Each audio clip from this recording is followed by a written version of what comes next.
Anderson. It's Whitey Gleason. Ready to help promote your business, both as partners and customers. All you have to do is ask. Pick up the phone, dial pound 250 and say, grow my business to get connected with a team member today. That's pound 250 and say, grow my business. Our team will review your product, quickly pair you with a perfect endorser, and create video and audio samples, all at no cost or obligation to you. With the most live and local on-air lineup, a dynamic content-driven website, and a state-of-the-art mobile app, Sactown Sports 1140 is tailor-made to help you connect with a sports audience in Sacramento. So why wait? Dial pound 250 today. Say, grow my business, and let us help take you to the next level. Wesley Financial Group is not a law firm. I'm Chuck McDowell, founder of Wesley Financial Group. Did you buy a timeshare because they told you it was a great investment? That's a lie.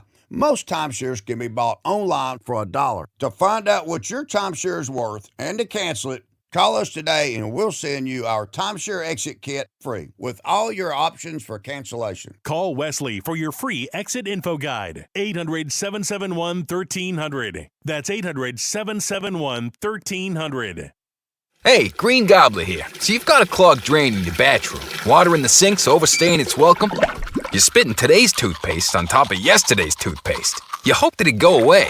Yeah, clogs don't just go away. I make them go away. I'm Green Gobbler, the only clog dissolver you need. I'm bleach-free, safe for your pipes, and I work. Guaranteed or your money back. Because I never met a clog that was gonna unclog itself. Green Gobbler. Let the gobbler get it. KHD1 Sacramento, KYMX HD3 Sacramento. From the Power Business Technology Toshiba Studios. This is Sactown Sports 1140. It's Matt George and Kayla Anderson. Online at SactownSports.com or on the app. Kings, Niners, and Sacramento. The Matt and Kayla Show starts now. Kayla, I was trying to figure out this morning if I imagined this or if you told me this. I swear you've told me before that if you weren't working in this field, you'd be a lawyer, right? Is that what you said? No. Did I imagine that? Well, you got part of it right. Okay. I wouldn't have chose to be a lawyer. That's what my parents said I should have been. But you're good at arguing. You're good at debating. So exactly. You could have been a good lawyer. Maybe. Because I'm going to need your help today. Okay. Because as the lead defense attorney for De'Aaron Fox in Sacramento, I got nothing. Dang. Quick fade out to the music is appropriate. I got nothing. I mean, it doesn't really matter. It does, Foxy. That defined your career last night, my dude. Matter. It does, dude. I'm glad he didn't say that after the game. That would have not been well. He was still short and sweet. That would not have done well. It is, listen, it is, of course, not all on De'Aaron Fox. But my guy, Draymond Green, after the game, compared that moment to J.R. Smith not knowing what the score was. Yep. His famous blunt. J.R. Smith had a really, really, really good NBA career. A lot of incredible moments for J.R. Smith in his career. His legacy, he is remembered for LeBron going, what the hell are you doing? For that mistake. As of now, De'Aaron Fox's career may be defined by that mistake. And it is a split-second decision. It is very easy for all of us from wherever we're watching the game to judge a split-second decision, but he got it 1,000% wrong. OJ Anunoby also made an incredible play. Oh, yeah. No doubt. And he'll be remembered probably by that for the rest of his life. Yeah. If the series goes their way. Look, man, I'm not going to lie. Like, in the moment, because there was so much going on, my focus was just on OG's tip-in. Like, that was all I was even thinking about. Man. And then just watching the Knicks whole entire arena celebrate for like 45 minutes after the actual game was won. But then when I started to hear clips from going to the press conference, and then obviously the guys breaking it down after the game. And the minute that, and I can't remember who brought it up first, probably Barkley, Charles Barkley, that is. But the minute that they spun the video the film of De'Aaron Fox and deciding to obviously go up for the layup, and then it gets completely blocked, it kind of then took on a life of its own. It was like, and then it just started to go and go and go. And then I woke up this morning and it's everywhere. Yeah. And it should be. Everywhere. And it should be. It should be. There's so much about this game that is, I mean, of course, the Spurs as a team, Mitch Johnson, Victor Wembanyama, they have to own a ton of this. But De'Aaron Fox completely failed at his job last night. Mm-hmm. And I've used De'Aaron Fox's job, what his role is, to defend him when people still, in my opinion, unjustifiably so, will go after his point totals or go after his shooting and ignore what he does on the defensive end, ignore what he does with playmaking, how much better the Spurs are at taking care of the basketball when De'Aaron's there and playing versus when it's Stephon Castle or Dylan Harper. I still stand by that.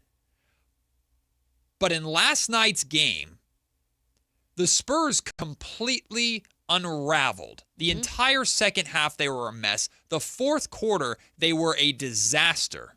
De'Aaron Fox had 4 turnovers in last night's game, all 4 of them in the final 17 minutes. Bad. And a lot of them unforced. Then the decision at the end, like, if De'Aaron's response or reasoning, which he said after the game was, I just thought I could beat OG Anunoby. Look, you've been a player built on speed your entire career. I guess I buy that.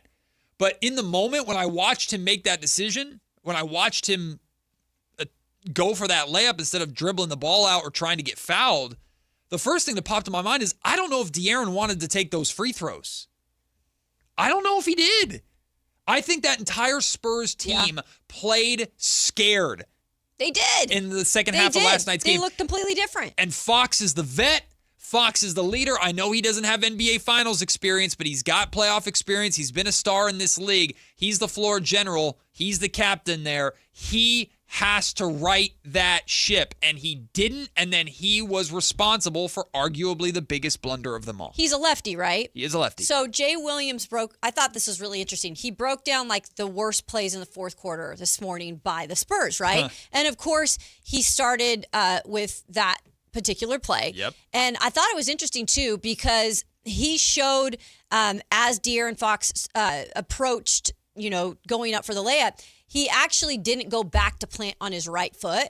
Like obviously the right ankle is the ankle that's bugging him too. Yep. So he didn't get a lot of leverage either. He tried to go quick. He tried to go real quick. He tried to just get it up there quick. And that gave it even more, in terms of not going to go his way situation and going to get blocked. He couldn't get it high off the glass. He couldn't elevate. Right. He tried to quick flip it up. Yeah. And OG, again, made a phenomenal play. Also, I've seen the videos and I've seen the photos, people taking screenshots of OG fouled De'Aaron Fox like hell he did. Oh, no. I ain't buying that for a second. I'm not using that as an excuse. Hell no. OG flew in, made a crazy athletic play at the end of what's been a very physical series. You blow the whistle there, and the refs taking that moment into their hands versus letting it play out the way it did would have been an absolute disaster. That ain't an excuse. No. Not an excuse at all. Can I say one thing, though? And I know Kendrick Perkins was, sitting and trying to give him a little bit of grace this morning, saying, just a second, like, we don't need to all be piling on just De'Aaron. Now, with saying that, I think De'Aaron, and when you are considered one of the leaders on that team, and you're being, again, paid that much money, whether or not you're, it's not your choice you're getting paid that, but you're getting paid that. So when these type of things happen, this is what people are going to say. But how much are we not maybe putting the blame right now on coaching right in the fourth quarter with Mitch Johnson? He was terrible. Do you think we're putting enough blame on the Spurs as a whole, or just because it's De'Aaron Fox and that was such a bad mistake? There's so much blame that's to why go he's around. Getting most of it. But Fox's moment is at the pinnacle of the game. Yeah. That's the problem. Yeah. But again, it goes further than that for me. Because Mitch Johnson got absolutely outcoached, and he's been consistently outcoached by Mike Brown in this series. but he did not control his team and handle and right the storm or ride the storm and right the ship throughout the second half of that game. He's an inexperienced or he doesn't have a ton of experience as a head coach. Mm-hmm. Victor Wembanyama. Let's go through Wemby's fourth quarter because it was very bad. Someone laid out the timestamps of all of Wemby's moments in the fourth quarter. 10:41, missed alley-oop layup. 10:40, missed tip shot. 10:37, made free throw. 10:37, missed free throw. 9:38, missed a floater. 9:36, missed a top shot. 9:33, made two-point shot. 8:51, missed a layup. 8:21, missed a jump shot. 3:31, made a jump shot. And then the two missed free throws with 1 minute 47 seconds left in the game. Wemby was really bad too, and he's the star of that team. But the difference between Wemby and De'Aaron Fox is Wemby's still young in this league. Mm-hmm. Fox is 28. He's in his prime. But also the positions that they play. Like, Wemby has to be better. No ifs, ands, or buts about it. There's no way that Fox takes all the blame for how Wemby played. There's no way Fox takes all the blame for how Mitch Johnson coached. There's no way Fox takes all the blame for the way some of that supporting cast played. And the fact that the Spurs just decided, hey, we're up big. Let's just chuck threes for no reason the entire second half. Right. Fox is the point guard, though. He's the floor general. He's the leader. He is the guy on the court that is supposed to rein everybody in and take control, and he never did. He didn't. No, and look, I'm putting plenty of blame on Fox today, but I am also putting plenty of blame on Mitch Johnson. And Yes. I like him as a coach. Don't Yes. get me wrong. I like him. Seattle guy. I like him. However, first of all, with the Wemby situation, I believe he scored like 8 points in the second half after like balling out in the first half. Wemby's played a lot of freaking basketball in the playoffs. A lot of basketball. A lot of minutes. And I feel like Mitch Johnson at some point could have given him a little bit of a breather. Mm-hmm. And instead, he was back out there the entire fourth quarter before it became, a slight gap. Mm-hmm. And I feel like Wemby, again, is showing some fatigue as a player. He's not perfect. He's not an alien in that capacity. Right. And then in terms of the three-point shots, why are you not addressing the fact that you're allowing this to continue to happen? And he didn't even address it in the postgame when asked, like, what do you kind of regret doing, or what did you not do in that fourth quarter? Because they kept chucking up threes and giving opportunities for the Knicks to have more possessions. Mm-hmm. Those were two things to me that stood out too, that were just coaching situations. First half box scores. The Spurs were up 76-49 at halftime. Yeah. They led by as many as 29 points in this game. They had a 0.4% chance. Oh, sorry. The Knicks had a 0.4% chance of winning this game, and they came back and won it. Freaking crazy. In the first half, the Spurs shot 59% from the field, 28 of 47, 53% from three-point range, 14 of 26, and were also perfect at the line. Meanwhile, the Knicks still shot decent percentages, at least from the field. Well, not great. 40.5%, 15 of 37 from the field, 33% from three-point range, 4 of 12. Did get to the free throw line 23 times in the first half. Only made 15 of those free throws, compared to 6, by the way, from the Spurs. So I guess Mike Brown's complaining worked. 15 of 23, 65% from the free throw line. The Spurs turned the ball over 2 times. The Knicks turned the ball over 8 times, resulting in 14 Spurs points in the first half. Second half, the Knicks, 51% from the field, 21 of 41. 55% from three-point range, 11 of 20. And a perfect 5 of 5 from the foul line. The Spurs, 8 of 39 from the field, 20. And 3 of 17 from three-point range. Boom. You were up 29 points. Ooh. You just needed to maintain. You still have to score to win, don't get me wrong. But the Spurs started chucking, and I love what Jason Ross has been saying in the morning, because it's absolutely true. The Spurs played that game not to lose. Right. They didn't try to win that game and close that game out. They had multiple opportunities to. They tried to play safe. They got comfortable. Now, I guess in credit to De'Aaron Fox, I guess I know the what you're safe gonna say play there. would have been for him to dribble the ball out and get fouled and go to the free throw line versus try and go for that quick flip. But even if he makes that quick flip, it's a 3-point game with what, like 6-7 seconds left? Plenty of time. Plenty of time for that. So there's no defending that. But at least Fox, I guess, went for something versus the Spurs, who just tried to dribble until there's 4 seconds left and chuck from 3 over and over and over and over again. Which, again, is a lack of leadership, which is a Mitch Johnson problem. Wemby missed a lot of shots and made a lot of mistakes down the stretch, so that's a Wemby problem. But De'Aaron Fox, as the point guard, as the on-court leader, as the vet of that team, with how that is his most important role, and that's what the Spurs needed more than anything last night, was just someone to calm everybody the hell down and take control. And Fox didn't do it. No. And they lost because of it. Yeah, I mean, again, I know Fox is a big part of it, and especially because it's here in Sacramento, and it's been the storyline for the whole postseason that we've been talking about. But again, I get it, but you can't put it all on Fox. Like, No. this started unraveling way sooner than that. Sure. But if you're going to identify a play or a player, which that is what we do in sport, Yep. that is what fans do in sport, I understand that more than anything, then that is probably why this is blown up to the level that it is blown up to. Well, Charles Barkley isn't afraid to hold back. Here is Barkley talking about the play and the Spurs collapse in general. And then also as part of this clip is Draymond Green making the comparison. Draymond Green, by the way, and De'Aaron Fox are boys. They're friends. And Draymond basically he calls brought this Fox's play stupid and compares it to J.R. Smith's finals blunder. That was a dumbass play. He did not have to shoot that ball. They could have just got fouled. There was no reason for him to shoot that ball. But I want to ask y'all a question. In the spirit of dumbness, because Chuck has been calling all of us dumb, what was the dumber play? De'Aaron Fox laying that ball up, or J.R. Smith against us in game 1 of those five? Well, this one guy, JR just got confused on the score. But see, Dre, that's not my problem with today's games.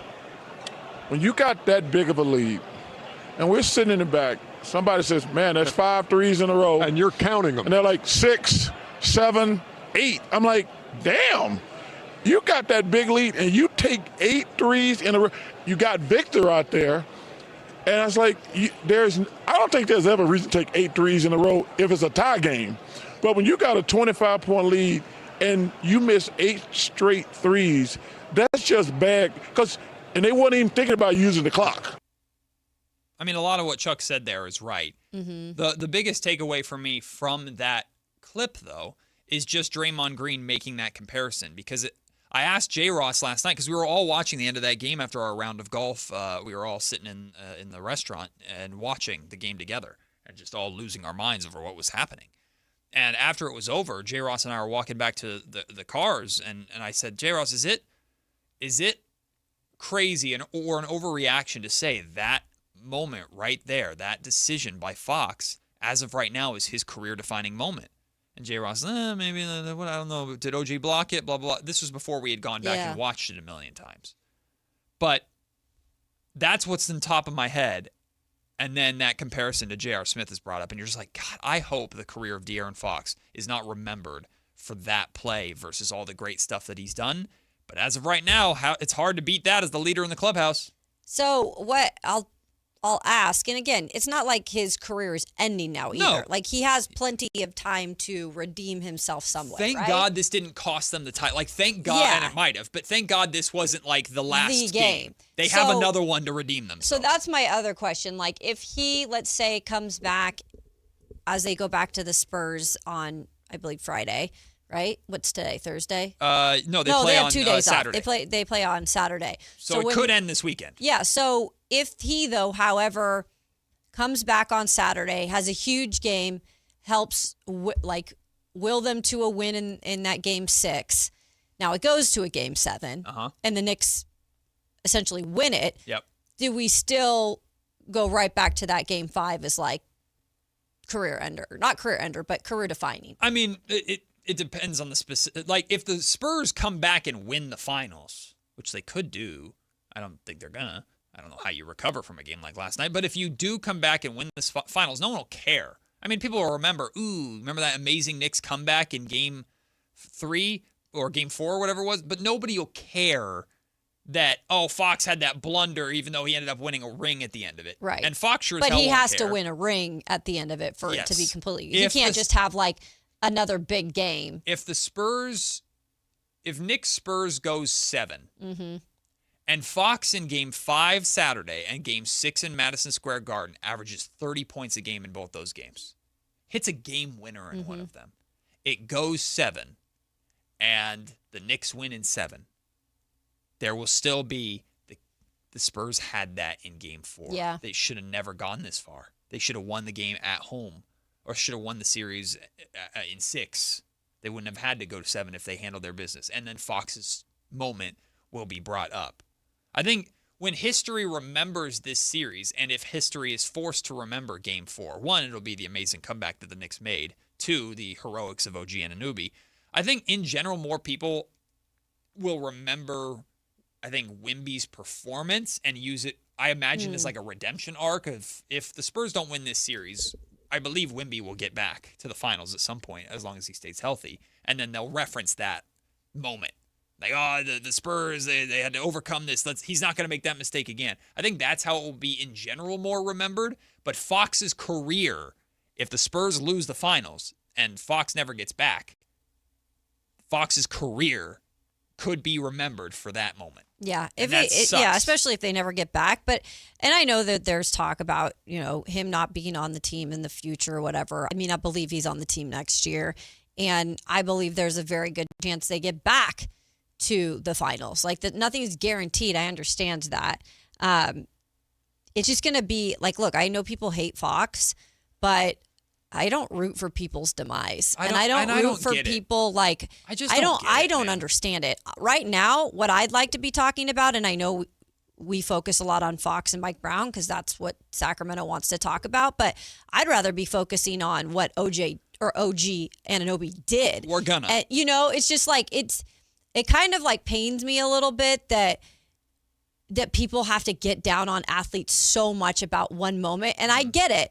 I understand. You don't have to be like, oh, Kayla, don't be soft, because I'm not really a soft person, but I have a little bit of softness in me in terms of like feeling for moments like that. Yep. When, again, he's not the only reason why this Spurs team collapsed. Yeah. He's one of the big reasons, Sure, but he's not the only one. Well, we were very intentional about, we're going to start the show with the Spurs talk. The next segment, we're getting into the Knicks, because I want to make sure it separates itself, because I think a lot of people are going to obviously want to weave the Fox conversation throughout today, and rightfully so, because he's so polarizing in this market. And like, I'm not going to lie to you, like, I can see the comment section in my peripheral vision, and I see all the victory laps happening right now, and that's fine. Like, a lot of people are more happy about this, I guess, because they can talk to me than Fox's mistake. A lot of people also did not like how Fox's exit was from Sacramento and have used a lot of misinformation about his exit, even though there have been plenty of facts and reports to come out about how it went down and what he said versus what he actually said, or what he did versus what he didn't do versus what he actually did. A lot of people just want to see the dude fail. And that's like, if that's you, that's fine. There are a lot of crazy victory laps and a lot of really stupid statements about De'Aaron Fox being made today.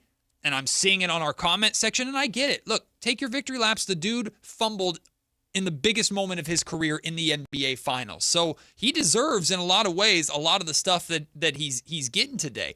But there's also other stuff that I'm seeing from, like, at least people who claim to be reporters, and I'm talking about Evan Sidery here, or however you say his name, putting this out today.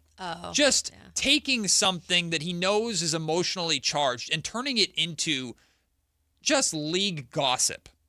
Some executives are pointing towards the Nets as a strong fit for De'Aaron Fox if the Spurs try to trade him this summer to let Dylan Harper take over. Fox's massive extension kicking in will significantly impact his value. In Brooklyn, Fox would reunite with Jordi Fernandez. Okay, I'm going to assume the best from Evan Sidery here, or Sidery, or however you say it. And I'm going to assume that he actually talked to multiple league executives that all said the same thing. Then these are league executives that are just gossiping, because the San Antonio Spurs have been very consistent with their belief in De'Aaron Fox, their acknowledgement of they wouldn't be here without De'Aaron Fox. There is no acceleration on the Spurs timeline, no matter how much y'all freaking want to say that Dylan Harper should start over De'Aaron Fox tomorrow. It's not happening in San Antonio. There's no reason to press the acceleration button. If next year or 2 years from now, Dylan Harper beats De'Aaron Fox out and Fox starts coming off the bench, guess what? He's doing it for a Spurs organization that was notorious for having Manu freaking Ginobili come off the bench, and Manu could have started on 29 other rosters. Like, the Spurs are more than capable of handling this situation. So when I see reports like this, and by the way, the reason why I'm taking shots at Evan is because this was like the third of a clump of tweets where Evan was there then basically sharing his opinion about why De'Aaron Fox blew the game. So he's taking something that is emotionally charged because of the failure of a player and trying to spin it into now there's league reports out there and conversations that he's going to get traded to the Brooklyn Nets. Give me a freaking break. This is the media. I mean, it's no surprise. This is what happens, again, when there is a person, player, whatever it is that makes a mistake, and it's a big mistake right now, and it could define his career, absolutely. But that's when people then capitalize off of clicks. Absolutely, 100%. This is the world we freaking live in. And whether or not those execs, that report is true or not, it don't matter because people are clicking on it. And this is what happens in the world we live in social media. And it is capitalizing on the downfall of situations. We'll take the break. When we come back, let's talk about the amazing night that OG Anunoby had. Could he, seriously, like, this is not hyperbole, could he actually be taking or potentially taking the finals MVP away from Jalen Brunson with how good he's been playing? We'll talk about it. Plus, Mike Brown, 1 win away from an NBA title as head coach. We'll talk about that next. It's Matt and Kayla on Sactown Sports.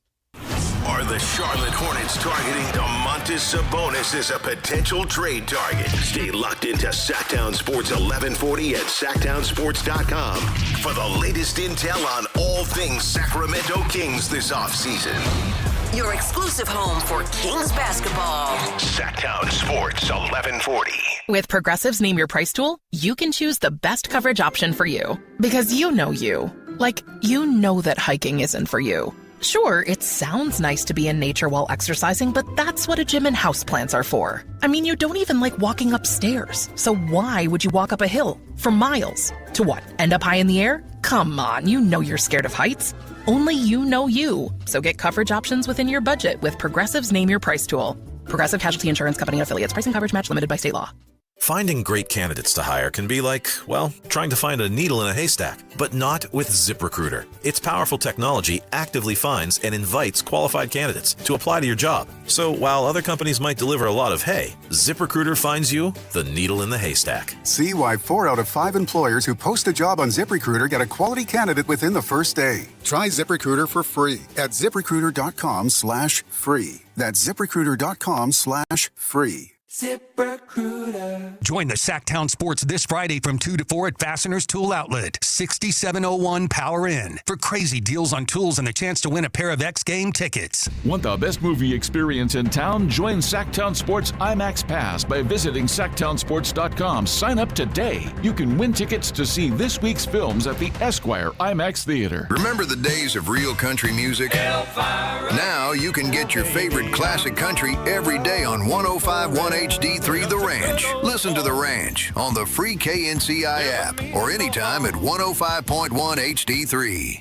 The Expo Sale is coming to Cresco Restaurant Equipment June 17th through the 20th. Save big on refrigeration, ice machines, gas cooking equipment, furniture, and more. Everything is on sale on Richards Boulevard. 4 days only. Don't miss Cresco's biggest savings event of the year. This is a special alert to all Americans who own a vehicle with less than 200,000 miles with an auto warranty about to expire or with no warranty coverage at all. Due to a decline in the economy, CarShield is announcing a low-cost month-to-month vehicle protection plan that is now available to the public to save any driver out-of-pocket expenses on future auto repairs. Call now to find out how you can pay almost nothing for covered auto repairs. Yes, you heard that correctly. Pay almost nothing for covered auto repairs. An open phone line has been established for all drivers to call for a free quick quote. Call 800-292-4541 now. Drivers who are covered will not have to pay for covered repairs again. This protection plan is at an all-time low. Additionally, drivers who activate this vehicle protection today will also receive free roadside assistance, free towing, and car rental options at no additional cost. Call us for your free quick quote today. 800-292-4541.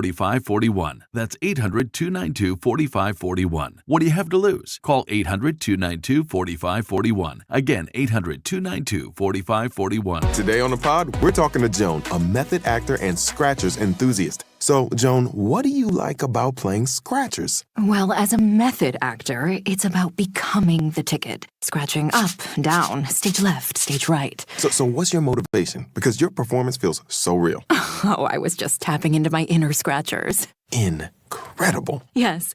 Bravo me. Scratchers from the California Lottery. A little play can make your day. Please play responsibly. Must be 18 years or older to purchase player claim. Gas prices got you down?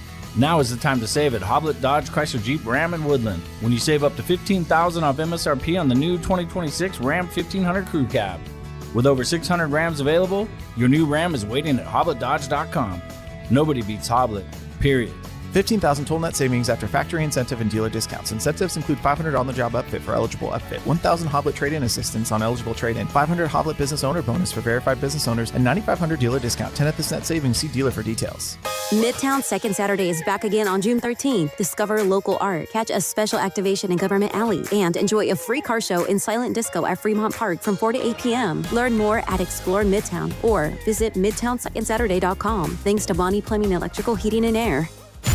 It's time for your Sactown Scouting Report, breaking down the top prospects for the Sacramento Kings ahead of the 2026 NBA Draft. Braden Burries, shooting guard, Arizona. Braden Burries was not just putting up empty numbers. He contributed to a really good team at Arizona. Played with physicality, defended, got downhill, and found ways to impact winning. The question is whether NBA teams will start talking themselves into taking him higher in the lottery than expected. Could Burries rise up boards and become a real option for Sacramento at number 7? Read the entire breakdown from Brendan Nunez right now at SactownSports.com. Presented by Power Business Technology. Copiers and printers for all your office needs. 5.7 left. No timeouts remaining. Anunoby is handed the ball. Finds Brunson at midcourt. Launches a straight on three. Missed it short. Tip by Anunoby. He put it in. Anunoby put it in. The Knicks take the lead with 1.2 to go. Anunoby it's not out over. of nowhere. Matt and Kayla on Sactown Sports 1140. OG Anunoby was absolutely incredible last night, and he's been incredible throughout this series, throughout these playoffs. We talk about Mike Brown getting the absolute best out of Karl Anthony Towns, who, by the way, on that final play, Cat tipped the ball. That's why that Dylan Harper pass that was intended for Stephon Castle was so underthrown, because Cat got his fingers on it, and the Spurs had no chance at trying to win that game. So huge play by Cat there down the stretch too. But Mike Brown has unlocked OG Anunoby, or OG Anunoby is giving Mike just the absolute best version of himself.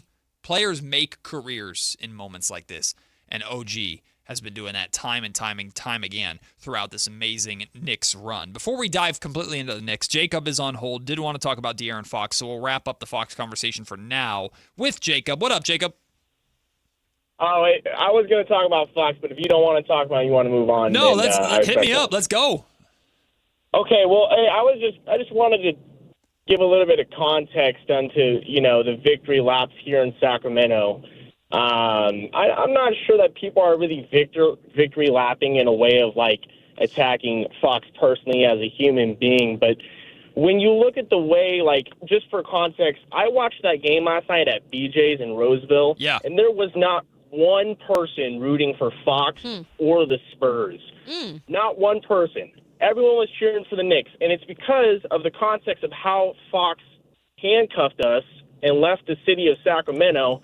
Now he has basically done the same to the Spurs with his contract that he has, And you guys are right. That's going to be, I mean, you didn't specifically say this, but it will be a defining moment of his career because teams who go out 3-1 in the finals have won 37 of 38 times. Jacob, I appreciate you. I actually want to keep you on hold here because I want to get your response to this because there's just so much misinformation out there about De'Aaron Fox's situation in Sacramento. And I just want to say this. Look at the common denominator and look at where the Kings are at before Fox, after Fox, and during most of Fox's career, right? I don't want to go down this rabbit hole. We don't have to do this. But please, I'm begging everybody, stop blaming De'Aaron Fox for the poor decisions of the Sacramento Kings, including firing the head coach who's now one win away from getting a ring after De'Aaron Fox told them, I will not play for another head coach. You want to say Fox handcuffed the Sacramento Kings? No, the Kings have wanted Zach LaVine for years. I'm sorry, ownership, Vivek, have wanted Zach LaVine for years. Rich Paul represents Zach LaVine just like he represents De'Aaron Fox. It's not that Fox handcuffed the Sacramento Kings. The Kings got played like a fiddle by Rich Paul because everybody knew what the owner wanted and what the owner was going to do. That's not Fox's fault. Stop it with this misinformation of Fox stopped the Spurs from trading Stephon Castle to the Sacramento Kings. That was never on the table. Fox texting Castle and saying, I want to play with you had nothing to do with what the Sacramento Kings did. Fox wanted out after the organization did what we all, well, I shouldn't say all of us, but I was screaming and a lot of us were screaming they should never have done, which is fire Mike Brown. And now the ineptitude of the organization is on full display in these finals. It's not Fox's fault. It's not. And I understand, Jacob, where you're coming from. I truly get it. There's just so much misinformation out there. Please do. Please. I think you're completely wrong here, Matt. I think that the only other player in the NBA history to do that was Kawhi Leonard with the Spurs, and they do not like him to this date, and they booed him.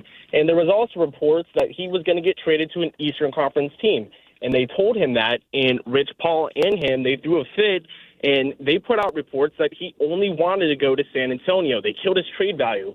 So I want you to explain to me how exactly that is not handcuffing. If you're going to put out a report that you only want to go to one team, what does that do to a player's trade value, especially when they already had a deal lined up in the Eastern Conference?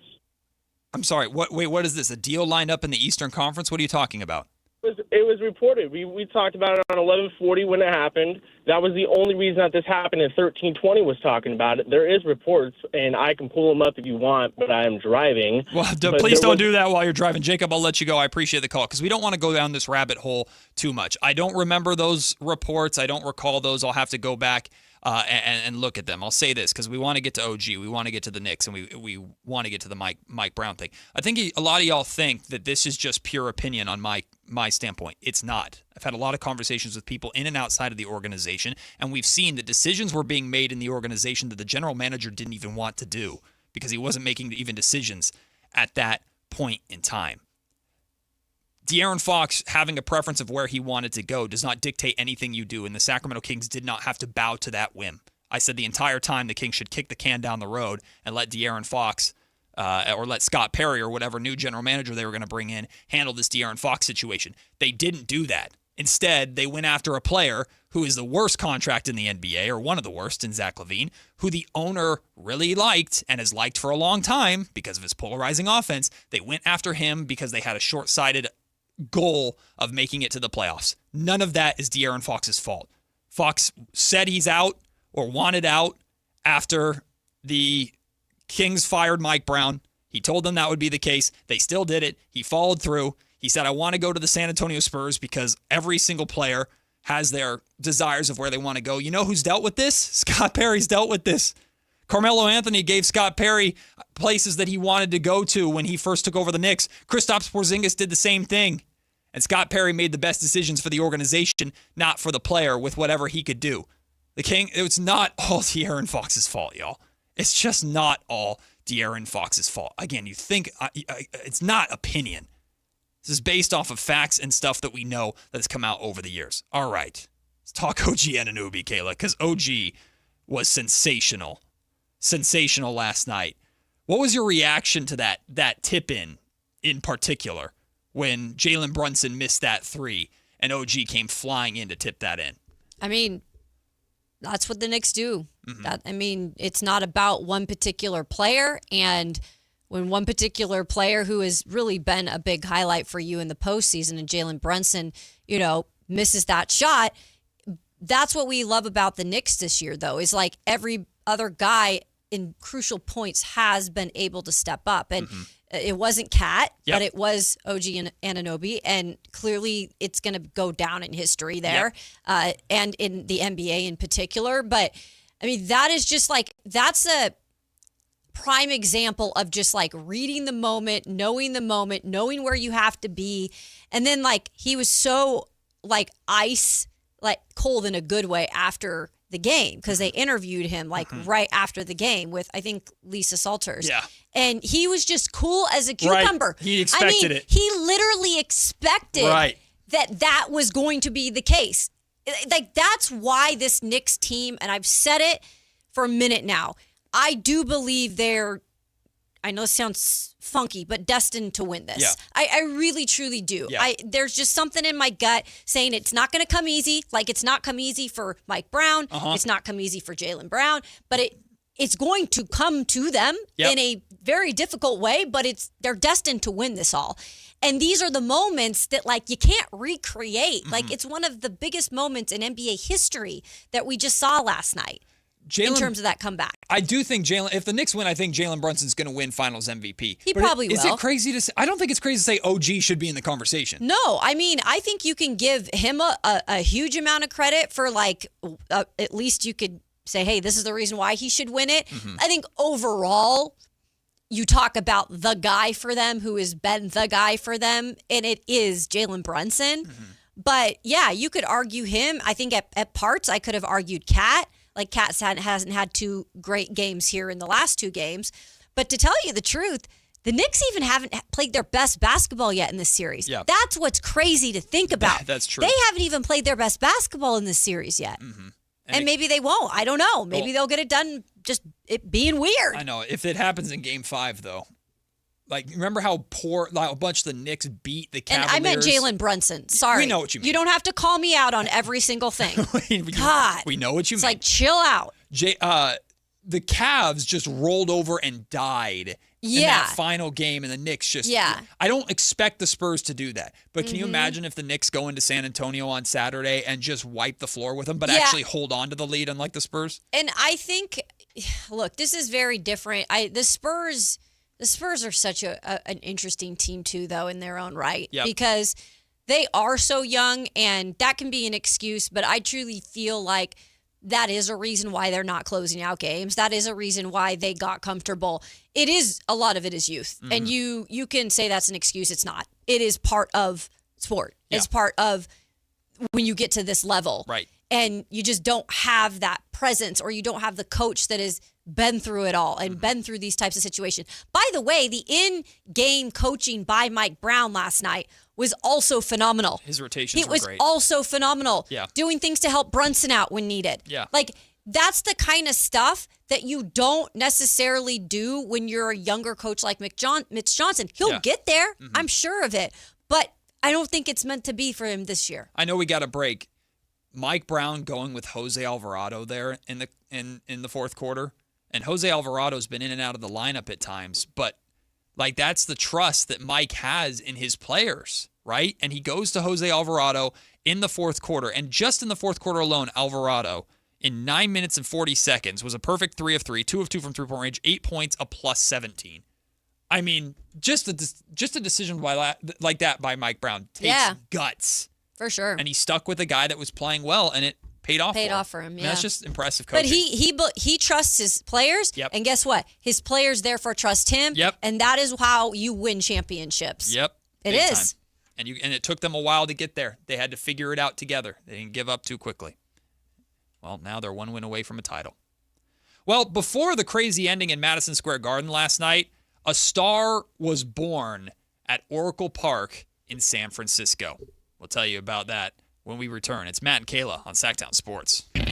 Kayla Anderson is laser focused 99% of the time, as long as everyone keeps the snacks out of sight. Matt's just teasing me with the solo Cheez-It on his computer. Because I didn't want, I'm not Carmichael Dave. I'm not going to start eating it during the, while it's in the air. You're staring at it like a dog. I looking at it longingly. I have a whole bag over here if you want some. I've been getting into all these random chips, and it's making my stomach hurt.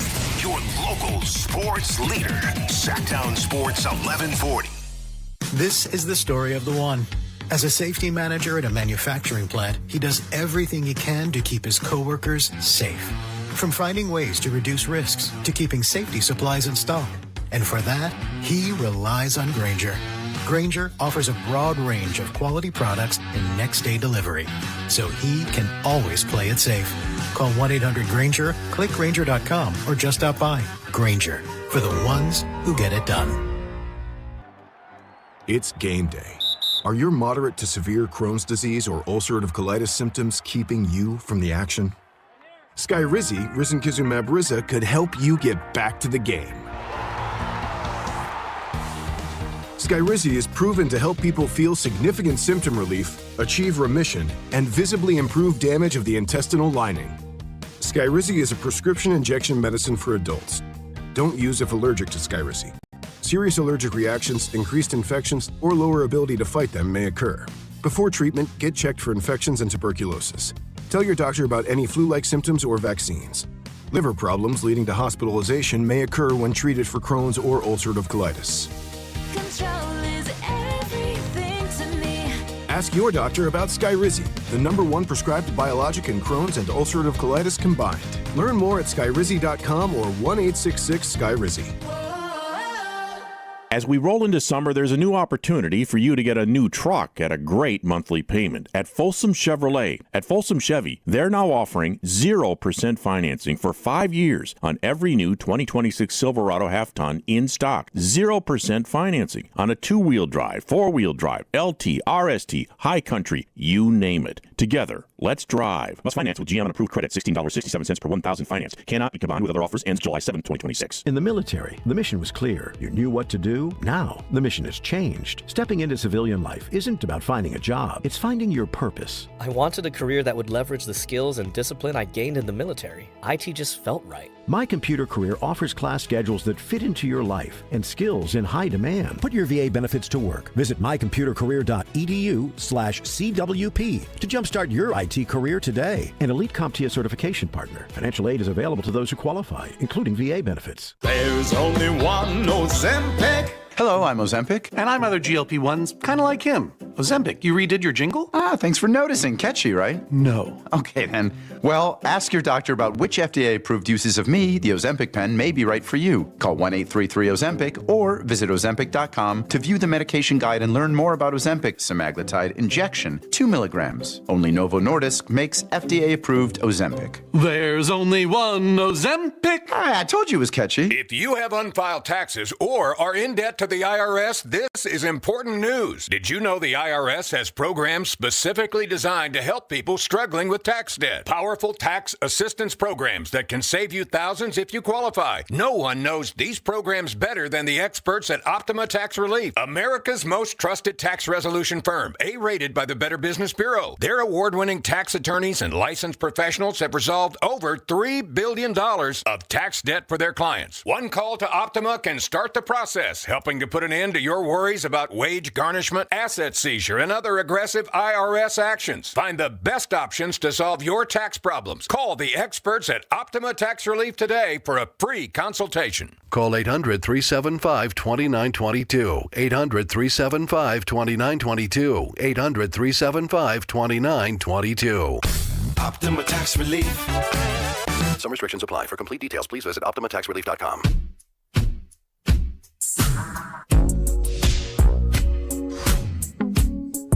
It's Matt George and Kayla Anderson on Sactown Sports 1140. Appreciate you joining us here on this Friday Junior, as Kayla Anderson calls Thursdays. Thursday also Alan Stiles' favorite day of the week. I'm sure Alan Stiles and Whitey Gleason are going to be bringing the heat today when the Drive guys take over at 2 o'clock. Coming up in the next segment, excited to be joined by Andy Patton. He's the host of Locked On College Basketball. He's going to join us to talk about this draft class as we are, 12 days away from the NBA draft. It's coming up quick, my friend. Imagine being in the front office of the Knicks and Spurs right now. You're obviously locked into the finals, but it's also like, hey, we got to start, we got to do some work here. We're having pre-draft workouts while our team's playing in the finals. It would be pretty nuts to have to deal with something like that. Before we get to baseball and what happened at Oracle Park yesterday, AC was hanging out during the break, wants to talk the NBA Finals. AC, appreciate you calling in. Hey, guys. I had a funny experience. I found out that my wife had booked a dinner with some friends, and I'm like, no, the NBA Finals is on. It's the only day of the week I can watch. So we go to this restaurant, formerly known as Bandera, and they try to put us in a booth away from the screen. And I'm like, no. So I set it up so we sat at these booths and we're able to see the screen. So I'm looking over the shoulders of the people across from me the entire time. And then pretty soon we come back, the Knicks come back. And it was just really hilarious because the whole bar, all the servers stop working to watch the final minute. And then the whole bar erupts when OG put that in. And I just want to say it was kind of funny because Kings had two representatives on the floor, at the arena, and it was like bad luck versus bad luck. Who's going to win? Mm-hmm. Appreciate the call, AC. Actually, that is kind of crazy because it's like they were down as the Knicks. Yeah. Speaking of the Knicks, they were down by 29, and it was like they blew it. Jay Ross made the comment last night. Because someone left Madison Square Garden early last night. With all the money they paid and then missed that, at least somebody did. And Dude, with that security, you ain't getting back in. You ain't getting back in. Jeez. That would be heartbreaking. That's why you just never can leave. $8K and you left at halftime. Can you imagine? Apparently, Sam Amick was on this morning with Dave and Jason, and we'll actually respond to some of the things that he had to say, kind of some more context on the Domantas Sabonis Charlotte Hornets stuff. We'll do that at noon. But he said that, what was the halftime report? Inside the NBA? No, I'm sorry. Halftime show. I'm so sorry. Who was the halftime? Wu-Tang. It was Wu-Tang Clan. Apparently, because Knicks fans were booing the Knicks after that first half, so the energy in the entire building was weird, and Wu-Tang Clan comes out to perform, and everyone's like, we're angry. But, hey, Wu-Tang Clan turned the Knicks around. There you go. Shout out Wu-Tang Clan. I mean, you got to put it on someone. Was it him? Yeah. Or, sorry, was it them? Was it Taylor Swift? It could have been Taylor. You never know. Taylor Magic. Did you guys see that crazy comment James Dolan had about Wu-Tang? Where he was like, Game 3 we had Cardi B, Game 4 we had Wu-Tang, and the Spurs had a dog on a beach ball at halftime. That's kind of funny, but it's horrible. But it's funny. But also, put some respect on the dog. You know the dog. He goes to all the arenas, and the dog jumps. Put some respect on the dog's Put some name. respect on the dog's name. Come on. Listen, anytime there's two halftime shows that come through the Golden One Center every year that I get excited about. It's Red Panda. Yeah. She's with her by the way, famous. she gotta be making dough. I think she. She makes like $600K a year. Yeah, that's insane. She actually made a mistake for the first time ever in Sacramento this year. Of course it'd be in Sacramento. And then she nailed it. And then she did it again, nailed it, and then did even harder one and nailed it. I was like, yeah, respect. If you mess up once, that's crazy. Then respect for what you do. And then there's what's the little? Is that same thing? The dog on the beach the dog on the ball. The little tiny. What is it? Chihuahua? Yeah, that rolls around on the ball. Yeah, exactly. Put some respect on the Chihuahua dog. Dolan, shut up. That was a big pull by the Spurs. The other one I like is the guy who does the chairs. Like he stacks the chairs up and goes up higher. Yeah, he does that too. Yep, that's a cool one. Dolan, you should be waking up the people who you're sitting next to at basketball games when they're falling asleep while watching. Just saying. This happened at Oracle Park yesterday. Bases loaded, nobody out. The pitch. Swinging. There's a high drive down the right field line, deep into the corner. It's a grand slam! I can't believe it! The 21-year-old Eldridge has electrified Oracle Park. It's a game-ending grand slam! Listen, this season for the Giants has been brutal.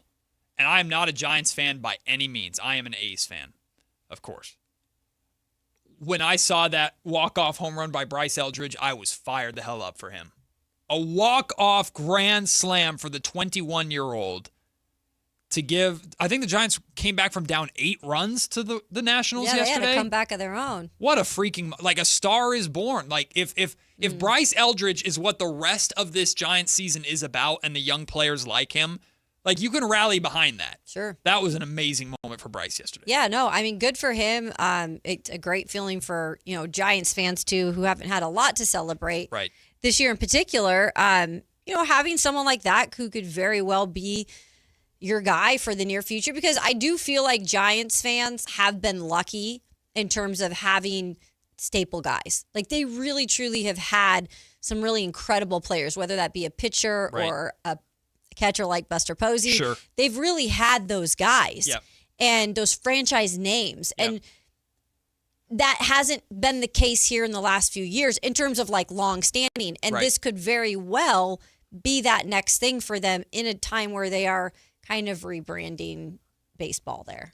Not in terms of the Giants, but just what's on the field. To your point, the Giants teams of old, they always had their stars. They had the Bumgarners. They had the Posies. They had the Lincecums. They had the Canes.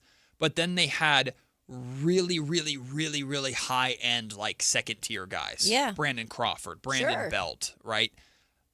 I don't know what Bryce is yet. I think the Giants are, of course, hoping he'll become the next star. But, like, this is what the rest of their season needs to be about. It's just, like, if you have to get Devers out of there, get Devers out of there. Adames, who cares? Like, no, I don't think these guys are... Well, Devers is kind of in the way of Bryce Eldridge. But, like, this is what the rest of the season has to be about, is build momentum for next year, have Tony Vitello establish a connection with the next generation of Giants, and then hopefully Buster Posey can right his wrongs and build on that this upcoming winter, this upcoming offseason. But Bryce has played 28 games for the Giants this season. It's crazy. It's already been 28 games. He has 28 hits, 9 doubles, 4 homers, 12 RBIs, 14 walks, has struck out 24 times, but you'd expect that. He has a 385 on-base percentage. He's batting like just under 300, by the way. He's like 298. A 521 slugging percentage, a 907 OPS. I mean, it's not the same type of arrival necessarily that Nick Kurtz had. For I almost call him Las Vegas, for the A's. But it's their version of it. Like, this guy should be playing every single day. Just play him every single day and figure it out. And if you have to play him at first, then play him at first. Because that was the big controversy like 2 weeks ago. It was like, he's been here and he hasn't really been in the starting lineup consistently at all. And that was like a target of, telling people like Tony Vitello, come on, wake up. Like, you got to get him in there more often. And I agree. Like, just start playing him. Start playing the young man. We are 12 days away from the NBA draft. Locked On College Basketball host Andy Patton joins us next to talk this historic class and what the Kings could and should do with the 7th pick. That's all coming up next on Matt and Kayla, Sactown Sports. The X Games are coming to Sacramento. Join Kayla Anderson at Sactown Sports 1140 at Cal Expo Center from June 26th through the 28th to watch the top action sports athletes in the world go head-to-head with 3 days of high-octane competition, BMX, skateboarding, and Moto X, plus live music from global electronic music icon Cascade, Grammy-winning producer Artist Mustard, and DJ Subtronics. Get your tickets today at xgames.com. Your local sports leader, Sactown Sports 1140. This summer, the Honey Pepper Pimento Chicken Sandwich and Pineapple Dragon Fruit and Sprite are back at Chick-fil-A. Let me tell you about the Pineapple Dragon Fruit and Sprite. It's bright, it's bubbly, it's back. The Honey Pepper Pimento Chicken Sandwich, it's so rich, and you can choose between the original or the spicy filet. Ooh, boy. And then you got those pickled jalapenos tucked right under the filet, and then just to top it all off, you've got a little honey drizzle right on top. Okay, now I'm a pimento fan. And I'm feeling the dragon fruit. Which fan favorite will you choose? Real customers paid for their testimonials. Hey, Green Gobbler here. So you've got a clogged drain in your bathroom. Water in the sink's overstaying its welcome. You're spitting today's toothpaste on top of yesterday's toothpaste. You hope that it go away. Yeah, clogs don't just go away. I make them go away. I'm Green Gobbler, the only clog dissolver you need. I'm bleach-free, safe for your pipes, and I work. Guaranteed or your money back. Because I never met a clog that was gonna unclog itself. Green Gobbler. Let the gobbler get it. Mark your calendars because MoonPay X Games Sacramento 2026 is landing at Cal Expo June 26th through 28th. Witness nearly 100 of the world's best athletes compete in skate, BMX, and Moto X events and catch live music performances by global electronic music icon Cascade on Friday night and Grammy-winning producer and artist Mustard and electronic music producer and DJ Subtronics on Saturday night. Don't miss MoonPay X Games. Lock in your tickets now at xgames.com. Get ready for the expo sale at Cresco Restaurant Equipment, June 17th through 20th. For 4 days only, save big on everything you need for your food service operation. Shop huge discounts on refrigeration, ice machines, gas cooking equipment, indoor and outdoor furniture, commercial cooking tools, glassware, tableware, and much more. Plus, meet factory reps and enter for giveaways. It's all happening at Cresco Restaurant Equipment, 951 Richards Boulevard. Everything is on sale. Don't miss the best savings opportunity of the year. Sacramento. Get ready because the Fasteners Inc. Super Sale is back on Friday, June 12th and Saturday, June 13th. Stop by Fasteners Inc. Tool Outlet on Power in Road for crazy deals on Milwaukee tools. We're talking 20% off all Milwaukee Packout, hand tools, and tool accessories. Free goods and dollars off your order and certain spend amounts. And overall insane deals on Milwaukee batteries and Bear tools again. June 12th from 7 a.m. till 5:30 p.m. and June 13th from 9 a.m. till 3 p.m. at Fasteners Inc. Tool Outlet. Visit fastenersinc.net for more info. Maida Subaru says yes to big savings on the new Subaru you want during the sizzling summer sales event on now. Visit MaidaSubaru.com today for special spring savings on over 225 new and certified pre-owned Subarus. Made a great deal at Maida. KHD HD1 Sacramento, KYMX HD3 Sacramento. From the Power Business Technology Toshiba Studios. Sactown Sports 1140. It's Matt George and Kayla Anderson on Sactown Sports 1140. This is an exciting Thursday, aka Friday Junior, because the World Cup begins today, and the debut of the World Cup date, as Kyle so cleverly named it, and I'm definitely stealing it, that will happen later in this hour. But just a reminder that the first match of the World Cup kicks off in an hour.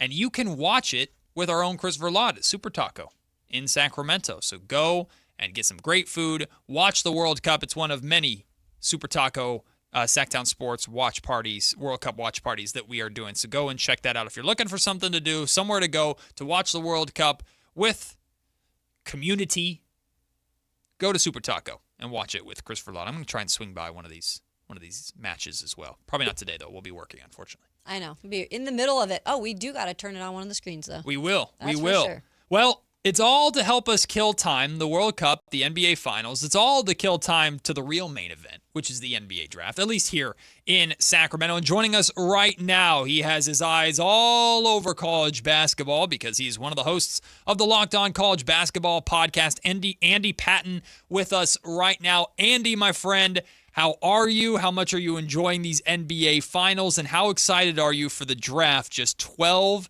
days away? We finally get to see where all these young stars, or we believe they will be young stars, will be drafted and where they will call home.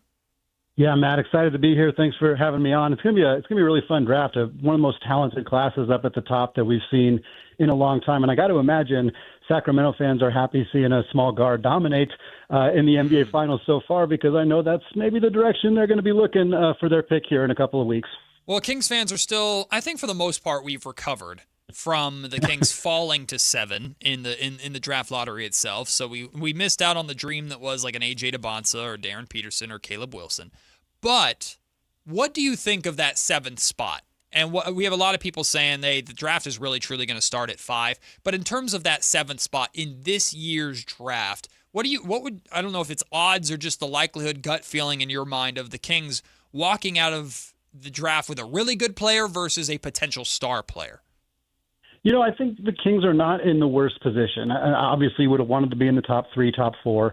I think like the Bulls are in a great spot at 4 because you kind of just take whichever of those top 4 players is left. But for the Kings, I mean, I think there's this really great group of guards that are kind of expected in that 5 to 9 range.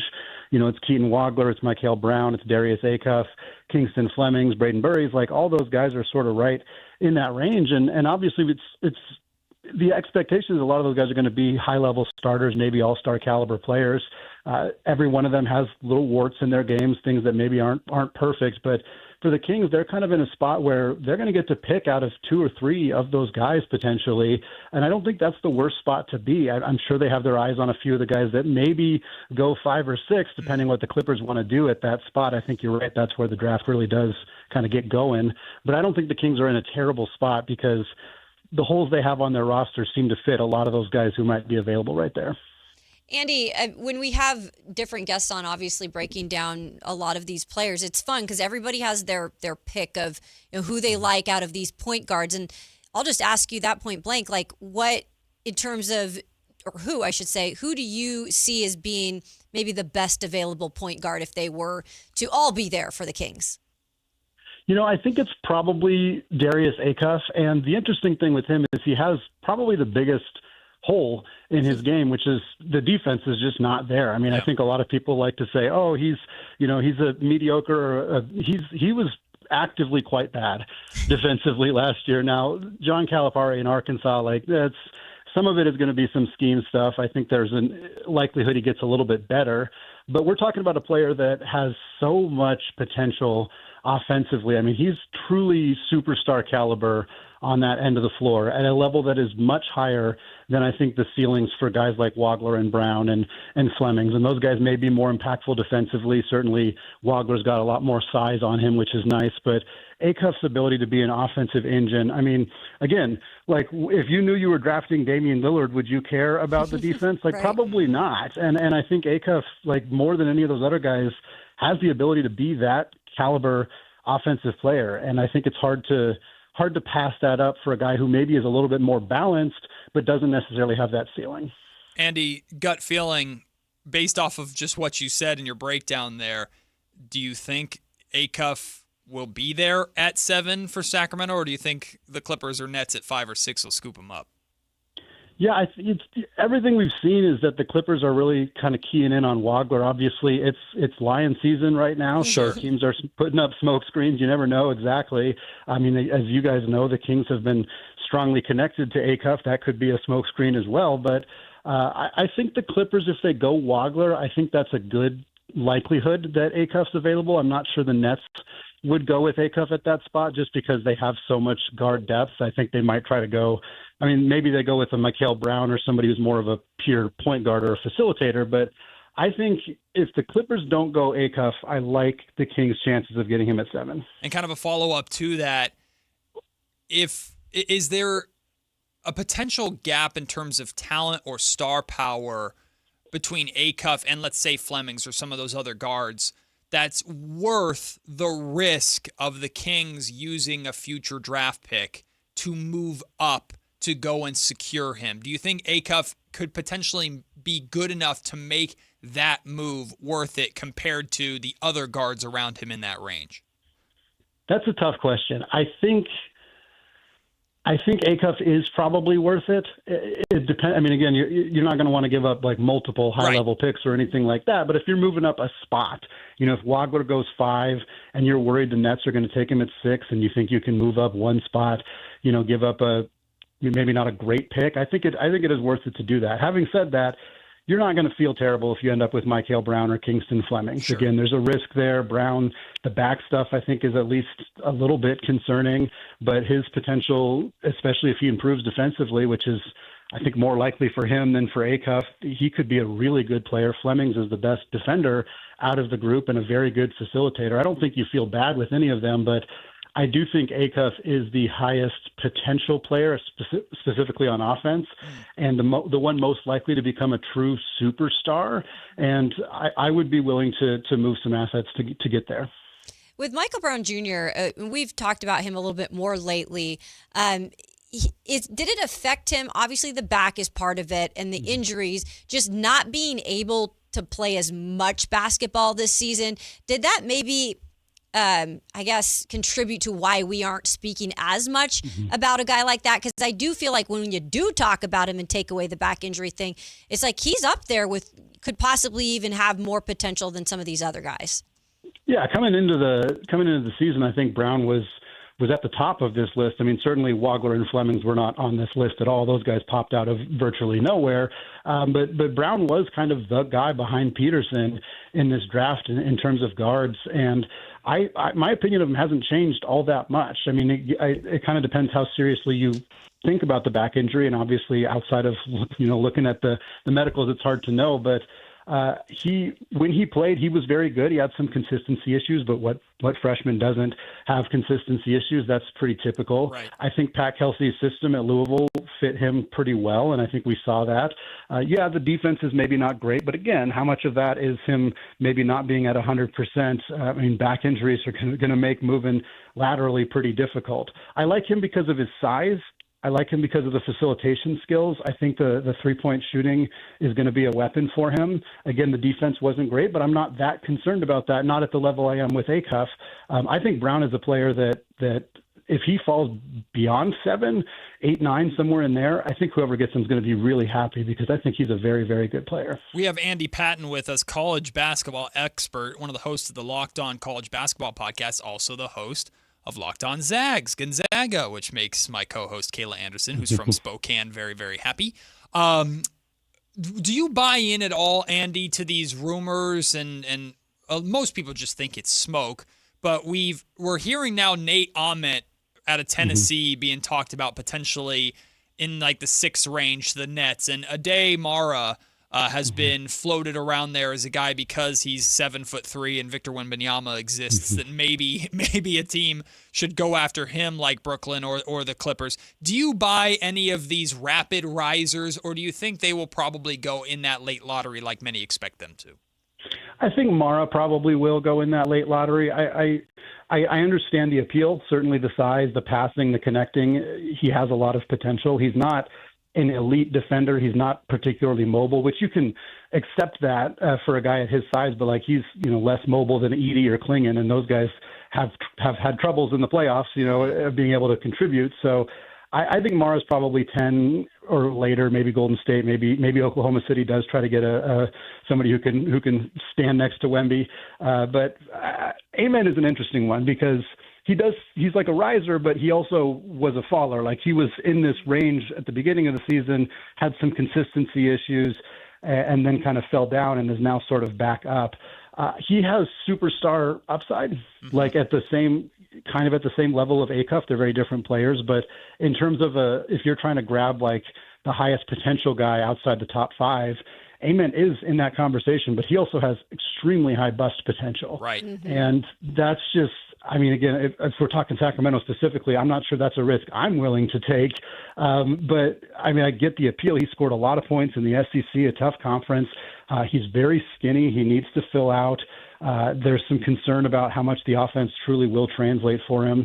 I think he's a good player. I'm not surprised he stayed in the draft. I also think he could have been a top 5 pick, maybe top 3 pick in next year's draft if he had come back to school.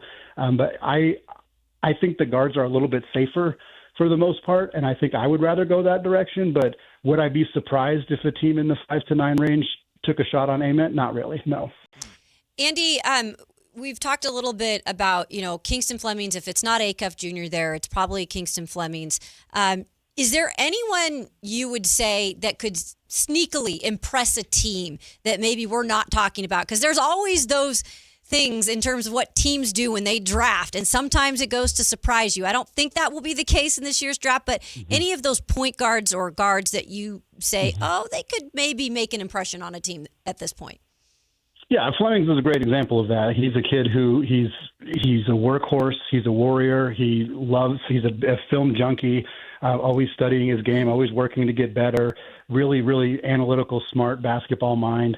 And he popped like really hard this year. He was a top 20 recruit in the class. It's not like he was a complete unknown, but he was expected to be the 3rd best freshman on that Houston team, and he ended up being one of the best players in the country. He's physical. He's tough. He can get downhill. But he's also a good facilitator. Like he can do a little bit of both. He's the kind of player that I think a team could bring in and come away just so impressed with not just his play style, but his mentality, his maturity, things of that nature. Another guy we haven't talked about a ton is Braden Burries. Yes. And I think Braden Burries is a guy that teams will come away really impressed with him too. Where I'm interested with Burries is he never got the opportunity to play point guard because Arizona had Jaden Bradley, the Big 12 Player of the Year, and so Burries was off ball his entire freshman year. But I think there is combo guard potential with him, and if a team gets him in and feels comfortable with his ability to play on the ball, that could put him, higher up in this conversation than a lot of people have him. He's a little bit older. He's older than LeBaron Philon, who's a sophomore, but I think that his potential is really high too. Andy, I was going to ask you next about Braden Burries because we're starting to see rumors and connections to, he and his camp, which is Clutch Sports, they really like the idea of him going to Dallas at 9. One, what do you think about that fit? And two, how much should teams ahead of 9 care? Like if the Kings really like Braden Burries at 7, which we haven't heard too much of a connection between the two, but if the Kings like him at 7, how much should they care that he wants to go to Dallas or his camp might want to go to Dallas? Yeah, I mean, I think if he's the guy you like, you take him. I don't think he's the kind of person who's going to torpedo his goodwill by complaining about something like that. Sure. I guess you never know, but I wouldn't be shocked if Burries goes before 9. I think Dallas is a good fit for him. I also think Dallas really, really needs a point guard specifically, and I wonder if they're willing to take somebody who maybe doesn't have that experience. But we talked about this recently on our show of like, what guard fits best with Cooper Flagg? And I'm like, does it matter? Cooper Flagg is so good. I just don't think it really matters what guard it is. Like he made Ryan Nembhard look good last year and he wasn't even drafted. Like it doesn't matter. But I think Burries would be a good fit in Sacramento. And I think he is a guy that has very much the potential to be, one of the 2 or 3 best guards out of this group, even though he's often talked about at the back end of that kind of draft group. This player not really expected to go to Sacramento. However, I do feel like he's interesting because we've had a couple analysts tell us that, he's somebody that you kind of have to, what's the word I'm looking for?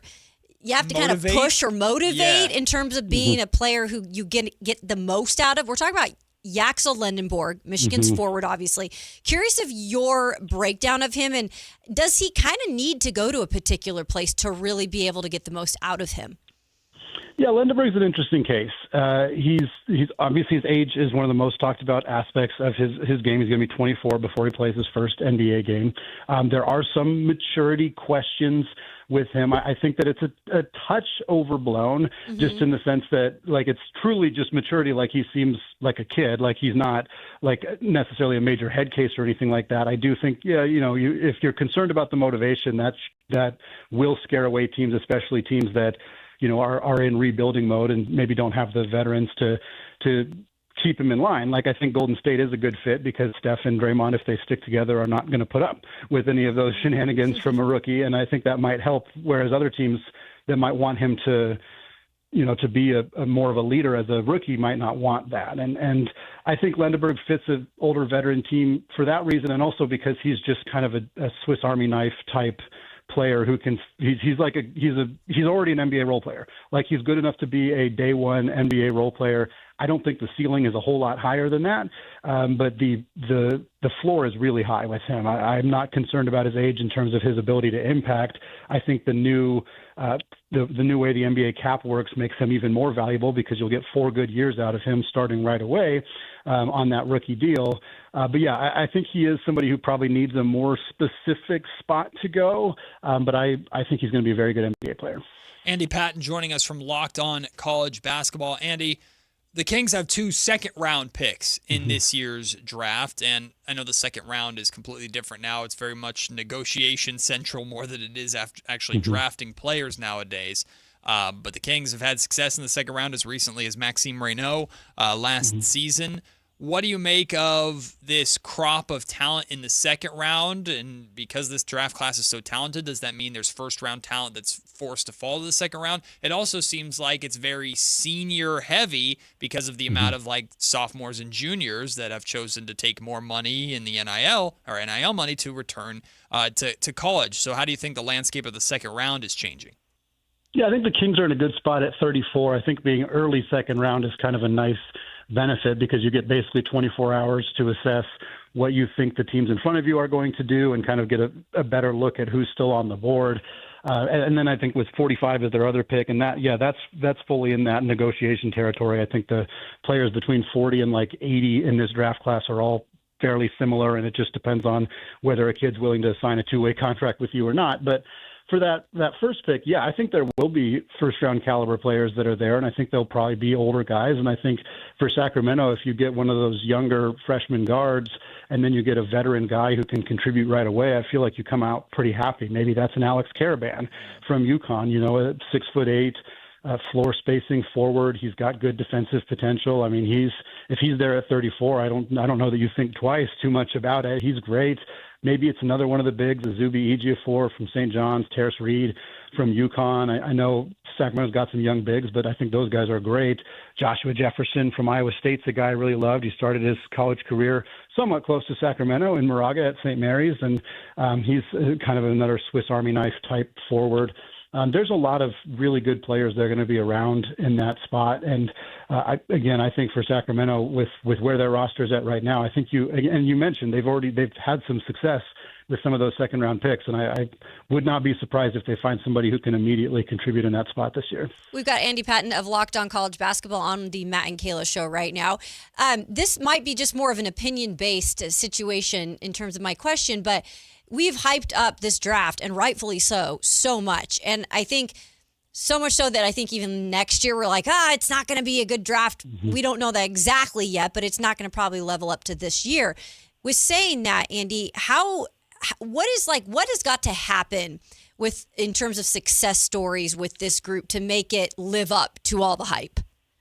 Yeah, that's a great question because the hype is huge. I mean, people are treating those top four guys like they're all going to be all-stars, and historically that would be pretty unprecedented. I mean, we'd be talking 2003, 1985, something like that for it to hit that threshold. I think you probably need at least one of Peterson, DeVanza, Boozer, Wilson to be like a multiple All-NBA guy. You probably need two of those guys to be consistent all-star types players, which none of that is outside the realm of possibility. I mean, Peterson, obviously there's some concern about just how his freshman year went and all of the injury stuff, but he's the best offensive player I've seen in a really, really long time. And if he is healthy, he is that guy. DeVanza is so talented. Boozer, I think some people think he's more of a floor play, but his upside is really high too. And Caleb Wilson, I mean, I think the Kevin Garnett comps are maybe a little over the top, but the fact that they're there is a sign of how good he could be too. So, yeah, I think this draft will produce multiple, multi-time all-star type players. I think it will produce all-NBA guys. I think we'll see somebody outside the top 5, maybe even outside the top 10 who really pops. Some guys I like, Ibuka Corey from Stanford is a guy that just did everything you could possibly have asked him to do as a freshman at Stanford, and yet his draft stock is still a little lower. Maybe it's Ament who pops because he's, has that upside potential as well. Maybe it's one of the international guys. There's not a ton of them this year, but maybe somebody you never know. Everybody's trying to draft the next Giannis. It's hard to do, but maybe that's a Karen Lopez. Maybe that's a Jack Cahill. Like there's guys that could be. So, yeah, I think this draft class has the potential to be that high. I think they probably need those top 4 guys to not all hit at a super high level, but none of them can be bust for this class to hit the potential that people think it has. Andy Patton joining us. Last question for you, Andy. I'm very curious to see when we get into the late teens and early 20s how active the trade market is, because I think a lot of teams are going to want to try and move back into the first round to pick up another talent, or some teams in the back end of the first round will want to try to move up. I know the Sacramento Kings have been involved in discussions. I won't say it's reported necessarily, but we've speculated, would it be in the best interest of the Kings to potentially trade down in this draft, but pick up another first rounder in the process to have multiple darts at the board? What do you make of just kind of the middle of this first round and whether or not it would make sense for a team to be aggressive to try and move back in? I think a lot of this is going to start with what Oklahoma City is going to do, because they have 12 and 17. Those are 2 very valuable picks. They have a championship caliber roster, but are going to have some issues affording said roster going forward, and some holes that they're going to want to fill depending on what happens with, some like guys like Hartenstein and Dort and others. And so Are they going to try to trade those 2 picks and move up in the draft? How far up can they get? I don't think they're getting up to 3 or 4 unless they're getting rid of like a Jalen Williams, and I don't think they want to do that. But they're going to do. I don't think they're just going to sit there and draft 2 players with those picks. Maybe, but my guess is they're going to make some kind of trade out of those spots. I think San Antonio at 20 might do something too, especially with how this series is going for them. They might try to make a swing there if they can. So yeah, I think that it's going to be a really interesting group. I think there's a lot of good players in that spot, whether it's Bennett Sturts, Cameron Carr, Alan Graves, whomever, and I think some teams that might make some swings there. Sacramento could certainly get involved. If I'm them, I'm only trading up. I don't think I'm trading back unless you get a really, really sweet deal. But I wouldn't do it if I was the Kings, because you're guaranteed to get one of those top guards, and why would you give up the opportunity to do that? But yeah, I think there's going to be a lot of movement from about like 13 or 14 on in this draft, and it's going to be fun to see how it shakes out. We are in agreement on that last part. Don't move down, Kings. Just take the best player available at 7. Andy, appreciate your perspective on everything. Thank you for making the time. Enjoy draft night, and of course, all the build up into next year's college season. You can check out Andy and his work on the Locked On College Basketball podcast. And if you're curious about Gonzaga, well, check out Locked On Zags that Andy hosts as well. Appreciate you, Andy, so much. Thanks for making the time. Thank you. I appreciate you guys both. Thanks, Andy. That was great to talk to Andy. I thought he seems to think, hey, Acuff is worth it to move up if you really want to get him. Look, I love that we have so many people on. I have a cucumber that I'm eating, by the way. I couldn't resist it. I love we have so many people on, though, because we are getting different opinions at that 7 spot, but it does seem to still feel like Acuff is the general consensus pick in terms of what they would take. Yeah. So he's just, the fact that Andy talks about him, of all the guards, he believes Acuff's the most talented guard there, even with the biggest hole, because the offensive firepower is so great that, it's star potential. He said, if you knew you were drafting Damian Lillard, would you care about the defense? I sure as hell wouldn't. But he's also, he also made it clear, and I think everybody we spoke to as well, that if Kingston Flemings is the guy, we shouldn't be disappointed at that. And I think his description of Kingston especially, I loved the fact that he said he's a film head. Yep. He's extremely high IQ when it comes to basketball. He is able to be a leader and kind of take charge. I think he's very well spoken. I just think there's really positives about him too. Doesn't have the higher upside as Acuff does with the scoring, but there are still big pluses about Kingston. We still have to react to Houston head coach Kelvin Sampson's interview that he did with Tristy Rodriguez from NBC Sports. Oh, that's right. Because he said some things about Kingston that are good things, but kind of had a opposite effect on me than what was intended. And I'm not even remotely close to like a Kingston Flemings hater by any means. If the Kings draft Kingston Flemings, there's a lot about him that I would be excited about. But I think some of the things that Coach Sampson is saying are good, but not what I'm looking for, I suppose, or not what I was hoping to hear about Kingston Flemings. We'll react to that coming up at noon after we talk about Sam Amick's context that he provided to his Domantas Sabonis Charlotte Hornet trade talk reports. But coming up next, the debut of Matt's World Cup date. The World Cup begins in half an hour. That's coming up next. It's Matt and Kayla on Sactown Sports. Kayla Anderson is laser focused 99% of the time, as long as everyone keeps the snacks out of sight. Matt's just teasing me with the solo Cheez-It on his computer. Because I didn't want, I'm not Carmichael Dave. I'm not going to start eating it during the while it's in the air. You're staring at it like a dog. I'm looking at it longingly. I have a whole bag over here if you want some. I've been getting into all these random chips, and it's making my stomach hurt. Your local sports leader, Sactown Sports 1140. What's up? We're talking to Chad Hoblet of Hoblet Dodge, Chrysler, Jeep, Ram in Woodland. What's happening, Chad, for Chrysler's Make This the Summer event? Right now, you can save up to $15,000 off MSRP on one of America's most popular trucks, the new 2026 Ram 1500 Crew Cab. Plus, with an EPA estimated 22 mpg, you're going to save big at the pump.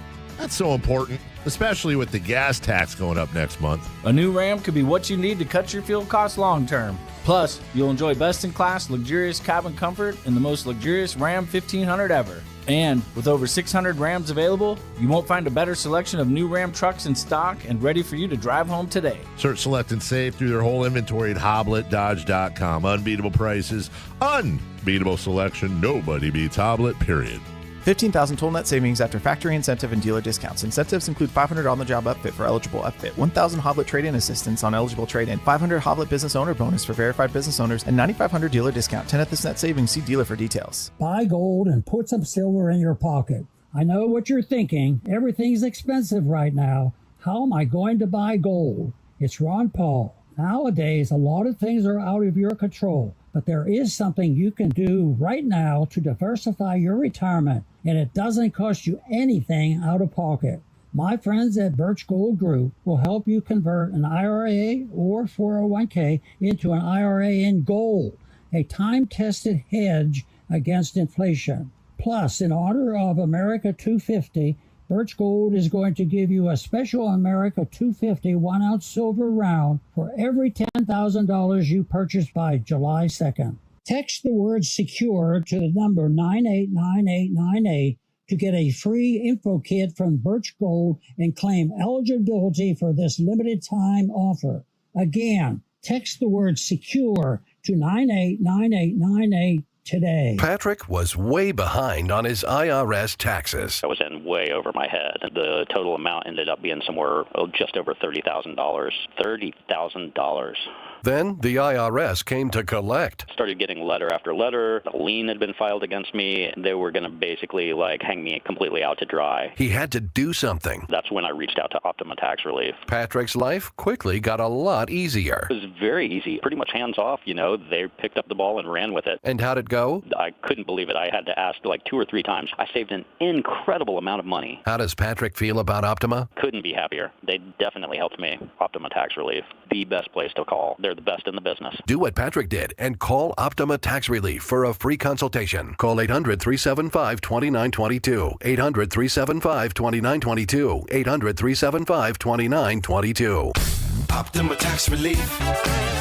Testimonial from an actual client. Some restrictions apply. For complete details, please visit OptimaTaxRelief.com. This is a special alert to all Americans who own a vehicle with less than 200,000 miles with an auto warranty about to expire or with no warranty coverage at all. Due to a decline in the economy, CarShield is announcing a low-cost month-to-month vehicle protection plan that is now available to the public to save any driver out-of-pocket expenses on future auto repairs. Call now to find out how you can pay almost nothing for covered auto repairs. Yes, you heard that correctly. Pay almost nothing for covered auto repairs. An open phone line has been established for all drivers to call for a free quick quote. Call 800-292-4541 now. Drivers who are covered will not have to pay for covered repairs again. This protection plan is at an all-time low. Additionally, drivers who activate this vehicle protection today will also receive free roadside assistance, free towing, and car rental options at no additional cost. Call us for your free quick quote today. 800-292-4541. That's 800-292-4541. What do you have to lose? Call 800-292-4541. Again,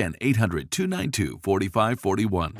It's time for your Sactown Soccer Report. Powered by Sac Yolo Mosquito and Vector Control District. This week's key matches include Mexico versus South Africa, USA versus Paraguay, Brazil versus Morocco, and Netherlands versus Japan. In soccer, defense wins championships. At home, defense stops mosquitoes. Train standing water. That's your backline. Dress with sleeves and defend with repellent. That's your keeper. Keep your doors and screens tight. That's your shutout. Sac Yolo Mosquito and Vector Control District. More tips at fightthebite.net.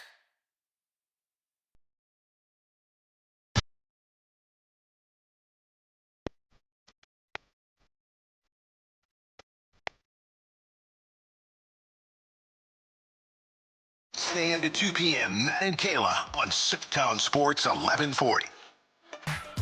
I hope many of you listening are in the car right now, driving over to Super Taco to go and watch the opening match of the World Cup, which begins in half an hour, with our very own Christopher Laud at the Sactown Sports World Cup watch party, one of many that we are doing.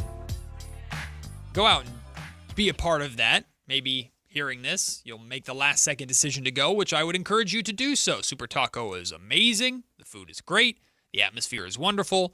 For the World Cup, we will be there. Sactown Sports will be there consistently, repeatedly, throughout the course of this international tournament that, again, begins in just half an hour, and that means the debut. I have a real tough act to follow because Kayla Anderson, all Winter Olympics, had her Olympic minute, and I mean she nailed every single one. So I gotta make sure I bring it with all these World Cup dates, as we are calling them, over the course of the next month or however long this tournament goes. So I'm gonna do my best. I can't live up to Kayla, but I'm gonna do my best to fill those shoes as best as possible. So let's get it started. Our first World Cup date, and we begin with a little bit of an understanding of what exactly is going down as this tournament begins. We have Mexico versus South Africa from Mexico City. That is the opening match, and it's also a rematch of the opener of the World Cup in South Africa years upon years ago. I think it was, 2000 and... I should know this. I think didn't write this down. I think it was 2006 or 2010. Thank you, nice. Kyle. Remember that World Cup was with all the vuvuzelas and everybody sounded like hornets' nests every match. Well, lost spice. That match was a draw, so I think Mexico is hoping for a little bit more than just a draw today, considering they are one of the 3 host countries. In terms of the group that they are in, Mexico finds themselves in group. Where'd it go? Where did it go? Group A, I believe. Just start with the start of the alphabet there. So Group A, Mexico is with South Africa, South Korea, and they are also in with Czechia, and Czechia versus South Korea is tonight's match, which I believe is at 7 o'clock. That is also being played in Mexico. So those are the first 2 matches for you today to open up the World Cup. USA's first match is tomorrow at SoFi Stadium, a 6 p.m. kickoff versus Paraguay. USA is in Group Group D with Paraguay, Australia, and Turkey.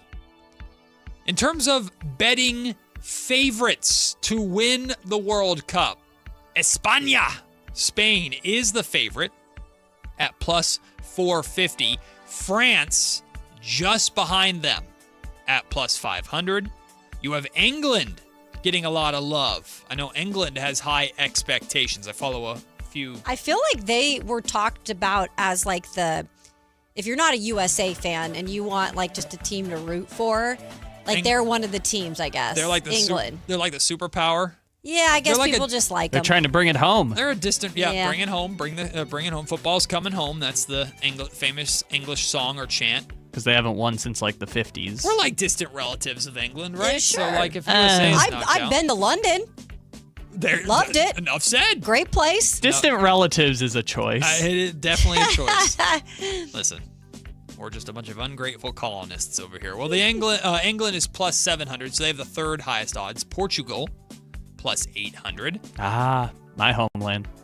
Really? Portugal? Are you Portuguese? 25%. My grandma grew up that's cool. You know what's great about that is my homeland, other than England, is also in this World Cup. Scotland. That's your home? Scotland is a major underdog. But I am very much rooting for Scotland. Are the Norwegians in this one? Yeah, of course. With Erling Haaland. That's my homeland, baby. Yep. Oh, yeah. I don't remember when, but Haaland's going to play Mbappe at some point. Oh, that'll be good.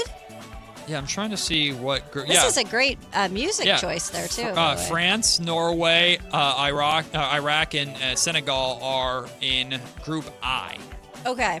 Scotland is going to be...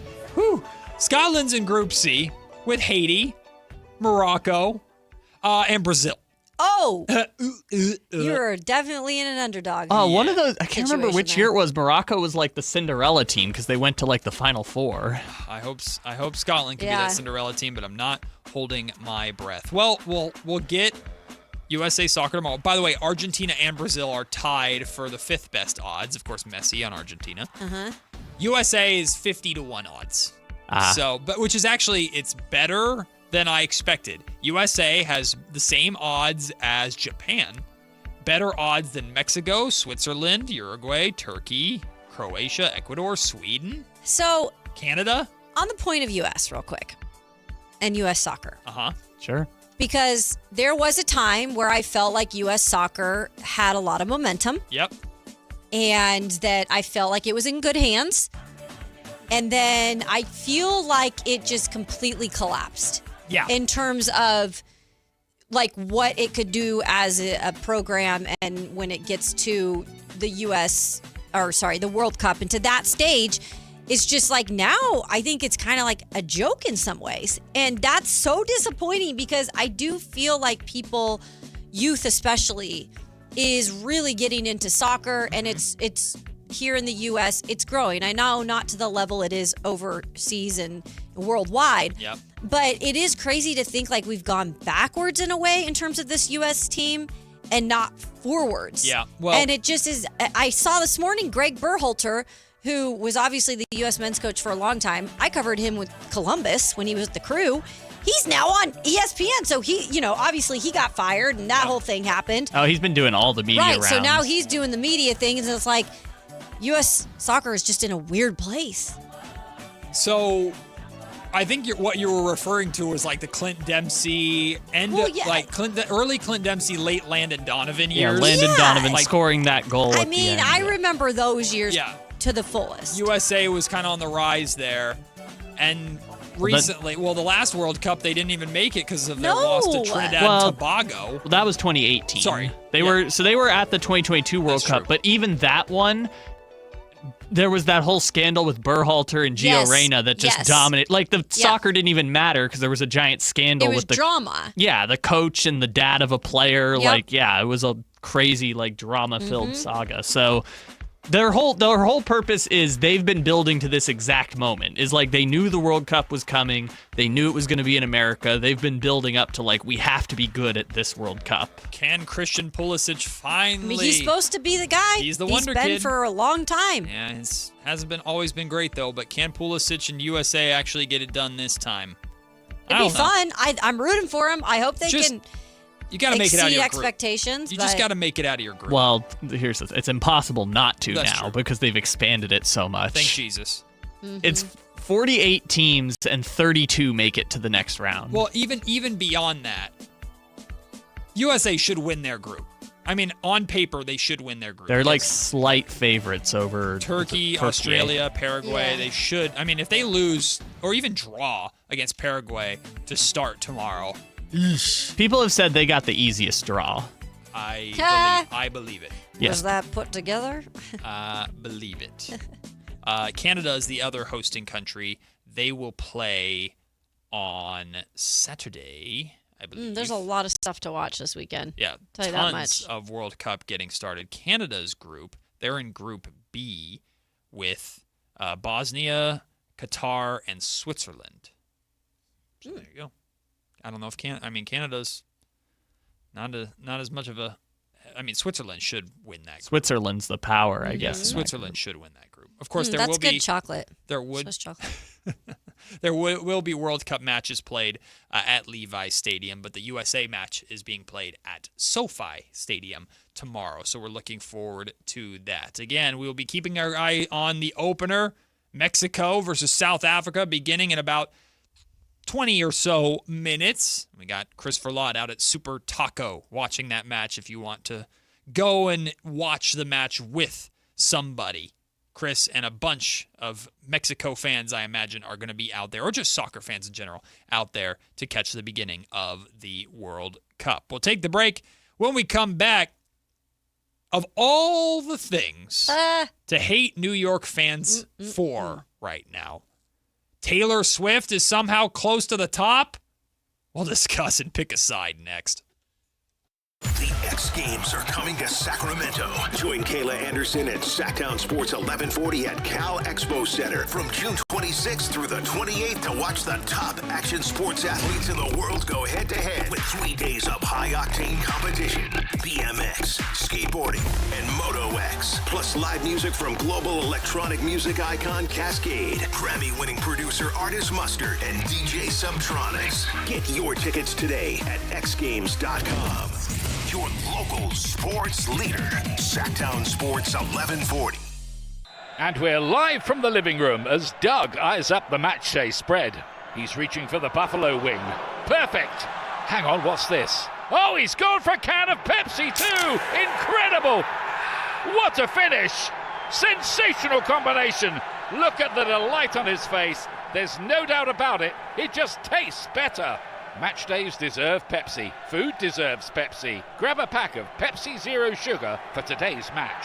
It's poetry in motion. Capital Casino is conveniently located in downtown, 411 16th Street, and has been a part of the greater Sacramento area for over 20 years.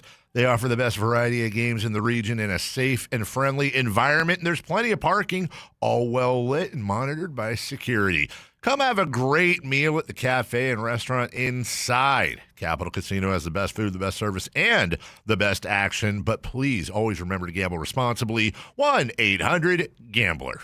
At Folsom Chevy, General Manager Eric Wilson and his team are dedicated to treating you well and treating your money well. They want to know what you want, what you need to help you decide what's best for you. That's how you're treated at Folsom Chevy. Here's how your money is treated.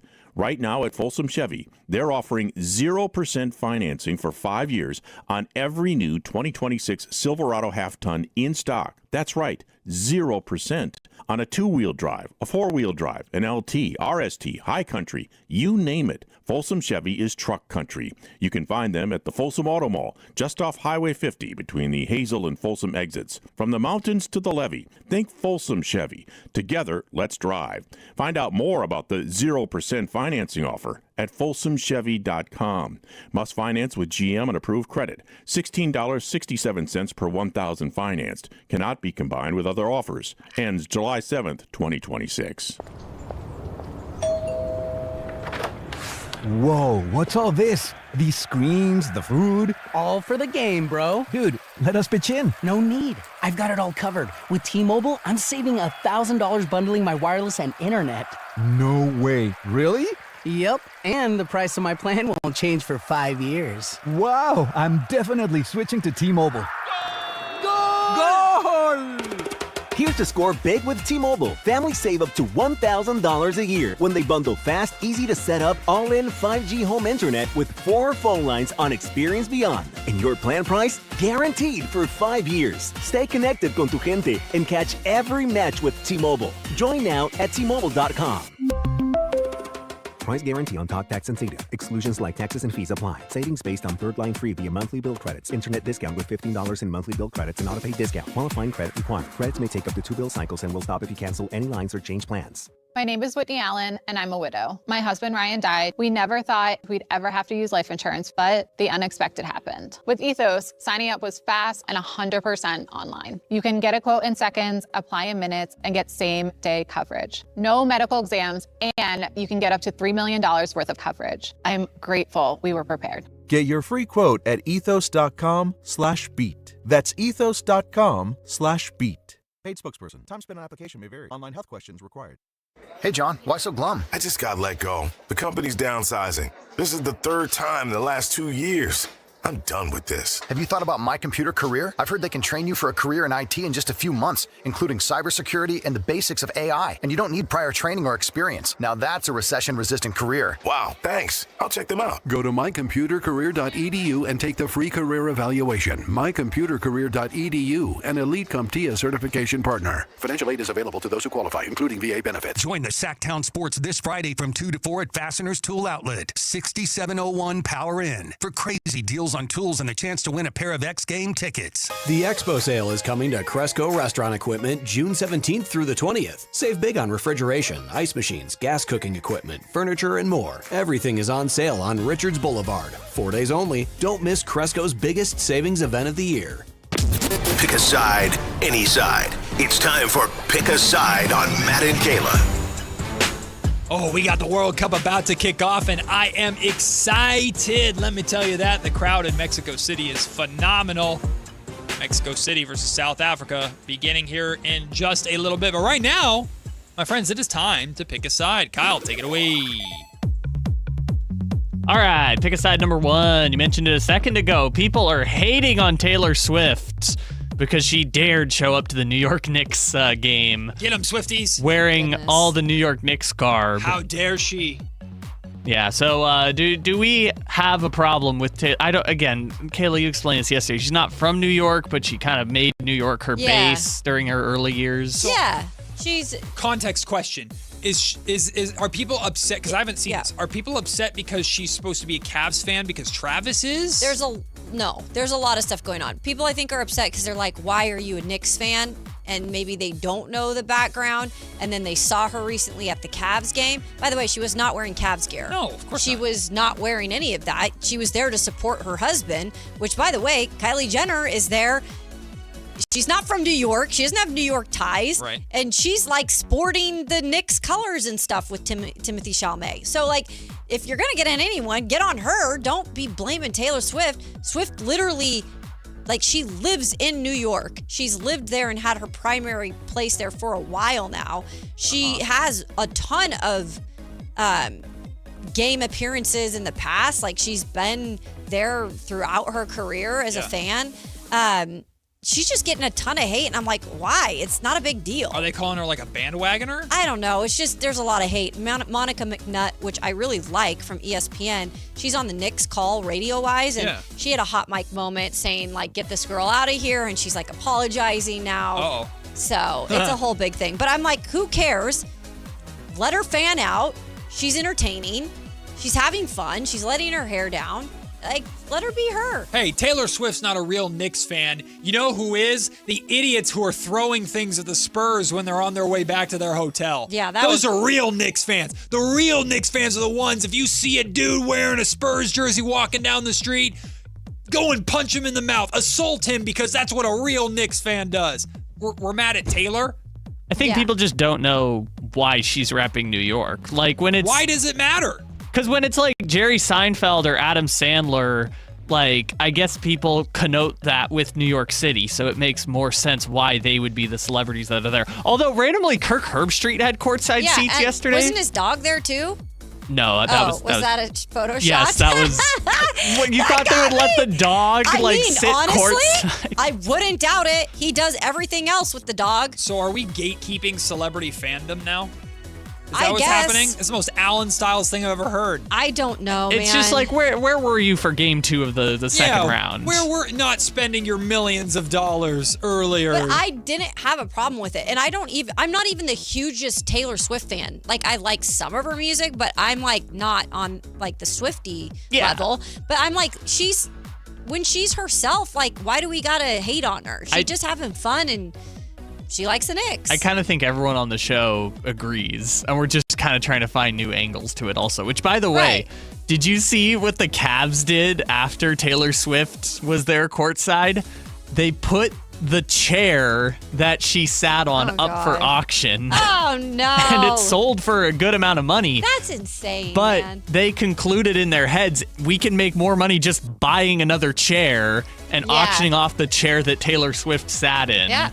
And makes sense, I made guess, a few for them. bucks out of it. That's crazy. All right, what's next up? All right, next up on our pick a side, the cast of The Sandlot is due to reunite in Dugout Dads. Love this. A new series that would see Patrick Renna as a little league coach dealing with unruly parents and coaches. I feel like I'm reading like an IMDb description there. I never watched The Sandlot, so I'm not going to watch this. Oh, what? Never watched it. Oh, man. Sandlot, one of the greatest sports movies of all time. Just a feel-good movie.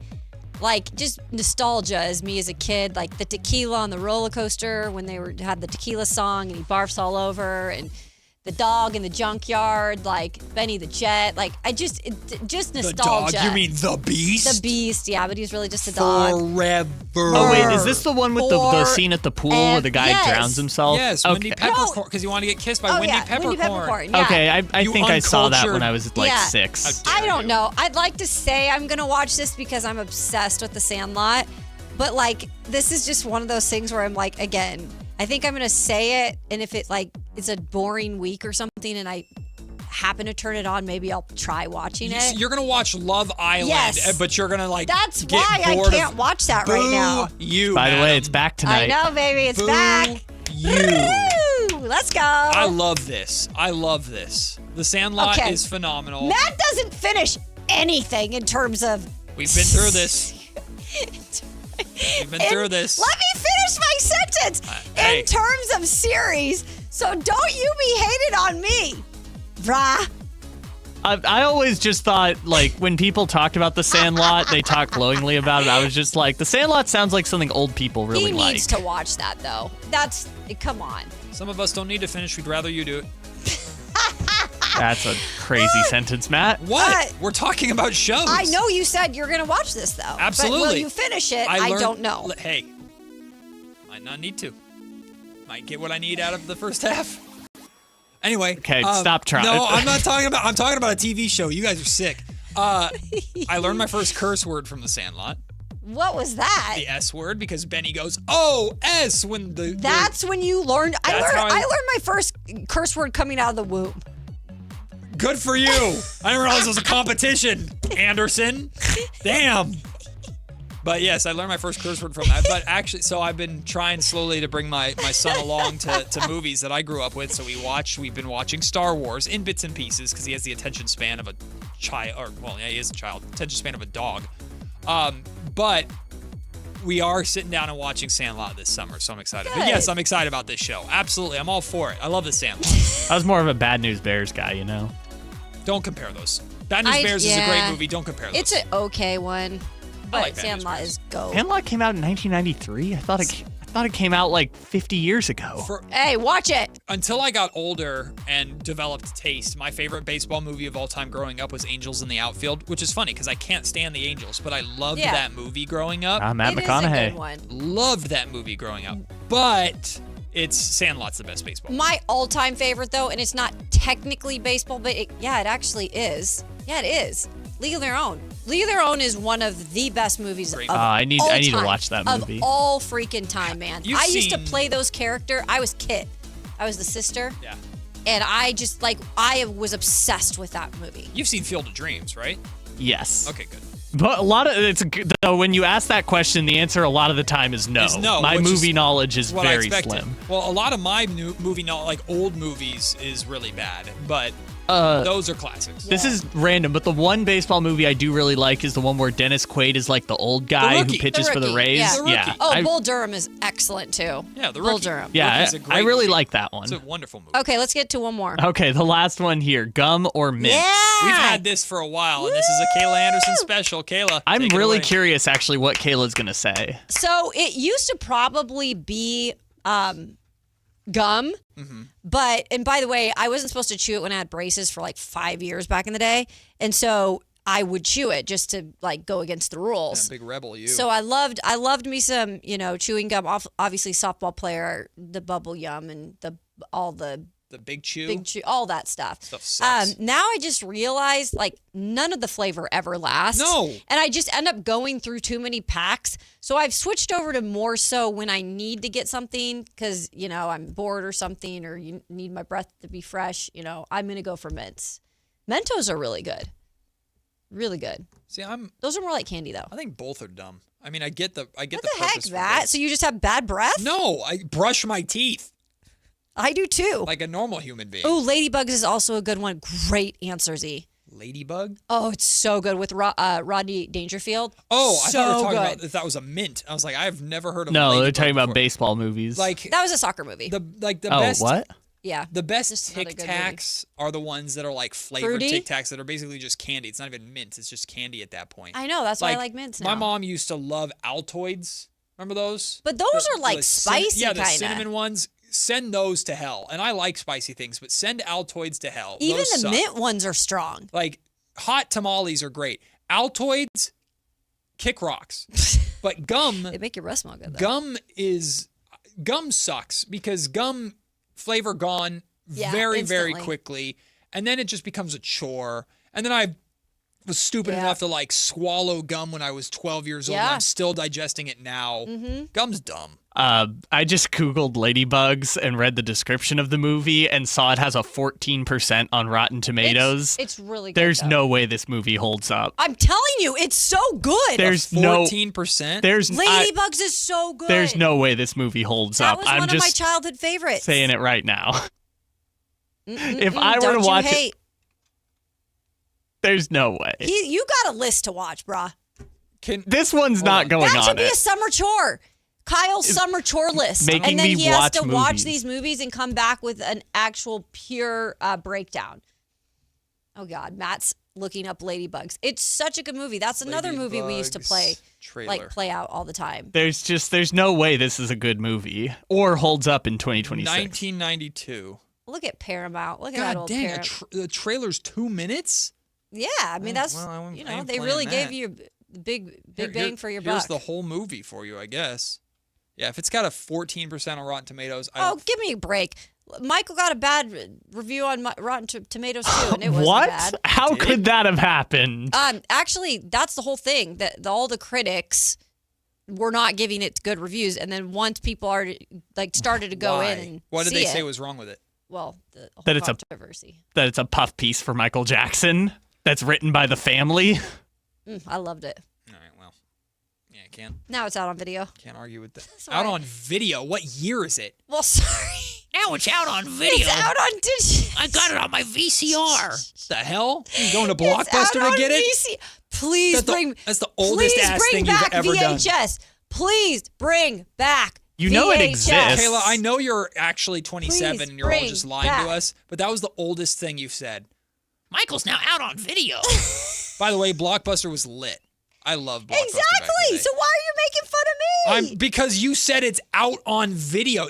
That unlocked something for me. I haven't heard that in decades. It unlocked Blockbuster. Yes, I had a Jonathan Brandis crush. You're exactly right. See, these YouTube chatters today are spot on. Spot on. Bringing back my childhood. I firmly disagree that they're spot on today with most of what they've said the entire show about me. But thanks, partner. Oh my God. We'll take the break. When we come back, Sam Sorry, Amick. except for with you. Yeah, spot on about your Ladybug stupid ass movie. Sam Amick provided some more context to his reported Domantas Sabonis Charlotte Hornets trade talks, and multiple local reporters have said it isn't happening. So we'll talk about that, and if we have time, getting to Houston head coach Kelvin Sampson's interview about Kingston Flemings with NBC Sports. That's coming up next. Matt and Kayla, Sactown Sports. The top young talent in the NBA is headed to Sacramento this summer for the 8th annual California Classic presented by Ticketmaster. The Kings will host the Milwaukee Bucks, Brooklyn Nets, and Golden State Warriors in a preseason showcase that's sure to bring more fireworks to your 4th of July weekend. 3-day general admission passes for July 4th, 5th, and 6th are available now. Visit kings.com/California Classic for details. Your exclusive home for Kings basketball. Sactown Sports 1140. This is the story of the one. As a safety manager at a manufacturing plant, he does everything he can to keep his coworkers safe. From finding ways to reduce risks to keeping safety supplies in stock. And for that, he relies on Grainger. Grainger offers a broad range of quality products and next-day delivery, so he can always play it safe. Call 1-800-GRAINGER, click Grainger.com, or just stop by. Grainger, for the ones who get it done. Finding great candidates to hire can be like, well, trying to find a needle in a haystack. Sure, you can post your job to some job board, but then all you can do is hope the right person comes along. Which is why you should try ZipRecruiter for free at ZipRecruiter.com/free. ZipRecruiter doesn't depend on candidates finding you. It finds them for you. Its powerful technology identifies people with the right experience and actively invites them to apply to your job. You get qualified candidates fast. So while other companies might deliver a lot of hay, ZipRecruiter finds you what you're looking for. The needle in the haystack. See why 4 out of 5 employers who post a job on ZipRecruiter get a quality candidate within the first day. ZipRecruiter, the smartest way to hire. And right now, you can try ZipRecruiter for free. That's right, free at ZipRecruiter.com/free. That's ZipRecruiter.com/free. ZipRecruiter.com/free. ZipRecruiter. What's up? We're talking to Chad Hoblet of Hoblet Dodge, Chrysler, Jeep, Ram, and Woodland. Chad, tell me what's going on for Chryslers. Make this the summer event. Well, you'll have to choose between 3 great deals. 0% financing for 60 months, 2.9% financing for 72 months, or 4.9% financing for 84 months. And whichever you choose, you get no payments for 90 days. Whoa, that was so many numbers. I don't even know what it all means. It means you will save thousands of dollars on your new Ram truck with the best financing options available. It's a choose-your-own savings and payments adventure with Hoblet Dodge. Search, select, and save through their whole inventory at HobletDodge.com. Unbeatable prices, unbeatable selection, and now unbeatable interest rates. Nobody beats Hoblet, period. Financing through SFS for qualified buyers. 0% for 60 months equals $1,667 per thousand borrowed. 2.9% for 72 months equals $1,515 per thousand borrowed. 4.9% for 84 months equals $1,408 per thousand borrowed. No payments for 90 days on approved credit. Interest accrues from date of purchase. Offers cannot be combined with certain other incentives. Excludes Ram, 1500 RHO, and Tungsten models. Sample VIN 342368. See dealer for details. When life calls for a little extra, a kitchen upgrade, paying off debt, or that dream vacation, Valley Strong Credit Union is here to help. With a Valley Strong home equity loan, you can tap into your home's value with competitive rates, flexible terms, and local guidance you can trust. Get approved in as little as 5 minutes, with funding in as few as 5 days. Your goals are within reach. Visit valleystrong.com to get your offer today. Valley Strong Credit Union. Grow your possibilities. Equal housing lender, NMLS number 456506. Card collectors know there's nothing as special as a rare one-of-one card. And now you can hear a very rare one-of-a-kind sports card show right here on Sactown Sports. Whitey Gleason here inviting you to join me and Mr. True Sports Cards himself, Imran Pilati, for the True Sports Card Show every Saturday morning at 10 on Sactown Sports. It's the only sports card radio show in the nation. For all your hobby needs, get to True Sports Cards, 6661 Stanford Ranch Road in Rockland. And for hobby, insight, and fun, join us for the True Sports Card Show Saturday mornings at 10 on Sactown Sports. KHD1 Sacramento, KYMX HD3 Sacramento. From the Power Business Technology Toshiba Studios. This is Sactown Sports 1140. It's time for the lunch break. Your calls, your thoughts, your segment. Call or text us at 916-339-1140. It's the lunch break on Matt and Kayla. We got World Cup soccer, football, about to kick off in Mexico City. Starting lineups being announced. They're taken to the pitch. I cannot wait for the World Cup to begin. But Can I have a gusher real quick? Want a whole pack? No, just a gusher. This is crazy that you just got promoted for your eating habits, and now you're asking for more We were just food. talking about my childhood. Every time I eat a snack, I just see Kayla looking at me. He's like the snack king, man. Well, I mean, I have a child. That's true. Just raid the pantry. Well, all I do That's is true. just bring in snacks for you guys every day. No, I You well, do. You bring Well, in the no. healthy You snacks. bring in healthy snacks. You're the Without you, responsible I don't adult. know where I'd be. I mean, I'd be eating dog treats. Huh? Because that's what I have for Red. That's all the snacks I have. Please tell me you haven't eaten a dog treat before. No, I haven't actually. I've not eaten a dog treat. They're not very good. I know you can have. There are ones that are human edible. Why? I don't know, but there are ones that are. Well, I mean, technically, the gross ones are human edible. The gushers are my fault, though, because my wife made no. a grave mistake. She let me go to Costco alone. Oh, God, Matt. Costco's a wonderful place. Now, I wonder why you have all these goodies here in Came the back last with week. a box of, like a massive box of Cheez-Its. Yeah. Massive box of gushers. So does he eat any of it? Of course. Okay. My son? I just Of want course to make he sure. does. He still gets the majority of it. Want to make sure. What do you think would have been crazier, letting you go crazy through a Costco or letting your son go crazy through a Costco? Because it seems like your snack choices are very similar. No, because Costco's dangerous for my son because Costco, they have like, here's this cool inflatable water slide hanging from the ceiling. And he goes, I want that. And it's $300. I'm like, no. I didn't even think about that Yeah, he's no. infatuated by the not food Yeah, stuff. it's not the food stuff. We don't even get there because right when you walk into Costco, and they have a new Costco in Roseville, and no Oh, one, that's right. like, That's what almost you're no one saying. goes to it. So those of you listening, But don't put it stop out there then. Oh, it's great though. I went during the week at like 3 p.m. Nobody there. Glorious. That's so nice. Oh, and the gas station. There's no one at the gas Are station. those good gas prices, by the way? I haven't They're looked. better. They're Okay. yeah. Not great. I don't understand why people sit at the pump for 20 cents off, but Yeah. it is good It's- gas well, prices. When you're penny pinching, man. But people will like wait in lines for like 20 minutes to get the That Costco is a long gas. time. Yeah. Like the one right down the street from where we live, they literally had to renovate a parking lot so that they could put cars in there and not block traffic to Starbucks. Costco is one of the few stores, though, as an adult, that I will just genuinely wander. Oh, for sure. Like, I want, like... Do you do all the, like, treats, like all the samples? Yeah. You know. Of course I do. The only thing I won't buy, I genuinely... my wife kind of instilled this rule upon me, and I actually agree with it. I won't buy produce at Costco because it's just too much, and it'll go bad before I am able to eat it all. Same thing with milk. Like, we don't go, like... Shout out parents of, like, 5 kids. Yeah, get the 2 gallons of, or however much things of milk and be good to go. Like, we can't do that. But, man, Costco's got some good, like getting your meat at Costco, bulk meat. Right. Maybe Costco should sponsor lunch break. We'll take anyone. That'd be a good We'd one. love it. It's right down the road.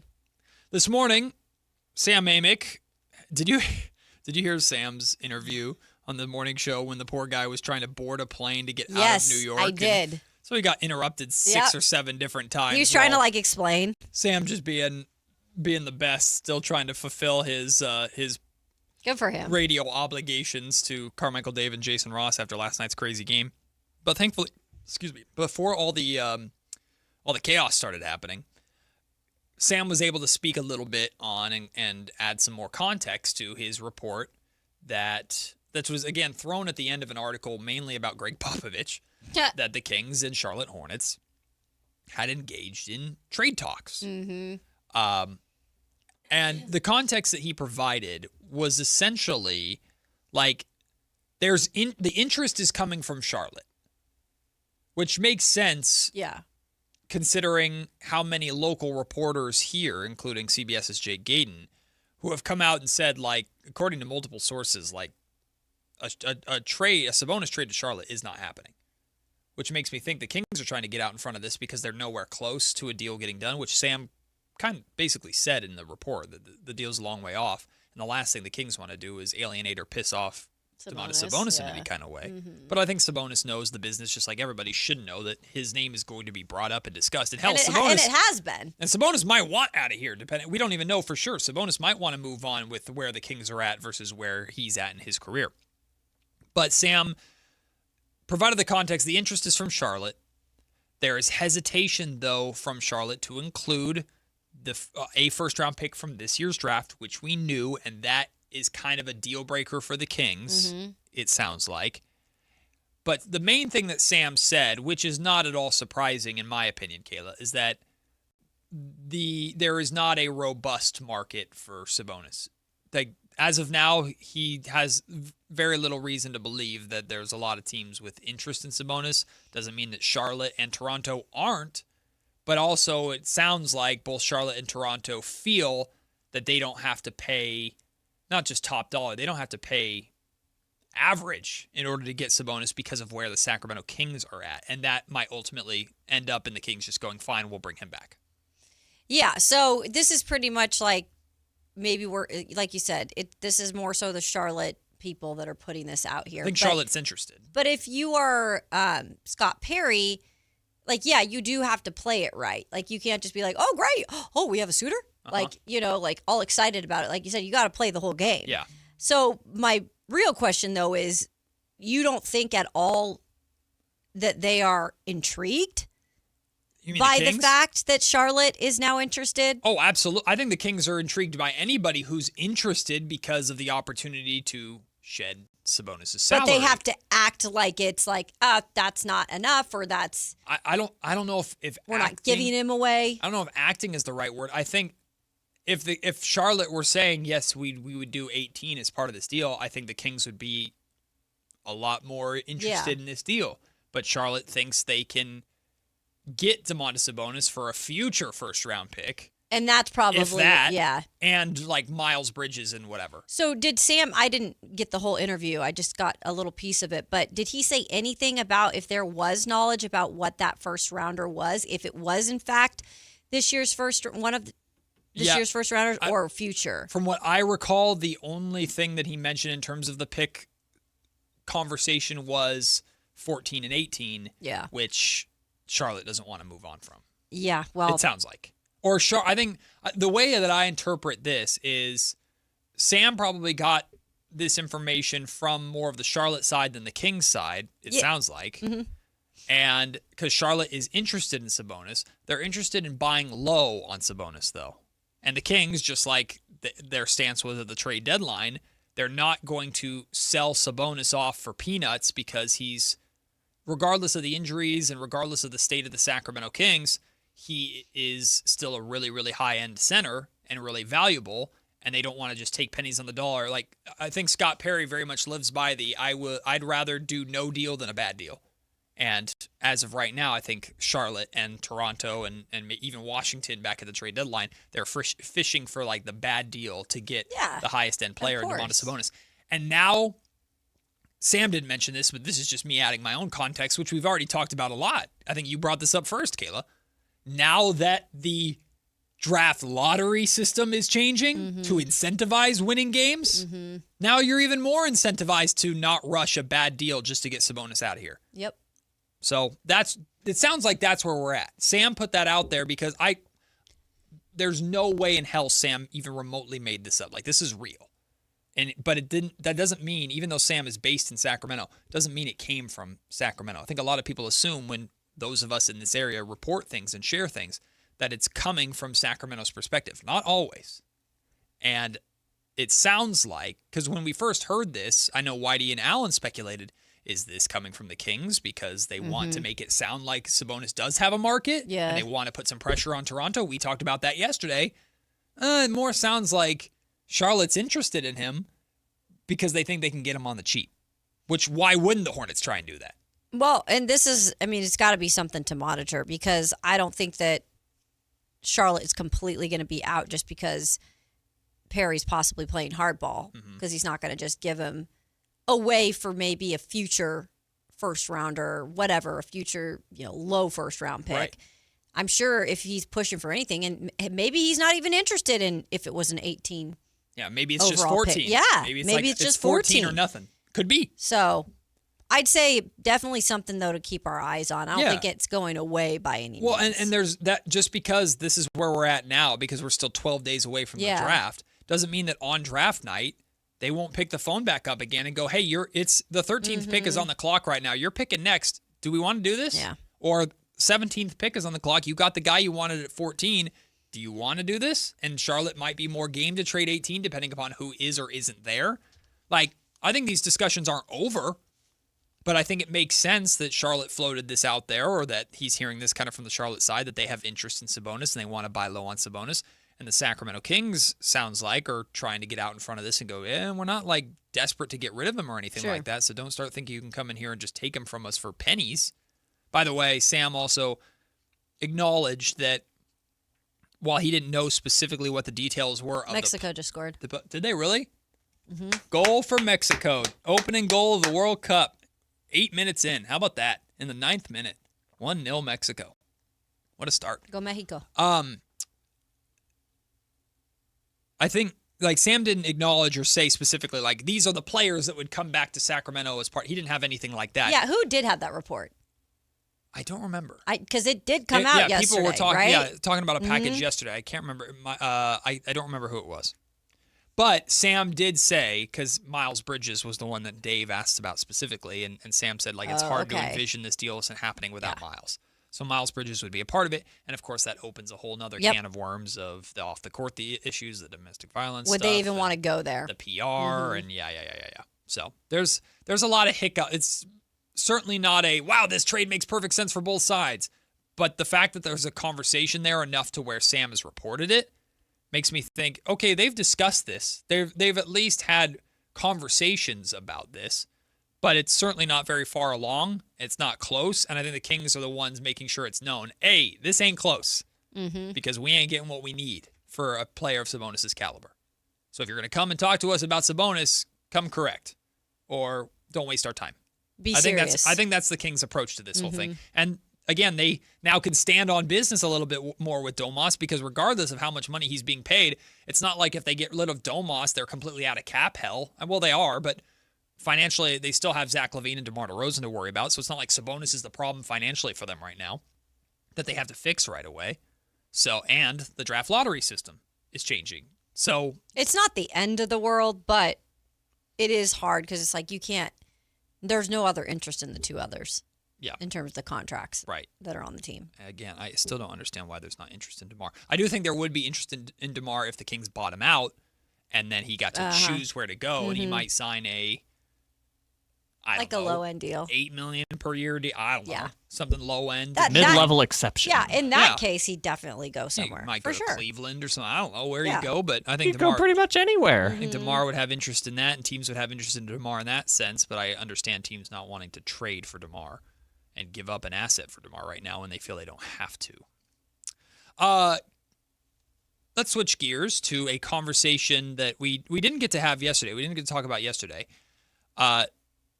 Tristy Rodriguez does phenomenal work for NBC Sports, where you can find, of course, the Sacramento Kings broadcasts and the pre- and post-game show. And Tristy did an interview with Kingston Fleming's head coach, Kelvin Sampson, from Houston, the University of Houston. Yep. And there were a couple really interesting nuggets in here, a bit of information from a coach who's obviously going to hype their guys up. But I think the main thing that Coach Sampson said about Kingston Fleming's is this. And I'll read, it's a bit lengthy. I'll read all of it. And then I'll tell you why it didn't have the effect on me that I think it should. Okay. Here's what Coach Sampson said when talking about Kingston Fleming's. I think what he does off the court is better than what he does on the court. Kingston came in with a kind of compromising attitude where he didn't want to step on toes. So I bring him into my office one day and I say, young fella, I didn't bring you over here to take a back seat. You're the best player on this team. Don't run from it. Embrace it. God gave you these gifts. Don't hide them because somebody was here before you. I want you to know when you climb Mount Everest, if you have this great accomplishment, you take your flag, you stick it in, you claim it as your ground. You can still be a great teammate. You can still treat people with respect, but it's not fair to you or to us if you come in and take a back seat. So I said, you're either going to be driving this bus or you're going to be a passenger. You haven't been a passenger your whole life, so don't come over here and act like you're sitting in the back now. You can get up there in the front row and be proud of it. I think that's what he needed at the time, and from that day forward, he was the best player on the team. But he was very respectful of those returning guys. I've read comments that they made about what a great teammate Kingston was, how respectful he was. But if you know Kingston, that's just who he is. He's very articulate. He's very bright. He has a great perspective on life. He puts others first. But when he walks across those lines, he's a killer. So what you said is this what's rubbing you wrong in terms of what he said in the start of this? Because it's like, I like what he does better off the court than what he does on the court. That's a big part of it. Okay. So none of this is negative. Yeah. None of this is negative. Yeah. And you'd rather work with good people than bad people. I'm kind of tired of the Kings having a nice locker room. Okay. I'm kind of tired of the Kings having a bunch of nice guys that get along. Like, I'm not saying I want that locker room to be toxic because we experienced kind of some of that a couple of years ago. It's not great. Sure. And I don't want the Kings to draft a guy to where, as a media member, when I ask him a question, he treats me with disrespect or anything like nobody wants to deal with that. But I want the Kings to draft a player who, that last line I like, on the court when he steps in between the lines, he's a killer. Yeah, but I need that in all facets. And maybe that's why I'm a little more drawn to Darius Acuff Jr., because when you ask Darius Acuff, there's an ESPN article that's out right now that we're probably not going to get to today. But ESPN wrote this article, and it's titled, Darius Acuff Jr. Wants to be the next Jalen Brunson. Yeah, which should be an attitude he has. And in Kingston Fleming's, I understand he wants to be a good team player, a good teammate. Yeah, I love all this. This is not a bad thing. But when Kingston Flemings is asked what he wants to be, and who did he say he wants to be? The next, De'Aaron Fox. No, Cason Wallace. Oh, Yeah, it's like. But doesn't he even compare himself to Fox? Well, yeah, he's compared himself to Fox, right? But it's like, nah, dude, I need you to come in and take this. Yeah.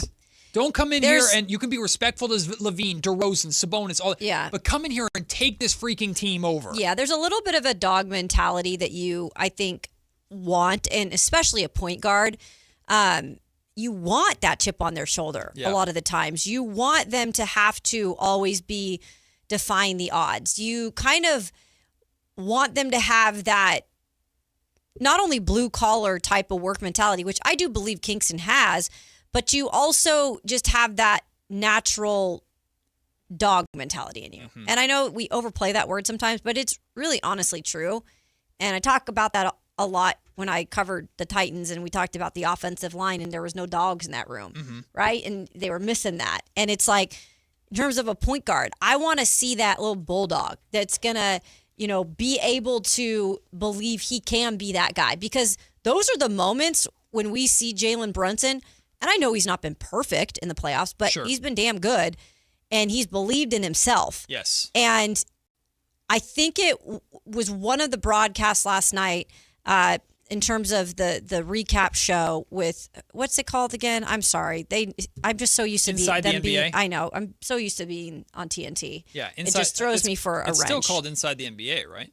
That's what it's still called. It is complicated. Only the post-game show is Inside the NBA. Yeah. It's the pregame is You know what called, I'm talking about. Yes, Ernie, Chuck, Kenny, I Chuck. think it was Kenny who said, and made a great point too, Jalen only wins.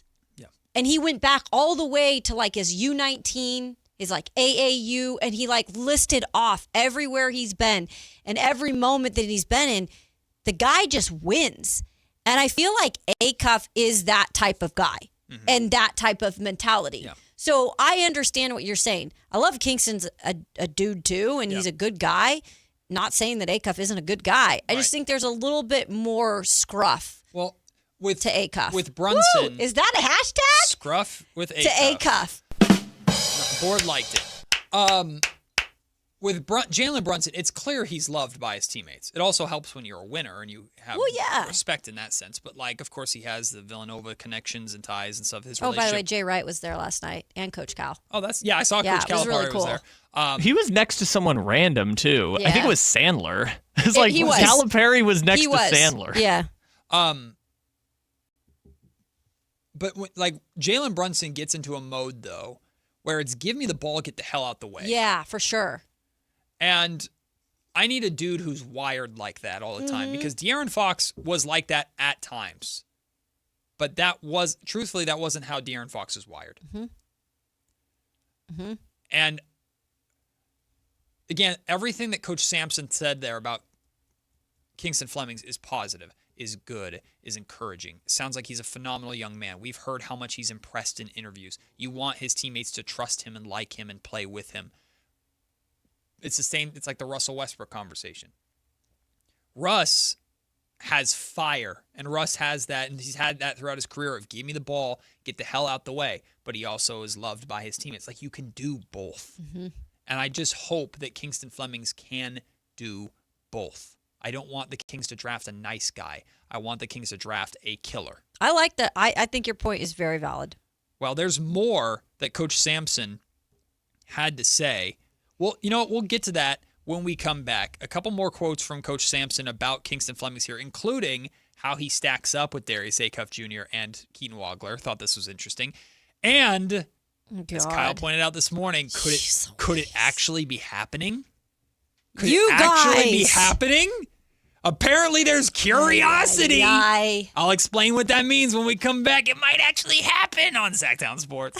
The X Games are coming to Sacramento. Join Kayla Anderson at Sactown Sports 1140 at Cal PAL Expo from June 26th through the 28th to watch the top action sports athletes in the world go head-to-head with 3 days of high-octane competition, BMX, skateboarding, and Moto X, plus live music from global electronic music icon Cascade, Grammy-winning producer Artist Mustard, and DJ Subtronics. Get your tickets today at xgames.com. Your local sports leader, Sactown Sports 1140. Sacramento weather is brought to you by Bonnie. Happy Thursday from the KCRA 3 Weather Center. I'm meteorologist Ophelia Young. Today is also a weather impact day for dry north breezes and a hotter afternoon with highs in the mid and upper 90s. Get the latest forecast on the KCRA 3 News and the KCRA 3 app. Oh, the Sacramento heat. Right now, get your AC professionally tuned up for as low as just $59 and enjoy your summer nice and cool. Plumbing, electrical, heating, and air, Bonnie.com. Summer restrictions apply. 696-355. We've seen every kind of golf swing. Some smooth, some, let's just say, innovative. And that's why Hagen Oaks offers Total Game Fitting. The TrackMan-powered player performance studio shows what your swing is really doing. Ping's Ball-Nemic Ball Fitter finds a ball that behaves. The Hagen Oaks Putter Fitting Studio helps turn almost into yes. And FootJoy's 3D foot scanner builds stability from the ground up. At Hagen Oaks, we don't judge your game, we fix it. Hagen Oaks Golf Complex. Better fit, more fun. Fulton Avenue at Business 80. Welcome to the Bar None Auction. Bar None Auction is selling thousands of items this Saturday, June 13th in Sacramento. Large farming and construction equipment, cars, trucks, and industrial supplies. All sold to the highest bidder. Always open to the public. Visit barnoneauction.com. Remember the days of real country music? Now you can get your favorite classic country every day on 105.1 HD3 The Ranch. Listen to The Ranch on the free KNCI app or anytime at 105.1 HD3. Join the Sactown Sports this Friday from 2 to 4 at Fasteners Tool Outlet, 6701 Power Inn, for crazy deals on tools and the chance to win a pair of X Game tickets. Get ready for the expo sale at Cresco Restaurant Equipment, June 17th through 20th. For 4 days only, save big on everything you need for your food service operation. Shop huge discounts on refrigeration, ice machines, gas cooking equipment, indoor and outdoor furniture, commercial cooking tools, glassware, tableware, and much more. Plus, meet factory reps and enter for giveaways. It's all happening at Cresco Restaurant Equipment, 951 Richards Boulevard. Everything is on sale. Don't miss the best savings opportunity of the year. Want the best movie experience in town? Join Sactown Sports IMAX Pass by visiting SactownSports.com. Sign up today. You can win tickets to see this week's films at the Esquire IMAX Theater. At Folsom Chevy, they're making it easier to get a new truck. From how you're treated to sweet new deals. Swing by the Folsom Auto Mall, ask about their incredible new finance offer on every new 2026 Silverado half-ton truck in stock. Folsom Chevrolet. Together, let's drive. Did you really think Pure Talk was just going to sit back and watch America turn 250 years old without doing something awesome to celebrate? Of course not. That's why they're raising $250,000 for America's Warrior Partnership by the end of July. America's Warrior Partnership is on the front line of preventing veteran suicide. They've had extraordinary success, and here's how you can help. When you switch your cell phone service to Pure Talk this month, you'll be invited to round up to support America's Warrior Partnership. No pressure, but if you do, Pure Talk will match your donation dollar for dollar. And to further celebrate 250 years of our extraordinary democratic republic, Pure Talk is offering unlimited talk, text, and data for just $34.99 a month. Dial pound 250, say Mike Rowe. That's pound 250, say Mike Rowe. And happy birthday to us. Midtown Second Saturday is back again on June 13th. Discover local art, catch a special activation in Government Alley, and enjoy a free car show in Silent Disco at Fremont Park from 4 to 8 p.m. Learn more at Explore Midtown or visit MidtownSecondSaturday.com. Thanks to Bonnie Plumbing, Electrical, Heating, and Air. In celebration of 80 years of 49ers football, Sactown Sports is counting down 80 of the most memorable moments that have shaped the team's storied legacy and winning tradition. Here's today's faithful flashback. Number 63, Candlestick Park's farewell. Whether it was the Beatles, the Rolling Stones, or the San Francisco Giants, many had the privilege to play in a one-of-a-kind stadium called Candlestick Park. The wind was always a factor, the birds were always present, and the final team to call it home was the San Francisco 49ers. The 49ers played their final game at Candlestick Park on Monday, December 23, 2013, against the Atlanta Falcons, winning 34-24 after a Navarro Bowman interception that would be called the pick at the stick. It closed out a special place with one last memorable moment. Faithful Flashbacks on Sactown Sports 1140.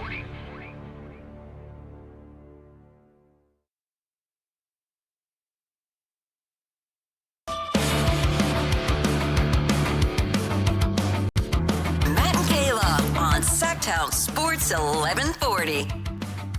Before we get to the text that Kyle put in the group chat this morning that made me all giddy with excitement as I was driving into the station. As I rolled my eyes. Because Kayla's the adult in the room. Let's finish this interview with Kingston Fleming's head coach at Houston, Kelvin Sampson, who talked about and compared Fleming's to the other two top guards. It sounds like it's just a three-guard race at the top. No disrespect to Braden Burries or Michael Brown Jr., but it sounds like a lot of people believe the consensus top three guards are Fleming's, Acuff and Wagler in some order. Yeah. Well, here's what he said. Well, we played both those teams last year. We played Arkansas and we played Illinois. And both are outstanding players. I think it depends on what you're looking for. Of the three, I think Kingston is the best true point guard because that's what he is. He's a point guard. We played Arkansas and New Jersey right before Christmas, and I think Kingston had 28 that game, and Acuff may have had 25. They're both really good, but you know, Kingston is 6'4". No, he's not, coach, but inches. He sees the floor. He cares more about winning than he does about anything else. He had games where he had 8 or 9 assists and 6 points, and games where he had 42 points. He does whatever you need him to do. But he's true beyond his years. His basketball IQ is off the charts, really understands the game at a high level. It's only going to get better. When we signed Kingston, he probably weighed 165 pounds. Yeah. Maybe, and now he played last year around 183, 184. Eventually, he's going to be 195, and he's not going to be 19 years old. Kingston is 19. He's a teenager. I was looking at the NBA Finals game last night, and look how old Jalen Brunson is. Stephon Castle is a young guy. Castle also had Victor Wembanyama with him. None of these other teams have a Wemby, so it's a little bit harder to be the point guard when you may wind up being the best player on the team. Wrapping it up, so Acuff has the strengths. I think he's an elite scorer. Wagler has strengths. I think he's a really good basketball player. That's only going to get better. I like all three of them. I just think if you're looking for a point guard, and based on how you define that position, I think Kingston would be the choice. Yeah, no surprise there. And he's going to go for his guy, Sure. right? I mean, I think like you could say the same thing about if you want a point guard, you go for Darius Acuff Jr. But no, I get it. And I think, Kristen was our guest yesterday. Yeah. And phenomenal job on the show, by the way. Just gave some really great insight. And she has known a lot of these players for years, you know, because she goes all the way back to like the 8th grade, the 9th, the high school years. And she said something about how difficult in terms of just pleasing Kelvin Sampson as a player. Like, he's a difficult guy in terms of what he expects. He is old school to the core. Yeah. He is old school to the core, which is, he's done a great job with that Houston program. But you have to like be on your you-know-what there. And so I think with Kingston coming in as like one of 3 freshmen, wasn't really supposed to be like the guy. Right. It does say a lot about what he can handle, what he can tolerate. I think that's the plus side of Kingston too, is like he can handle the toughness. Another good point to what you just illustrated is that Coach Sampson, like a lot of these coaches will do these interviews and just hype their guy up. He's the greatest player of all time type thing.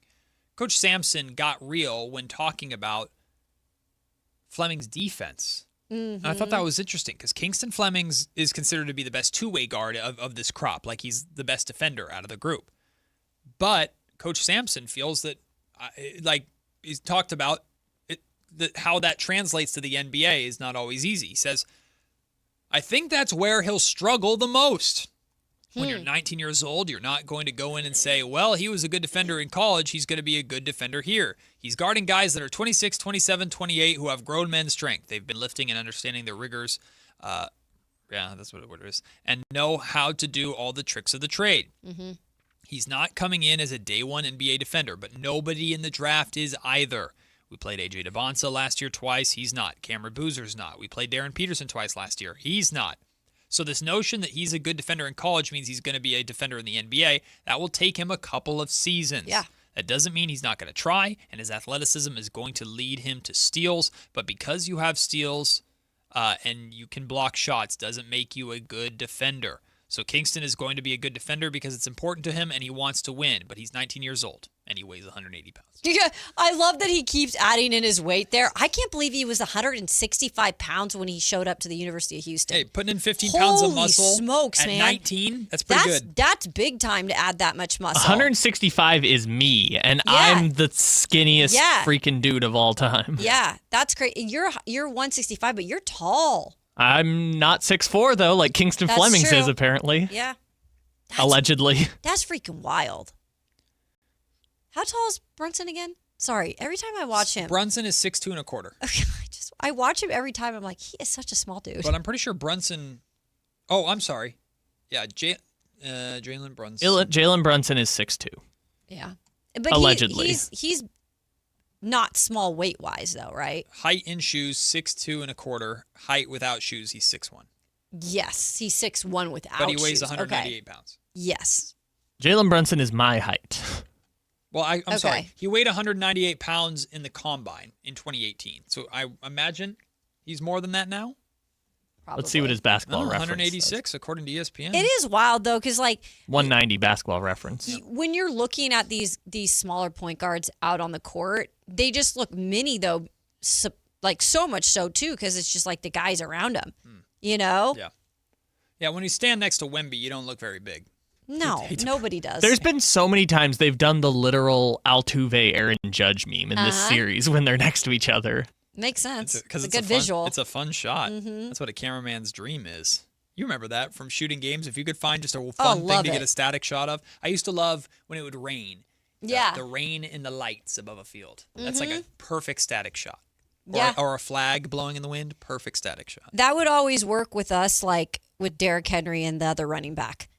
Because Derrick Henry is so humongous. Whoever would be and him. whatever other running back we always had, it was like half his size. Like him and Tyjae Spears next to each other. Exactly. Yeah, it was funny. Well, Kayla. Oh, gosh. Could it happen? Oh, gosh. Could it happen? You and Kyle are just geeking about this. From Monty Poole of NBC Sports in the Bay Area. I know it seems crazy, but there is at least curiosity on both sides. This wouldn't even be a conversation 5 or 6 years ago, and it might not happen now, but there's enough there that we shouldn't ignore the possibility. It's mostly up to LeBron. Oh, God, here we go. We're talking about LeBron James to the Golden State Warriors. Yes, LeBron, you're coming around. He's curious. He's thinking about it. The seed has been planted. So who would be the most influential person to convince him to go to Golden State? Don't say Draymond.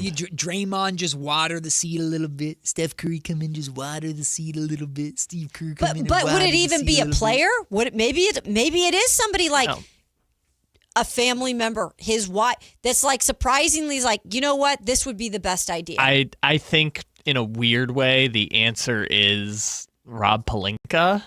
Like if the Lakers decide we don't want to have you back, then he's left without option. Like I assume what's going to end up happening is they're both going to bite their teeth and compromise and come back to the table.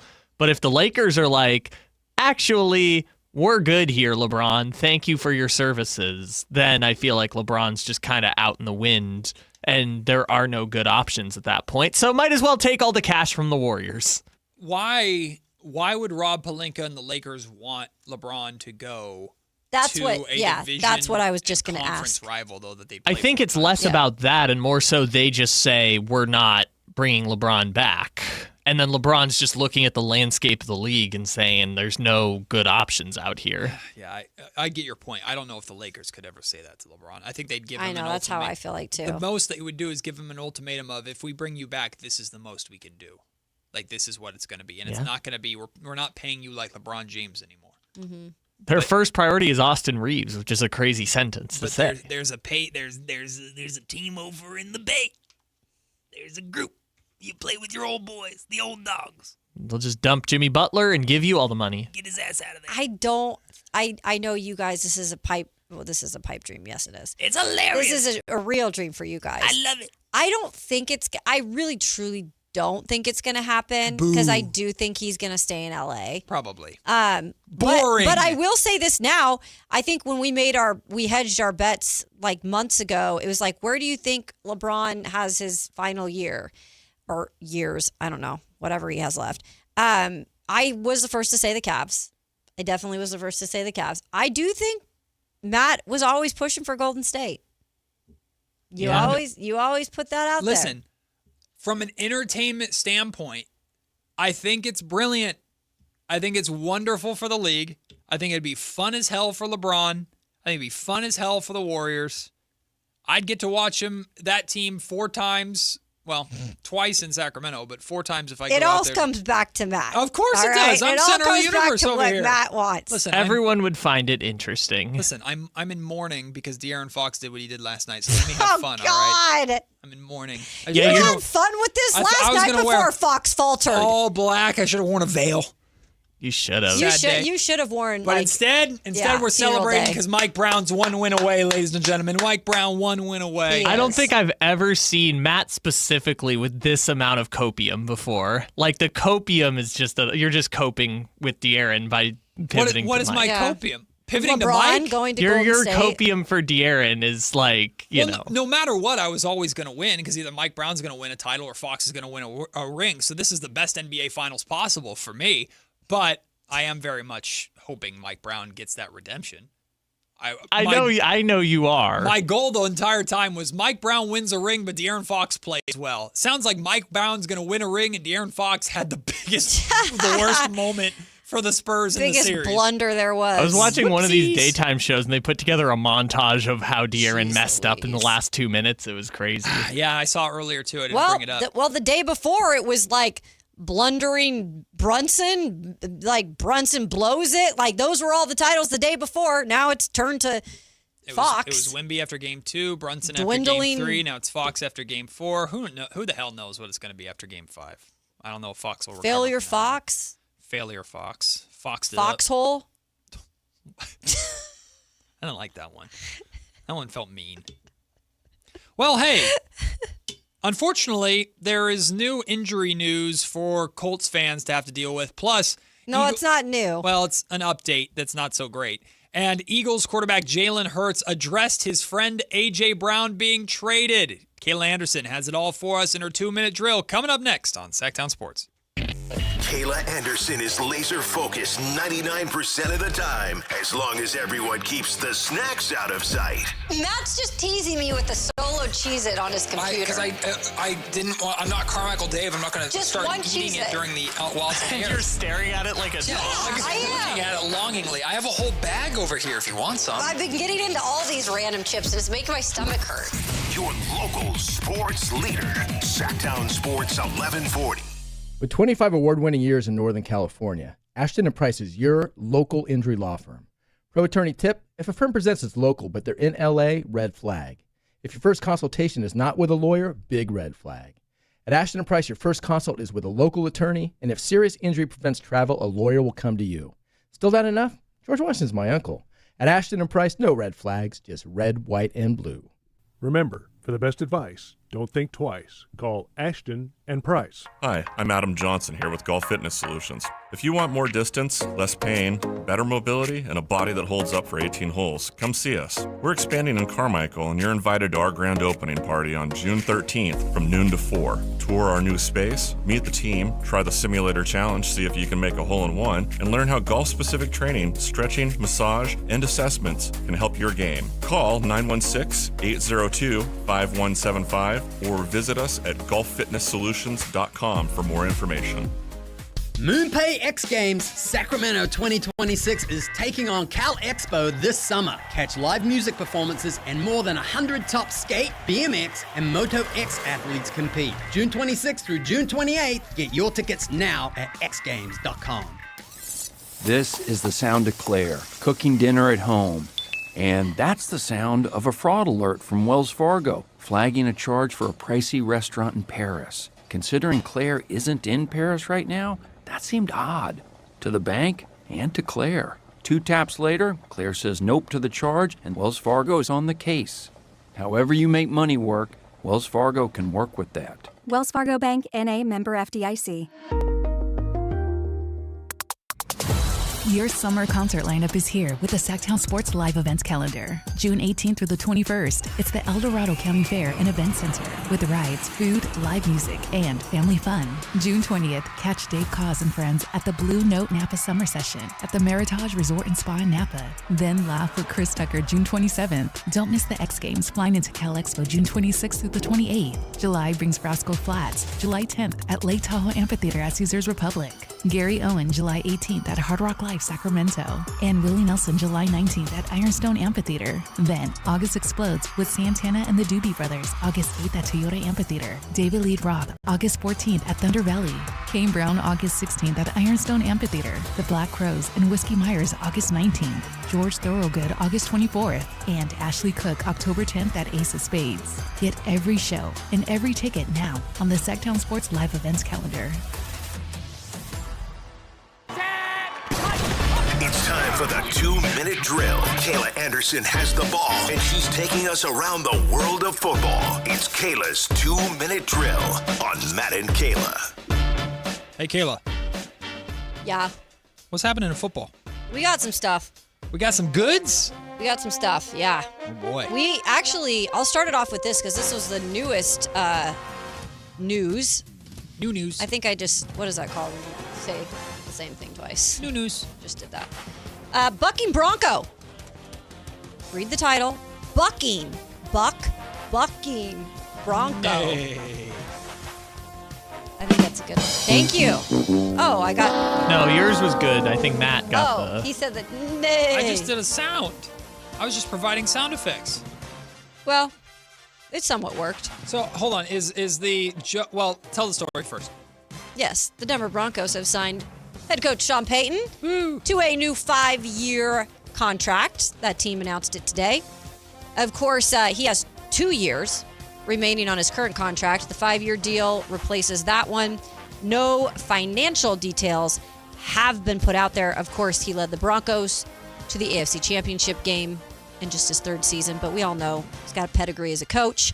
And he lost his quarterback last year, Bo Nix, in a freak accident at the end of the game. So this is could have been further. This is how you know Kayla is an Emmy award-winning television person, because I love lower thirds that have multiple meetings. So I need to know which one. Is it Bucking Bronco, like Buck, because they paid a buck, they paid money? Yeah. Or is it like Bucking Bronco, which is how I feel about the Broncos on a daily basis? Now, usually it would be the latter, because I am kind of a potty mouth. They call me Petite Sailor, not on the air, but off the air. And so usually that would be it. But no, I thought of money, buck.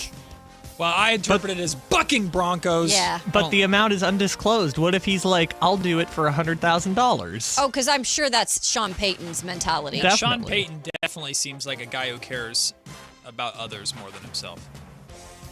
What? What did I say? I don't think that's true. Yeah, it's sarcasm. I don't like Sean Payton. And I don't like the Broncos even more, so it's a match made in heaven. I mean, Sean Payton just loves to give out money, you know? Yeah. Yeah, that was a Bounty Gate joke. Oh. I... Because okay. Sean Payton was very generous with his money. I gotcha. All right, how about this? Bucking Bronco. Yeah, maybe that's the way you should say it if you don't like the Broncos. All right, how about this one? It's very dangerous. I got my hand over the dump button. Jeez Louise. Small center, big payday. Woo! Now, you might be wondering, what the heck are you talking about, Kayla? Small center was Ariel Huckporty playing last night for the Knicks. Well, that too. Aaron Brewer is the Miami Dolphins center. Uh-huh. I covered him for 3+ years in Tennessee. Uh-huh. Mike Vrabel famously labeled him as a tough as a $2 steak type of center. Yep. Because he is always being put into the category of he is small. And he is. He's very short. He is not the typical center, guys. He, I think, earned his way when the center, I think it was at the time, had gotten hurt. And so he kind of like played in that position for a little bit and then got that big deal to Miami, where he played under in front of, I should say, a very small quarterback in Tua Tagovailoa. So it kind of works. Well, Malik's no bigger either, so it works for them. But in all seriousness, I'm excited and happy for Aaron Brewer. Yeah. He proved himself. The deal's worth up to $52.5 million. 37 of that is guaranteed, and it makes him the 5th highest paying center in the NFL. Wow. Which I would have never imagined. So it's crazy. Like, I'm thinking of the two guys, center and quarterback for the Dolphins right now, are pretty much two castaways from the Titans who've made themselves starters and got themselves paid. Well, it's never a great sign, though, when it's like we have the Titans rejects. No, it's not, but it's good for them because they got paid. Yeah, Miami has money to spend because we know that team's not going anywhere fast, but also, in all sports, they have their archetype of like what the your ideal NFL player looks like, especially like a lineman. Yeah. And when you have someone who does not fit that archetype because they're smaller or whatever reason, those are very, very fun stories to root for. And when those guys find success, typically it's because they have to, what I don't have in size in terms of like weight or height, I have to make up for in heart or in my work ethic. And that's what it is. And I love those stories like that. So good for Aaron Brewer. I Yeah. hope the Dolphins aren't a complete embarrassment. I'm also still stuck. Like, tough as a $2 steak. That's yes. Have you ever had a cheap steak? Yeah. But that's what it's he saying that means. it's like hard to bite into? Yes. Yeah, it's like he's just tough, right? And it's like tougher than a $2 It's like steak. biting into leather. Oh, okay. That's like what he always But just labeled him as. I thought that's what happens when you like cook a steak too well. Well, that's a thing too, but like cheap steaks are not good cuts of meat. Right. Versus like a good steak is a good cut of meat. I don't know. I'm not a butcher. He just meant it as he's a tough guy, and he's only, I think he's listed at 6'1". He's not, guys. He's like, I think he's 6 foot at the most. I don't even think he is though, which is small for a center. Learned something new today. Yeah. See. All right.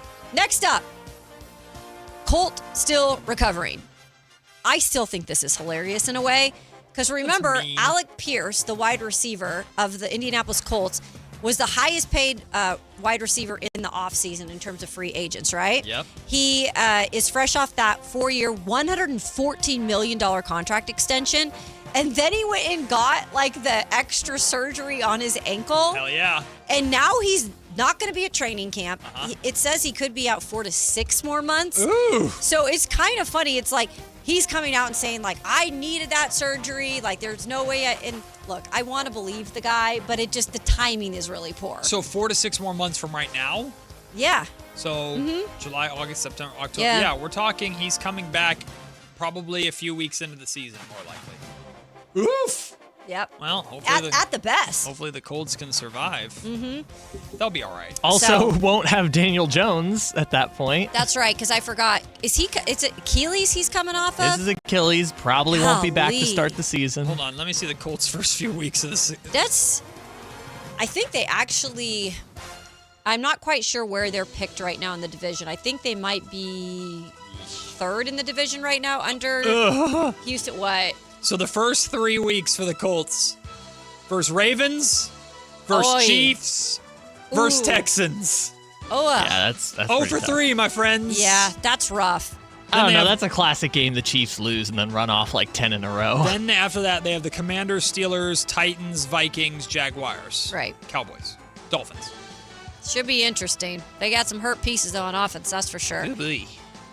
Finally, this one came down to earlier today. I know that Kyle's very familiar with him, but the Atlanta Falcons have acquired offensive tackle Wanya Morris in a trade with the Kansas City Chiefs, as per Jeremy Fowler of ESPN. Hey. Morris has started in 16 games in 3 seasons with the Chiefs, including 11 in 2024 at left tackle. I believe, correct me if I'm wrong, like he's been a big part of that line with some injuries that have happened, like having to step up.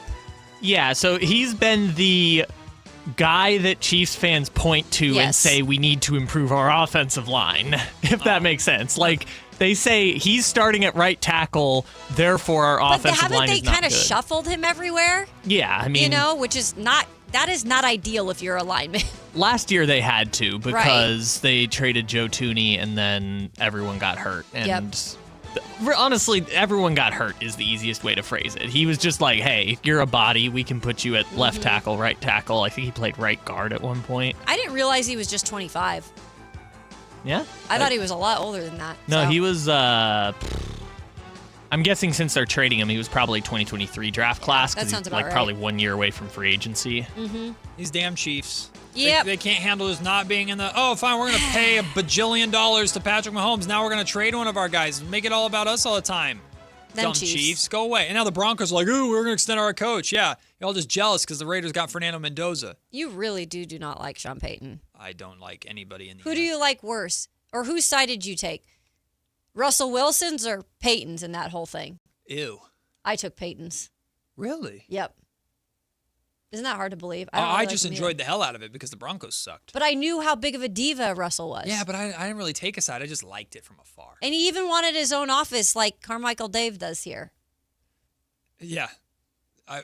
Go ahead. Give Dave an office so he can collect dust. Didn't Sean Payton also like call out Nathaniel Hackett once upon a time? I think so. Sean Payton was on the warpath when he first took over the Broncos. He just started talking about how terrible everybody was, and here currently and before him, and he was just like, I'm the dude now. And to be fair, I guess the Broncos are better now. I did love that stat last year that the Broncos went to the AFC Championship game and their highest cap hit was Russell Wilson. Yeah, that is crazy. That's pretty funny.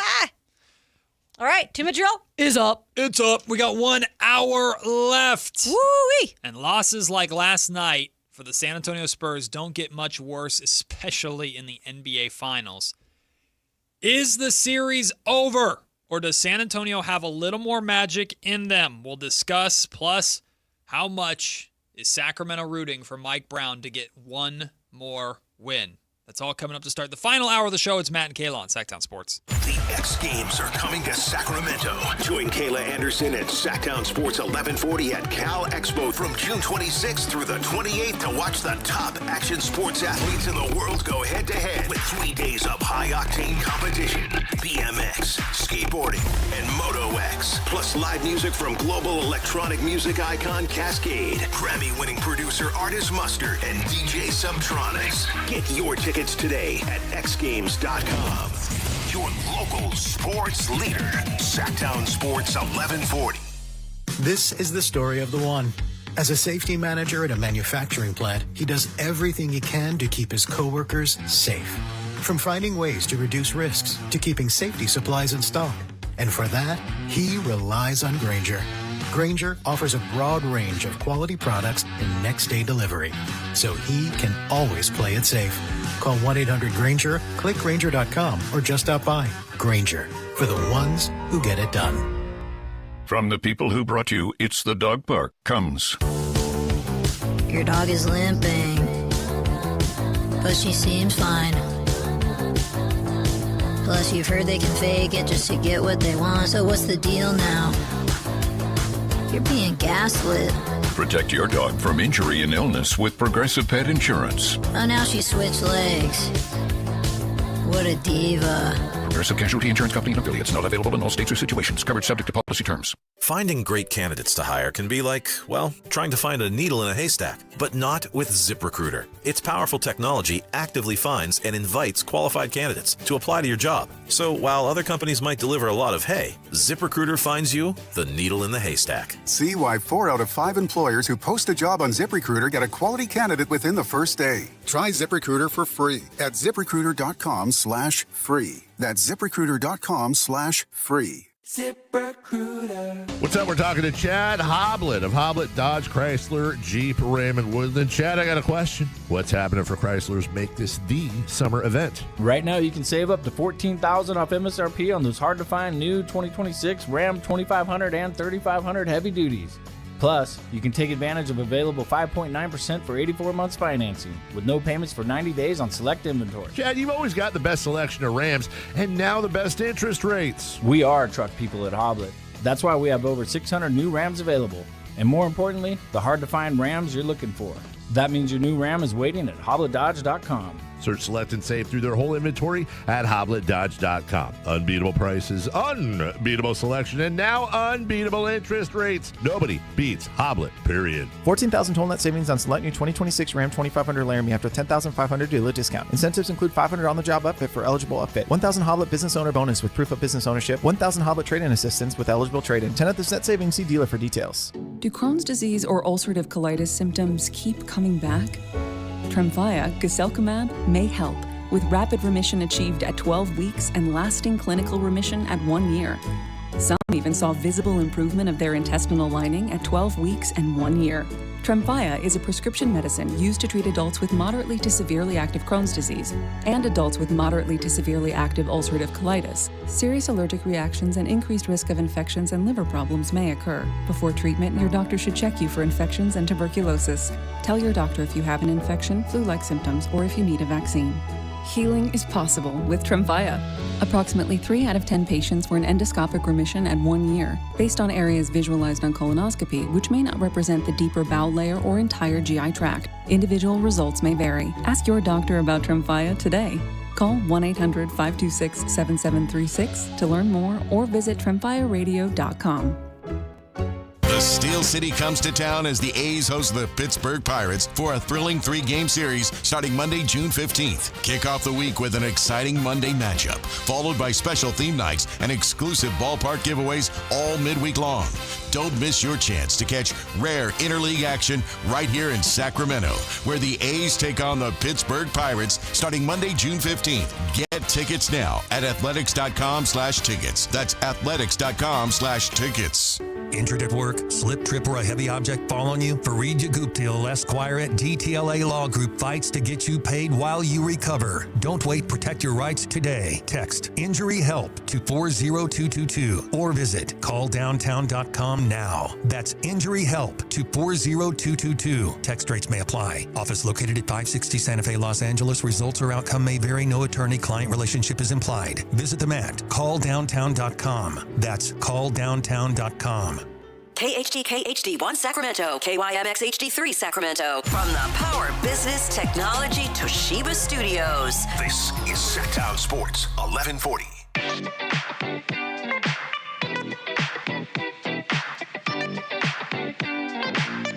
It's Matt George and Kayla Anderson on Sactown Sports 1140. Halftime of the opening match of the World Cup in Mexico, with a 1-0 lead over South Africa in the opener.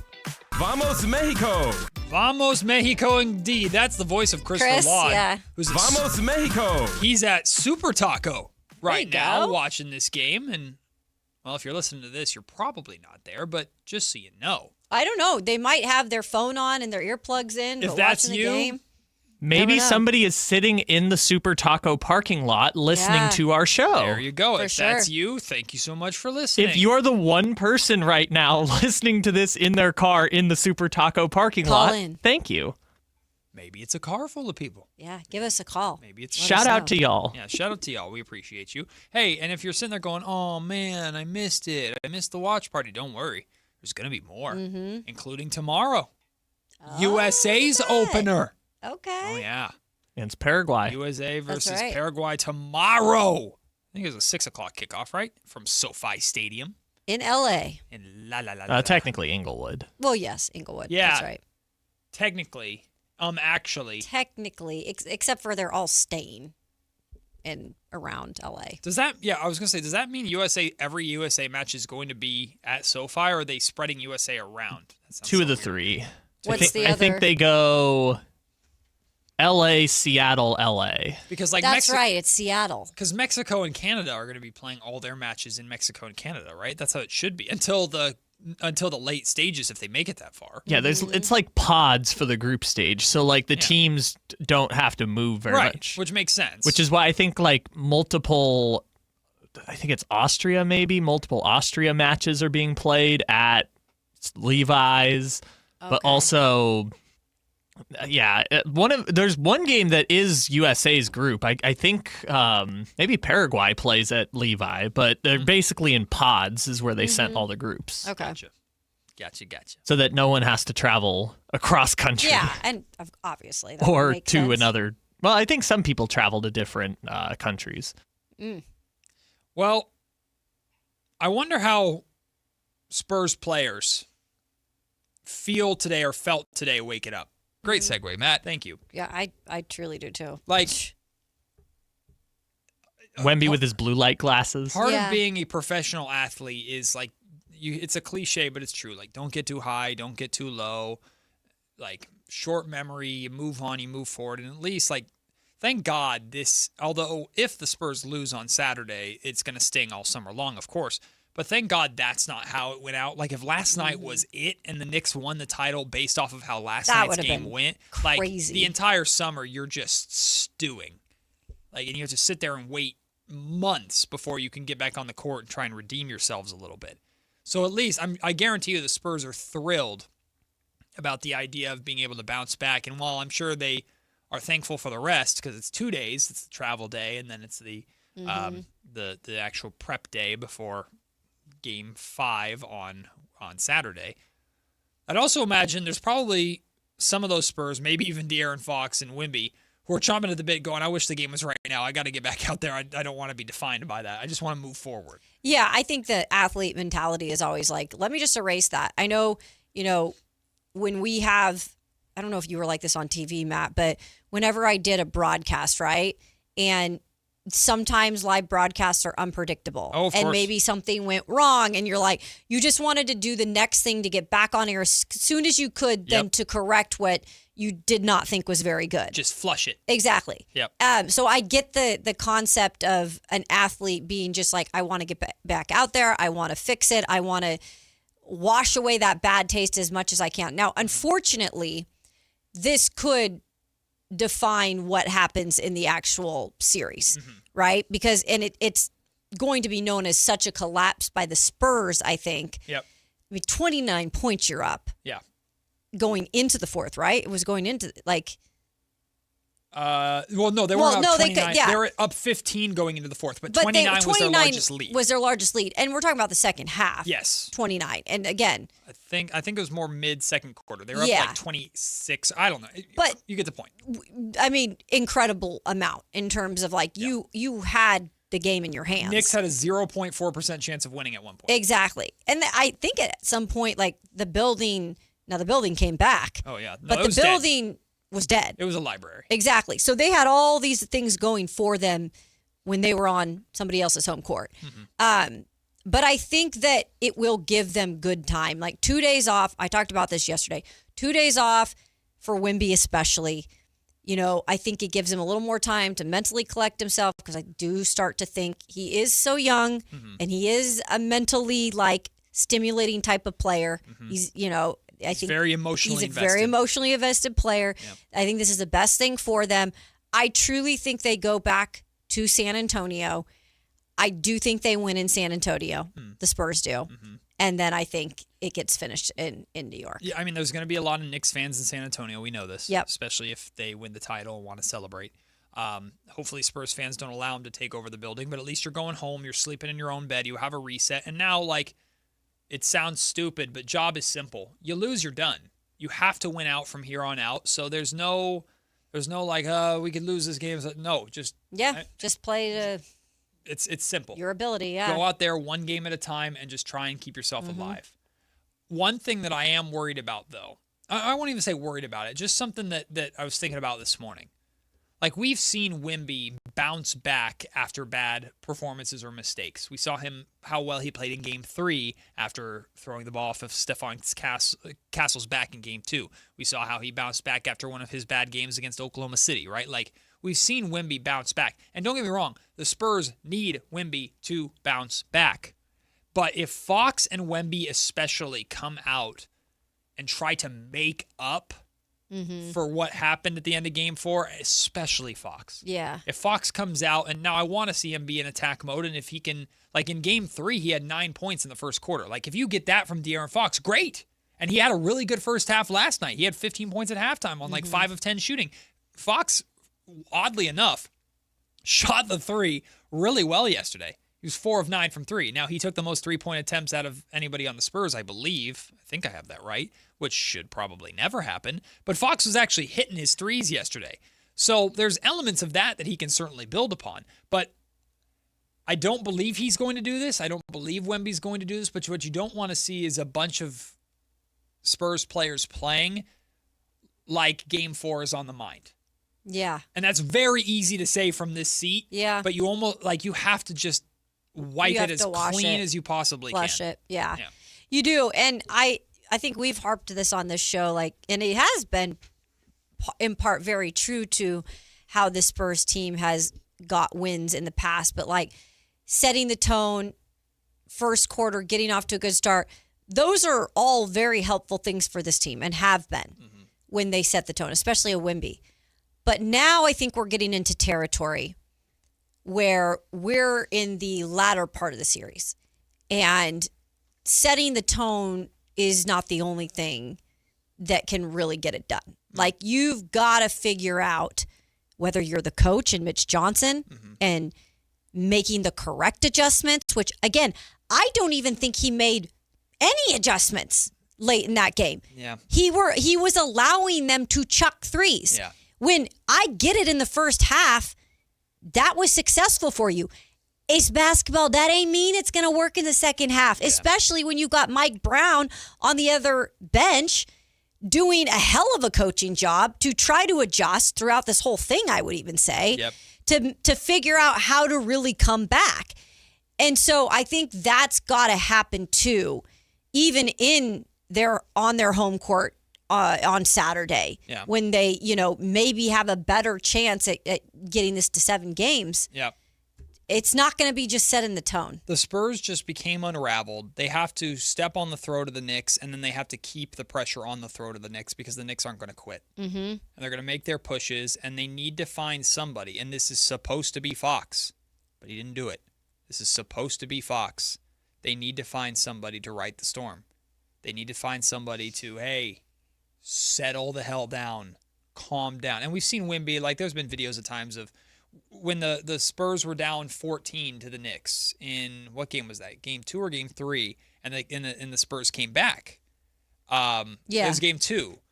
And the Spurs came back, and there was all those videos. Look at Wemby, his passionate speech to, like, it's not all on one person. Wemby's going to do it, Castle, Harper, Mitch Johnson, Harrison Barnes. Like, different people are going to do it at different times. It's not all on one person. But on the court, you need someone to take control and calm everybody down. And I don't think you can expect that of Stephon Castle because of how Castle plays. Yeah. Castle plays super aggressive. Castle plays very physical, kind of sporadic. Dylan Harper, his job is to come into the game and score. That's not his job either. It's Wemby and it's Fox. I agree. And so that's why, like, I see this comment from 11th North. He says, well, Mitch Johnson has one more chance to trust his young guards and not Fox. It's not happening because, granted, Fox didn't do his job last night. No ifs, ands, or buts about it. And he had that big blunder at the end of the game. But I don't think Dylan Harper or Stephon Castle are at all prepared yet and ready yet for that responsibility that Fox has to take on if the Spurs are going to have any chance, which is when Jalen Brunson is rolling, when the Knicks are making their push, if OG Anunoby is hitting threes, or whoever, Mike Brown's making his adjustments, you need someone out there to take control, pull everybody aside, or even dribbling the basketball up the floor. Just look at people and just go, calm down. Calm down. The Spurs didn't have any of that last night. That's Fox's responsibility, and that's going to continue to be his responsibility throughout the series, whether the Spurs win or the Spurs lose. That's his job this year. The Spurs will reanalyze whether or not that'll be his job next year and the year after and the year after, but right now that's not changing. You go with what got you here, and that's Fox. Fox has to be that in Game 5. And that's what's really going to be fascinating. Is usually the answer to everything for me has been like, well, what does Wemby do? Or how does Wemby respond coming out of this one? My eyes are going to be fixated on De'Aaron Fox and how Fox responds to this game 5. What did we just do? Game 5. Yeah, Game 5. Sorry, I'm like losing track of numbers here. Feels like it's been like 8 games. It truly has. They've been great. Yeah. And the OKC series feels like a month ago. And that's what I'm saying. I mean, on a side note, guys, this is going to catapult the NBA into next season in terms of interest. Have you already seen the ratings? It's insane. They're nuts. It's insane. And the way I judge this, I take myself out of Sacramento, being in an NBA market, right? And I'm friends with people from all other markets. And some of these teams or these states don't have, or these cities, I should say, don't have NBA teams. So I wasn't around it a lot in terms of the hype and like people that were maybe not the typical basketball fans. When I see like people that I've come across in different markets or NBA markets, and all they're talking about is the finals. And that's when I know personally that's like, oh, this is a hit. Like, people are loving this right now, which is such a good sign headed into next season. And I even think for the draft. Yeah. I think there's going to be a lot of interest, people like tuning in for the draft, being like, oh, this is the next class. The storylines are all there, Yeah. like for next year. Yeah. And Matt, you remember like for years we had those meaningless conversations about like who's the face of the league once LeBron is gone? Is it going to be Ant? Is it going to be Tatum? Oh yeah, we have it now. It's Wemby. Yeah, it's like Wemby. yeah, Absolutely. we have the face of the league. We have OKC, their arch rivals. We have the Knicks. We have the like all the storylines are there for next year. You're and so we have right. this crop of young talent that's coming in. It's a great time. You have the rise of the Jazz, because I think the Jazz are going to be interesting and very hateable. The Jazz. You like jazz? No. By the way, kind of sour grapes here, but I don't like this. Oh. I've been seeing this a lot today. Is there such thing as sour grapes, by the way? I thought they were just like... Which also, I kind of like sour grapes. I was going to say, I feel like the I unripe like... ones are Yeah. sour. The unripe ones. The best, Okay. like, fruit is Yeah. better before it's ripe. I'll just say that. I'm with you on that, too. No. Yes. I think I'm with you, except for a peach. A sharp, tough fruit is better than, like, if I bite into something and it just Smushes. ugh. Me too. Well, okay, Yeah, but for same. like an apple, I get it. But like something that's juicy, you want the juice. What's the point of eating a mango if it's not Well, right? you still get juice from a... I don't like this question, or don't like this sentence at all that I'm about to say. You still... Never mind. You can get juice if it's no, riper. I'm bailing out. Oh, my goodness. Look at him being a pro. Eating fruit before it's ripe is normally, to me, the go-to play. Like, if I'm the kind of guy that will order what the I will order a bunch of I'm on my game. That was I'm on my game. close. That was a great catch. Look at what De'Aaron does to you. no, it's just all my equilibrium's thrown off. I will buy like a box or a little container of blueberries, right? Yeah. And I will, when I'm eating them, I will pick through and find the ones that are firm. Me too. Me too. Because those are good and they're a I little do bit the sour. same thing. If I pick up a squishy, I throw it away. Get the hell out of here. But blueberries are not inherently juicy. Like the juicy fruits are the ones you want it riper. It's the same thing with strawberries, though. Like, I'm the same I way. want a bright red, crisp strawberry. Don't be getting me one of those dark red, blotchy, smoothie ass strawberries. Yep. I don't want Cherries, those. grapes. I mean, even bananas. Those aren't even juicy. Oh, and yeah, I can't. Banana's got to be green. Not Yeah. fully green, but it's got to be a little green on there for I me agree. to open a banana. You ain't giving me none of those like all yellow and a little bit brown bananas. Hell no. Put that in banana bread. Get the hell out of my face. I don't have time for that. Do not have time for I don't that. know how we got there, but sour grapes. Sour grapes. I do not like this statement that I've been seeing Oh, no. on social media and I've been seeing in our comment section, and I kind of get it, but I don't like it. Okay. When talking about De'Aaron Fox, Uh-huh. the sentence is you can take the player out of Sacramento, but you Oh. can't take the Sacramento out the Oh, player. I saw How that on social. dare you? I saw that on social It yesterday. ain't on us. That ain't on us. I did roll my eyes. Leave us out of it. Hey, when De'Aaron was in Sacramento, he was the clutch player of the year. Yeah. If anything, De'Aaron needs a little more Sacramento in his game in San Antonio.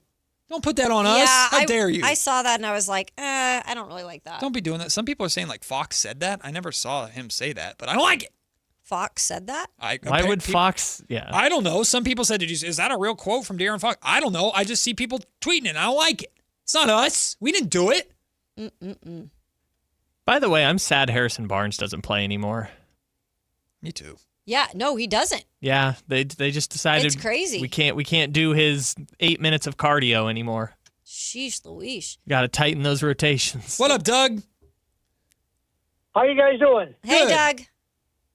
Hey, I was listening to your comments earlier and stuff, and one thing I know as a true point guard and understanding score, and time left and that kind of thing, and he could have iced that game by just making a better decision. He still made a decision, but he made a better one if he would just dribbled out until they fouled. You had the 1 point lead.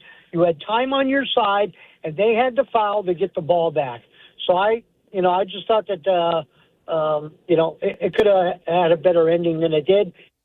Doug, appreciate the call. Doug, what Doug's talking about is being a floor general. Exactly. That is De'Aaron Fox's number one job on this team. They've got plenty of scoring. They've got star power from their guard position, not just Victor Wembanyama. Devin Vassell's been great. Julian Champagny can shoot the you-know-what out the ball. They've got it. Fox's job, as of right now, what they're paying De'Aaron Fox for is not to lead the team in scoring. Even though everybody thinks that's hard for everybody thinks that you have to score a bunch of points to be worth a big contract. They're paying De'Aaron Fox to be the leader of that team, to be the point guard, to what he just said, the point guard of that team. And last night, De'Aaron Fox did not do his job. More often than not, he's done his job in this run, but that's also not the first time we've said it. But that was the most catastrophic time for him not to do his job. Yeah. And it could end up resulting in not just the Spurs losing the series like we talked about at the beginning of the show. As of right now, that's a career-defining moment.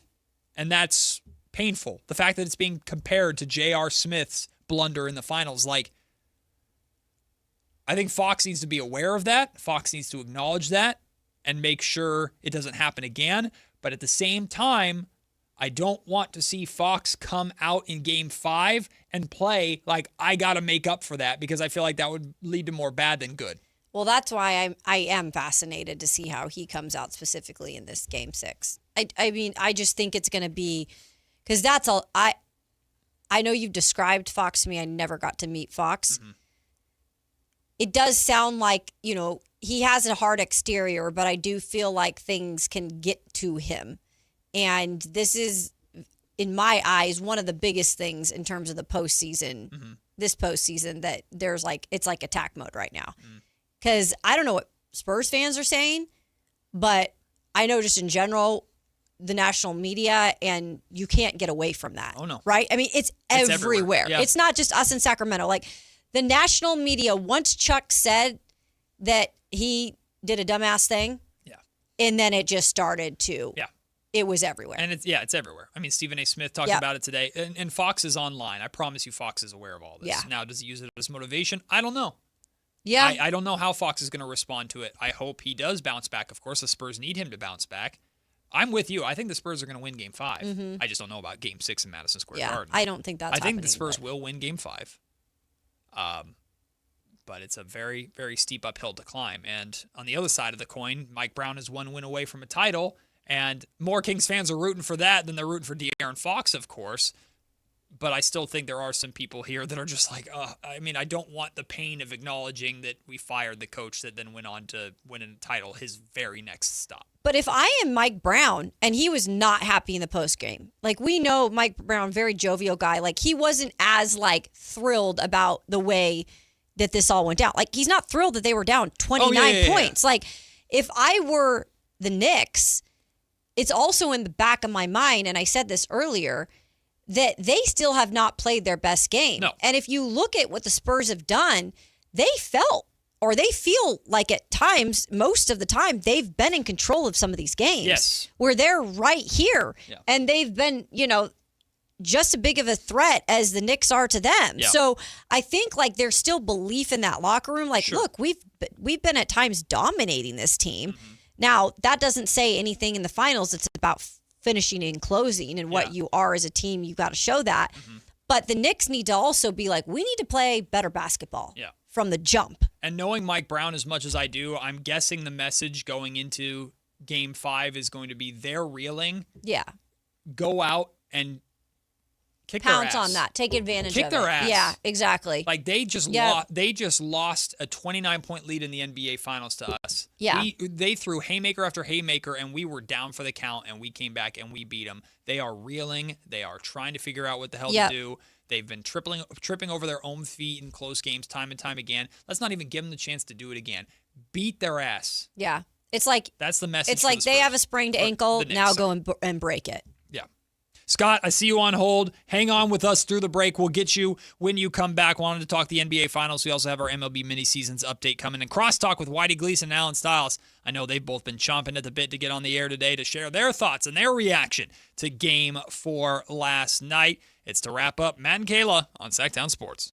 The top young talent in the NBA is headed to Sacramento this summer for the 8th annual California Classic presented by Ticketmaster. The Kings will host the Milwaukee Bucks, Brooklyn Nets, and Golden State Warriors in a preseason showcase that's sure to bring more fireworks to your 4th of July weekend. 3-day general admission passes for July 4th, 5th, and 6th are available now. Visit kings.com/California Classic for details. Your exclusive home for Kings basketball. Sactown Sports 1140. This is a special alert to all Americans who own a vehicle with less than 200,000 miles with an auto warranty about to expire or with no warranty coverage at all. Due to a decline in the economy, CarShield is announcing a low-cost month-to-month vehicle protection plan that is now available to the public to save any driver out-of-pocket expenses on future auto repairs. Call now to find out how you can pay almost nothing for covered auto repairs. Yes, you heard that correctly. Pay almost nothing for covered auto repairs. An open phone line has been established for all drivers to call for a free quick quote. Call 800-330-8323 now. Drivers who are covered will not have to pay for covered repairs again. This protection plan is at an all-time low. Additionally, drivers who activate this vehicle protection today will also receive free roadside assistance, free towing, and car rental options at no additional cost. Call us for your free quick quote today. 800-330-8323. That's 800-330-8323. What do you have to lose? Call 800-330-8323. Again, 800-330-8323. The Expo Sale is coming to Cresco Restaurant Equipment June 17th through the 20th. Save big on refrigeration, ice machines, gas cooking equipment, furniture, and more. Everything is on sale on Richards Boulevard. 4 days only. Don't miss Cresco's biggest savings event of the year. MoonPay X Games Sacramento 2026 is taking on Cal Expo this summer. Catch live music performances and more than 100 top skate, BMX, and Moto X athletes compete. June 26th through June 28th. Get your tickets now at xgames.com. Join the Sactown Sports this Friday from 2 to 4 at Fasteners Tool Outlet, 6701 Power Inn, for crazy deals on tools and a chance to win a pair of X Game tickets. Remember the days of real country music? Now you can get your favorite classic country every day on 105.1 HD3 The Ranch. Listen to The Ranch on the free KNCI app or anytime at 105.1 HD3. At Fisher Investments, we may seem like other money managers, but we're different. What makes you so different than the rest of us? We ensure clients receive unparalleled service at every step of the relationship. Tell me more. Our investment counselors focus on service over sales, prioritizing clients' needs. How do you make money? We don't sell any commission-based products. We have a simple management fee based on the value of our client's portfolio. So we do better when our clients do better. What about client portfolios? We get to know each client, their finances, family, health, lifestyle, and more, and then we tailor a portfolio based on their specific goals and needs. Your clients really come first then, huh? Yes, we make them a top priority. Our goal is helping them achieve a comfortable retirement. Wow, maybe we are different. At Fisher Investments, we're clearly different. Learn more at FisherInvestments.com. Investing in securities involves the risk of loss. Maida Subaru says yes to big savings on the new Subaru you want during the sizzling summer sales event on now. Visit MaidaSubaru.com today for special spring savings on over 225 new and certified pre-owned Subarus. Made a great deal at Maida. Midtown Second Saturday is back again on June 13th. Discover local art, catch a special activation in Government Alley, and enjoy a free car show in Silent Disco at Fremont Park from 4 to 8 p.m. Learn more at Explore Midtown or visit MidtownSecondSaturday.com. Thanks to Bonnie Plumbing, Electrical, Heating, and Air. In celebration of 80 years of 49ers football, Sactown Sports is counting down 80 of the most memorable moments that have shaped the team's storied legacy and winning tradition. Here's today's faithful flashback. Number 62, opening Levi's Stadium. Out with Candlestick, and we welcome in the shiny new object of Levi's Stadium, which officially opened on July 17th, 2014. That followed a ribbon-cutting ceremony and over 2 years of construction, and that price tag, it was a big one. It took over $1.3 billion to build the 68,500-seat venue.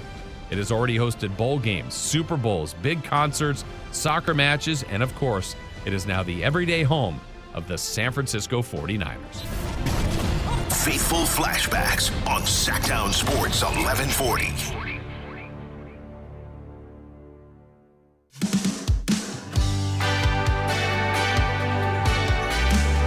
Matt and Kayla on Sactown Sports 1140. So, as you know, I'm a very big cat person. Yes, you've made that very clear. He didn't play very good last night. Hey, had the game-winning tip. Not the tip in. That was OG Anunoby. Yeah, but he I tipped the ball. Nice. Board. That was a good one, Board. He tipped the ball, the inbound pass from Dylan Harper. Yeah, but he did. Just saying. Good Okay, job. sorry. The one record that I thought was funny is they said he was the fastest player to ever pick up 2 fouls in an NBA game. Oh, don't do I that. was like, you know what? That's a record he deserves. That's like, funny. if there's no more fitting person to deserve the record than That's Cat. not true. You would have said that if it was Dylan Cardwell. Cardwell is another good one. He might break that. Cardwell could break, but like Carl, the whole thing has been the stupid fouls with him forever, and the fact he got 2 fouls in 65 seconds, I was like, you know what, you deserve that. title. Yeah, I don't think Mike Brown was too proud about that or too happy about that. Anyway, so my sister-in-law is currently fostering 2 litters of kittens Wow. because there are 2 stray cats that Yeah. for some reason they are all around her house, and they had to have kittens, and they came to her for some reason. So she's fostering them, and they're about ready to go up for adoption. They're Now, promiscuous. I have to hold them. What is that a bit? Is that a joke? Did I miss it? No. They're just promiscuous. All right. Well, I Like have, the song? No, like the meaning of promiscuous. I'm moving on. I've had to avoid seeing them forever because if I see kitten, I want kitten, and I will take kitten. So my wife knows that, so I don't go and see them because I will take. And my wife just texted me, okay, serious question, do you want one of the kittens? And now I don't know what to do because I shouldn't. Okay, well, but Matt, now I want one. what you're overthinking this now Of course because I am. you literally just told us, with your wife's permission, Right. the only reason you're not doing it is because your wife. No, I don't necessarily Matt? want another kitten, but when I see it, No, I that's want not what you it. said. But I don't want it, but I want it, you know? It's a 15-year commitment. I understand why you're hesitating. I don't. The last 2 cats that we've adopted both ended up disappearing. One just left. Cats He's like, take care of themselves. He's like, I'm out of here. This place is boring. The other one, I'm pretty sure, got attacked by something. Well, then bring in a new one. Cats are self-efficient. I don't want Sufficient. But I want to, but I don't want to. Well, you know? I think the answer is very easy, and you had a bad day in terms of Fox. I'm going to name it. So go No, get I'm a not. kitten. I'm not. Name You should it, just name it Fox. name it Foxy. Fine, name it Mike Brown. Yeah, you know what? I like that idea. Scott, what do I do? Do I get a kitten or not? It sounds like those cats just stay as far from you as possible. Oh, Those Scott, don't do that to me. It's not my fault. Damn. What up, Scott? How are you? Yeah. Hey, get a cat and name it Cat after Carl Anthony Towns. There we go. And he's guaranteed to be the silliest cat you'll ever have. Yeah. I like that. Hey guys, listen, I'm a high school varsity basketball coach. Yep. And I watched last night's game from. I can't help it. I watch every game from a coach's perspective. Of course. Like it's changed the way I consume basketball. And the De'Aaron Fox play, and De'Aaron Fox himself, he's getting this national heat, largely from a lot of people who don't know ball, but from some people who do know ball. And it's not because he's deserving of that heat. It's because it's easy. Does anybody know the name of the guy who did not box out Anunoby on that last play? Dylan Harper. There we go. Do you think if you didn't watch replays, has anyone mentioned his name once? Of course not, because he's the young star. He's allowed to make mistakes. Because we don't value the little things and we don't criticize when the little things aren't done. As a coach, I look at that De'Aaron Fox play and I think, in what world do we live in where those 2 free throws are automatic? Didn't Wembanyama, an 88% free throw shooter, miss 2 free throws with 1:40 to go? Yeah, he's not been as good in the playoffs. Ooh, with Scott's preaching, man. No, and that's Thank why you, Scott. Thank you, Coach. He's right, and he's right on in terms of like, I get it. Like, Fox is gonna get the heat because he's the guy. He's the second best player supposedly on this team in terms of notoriety. Notoriety. Now I can't talk. Notoriety and pay. But when it comes down to it, like there was more that went on at the end of that game than just Fox.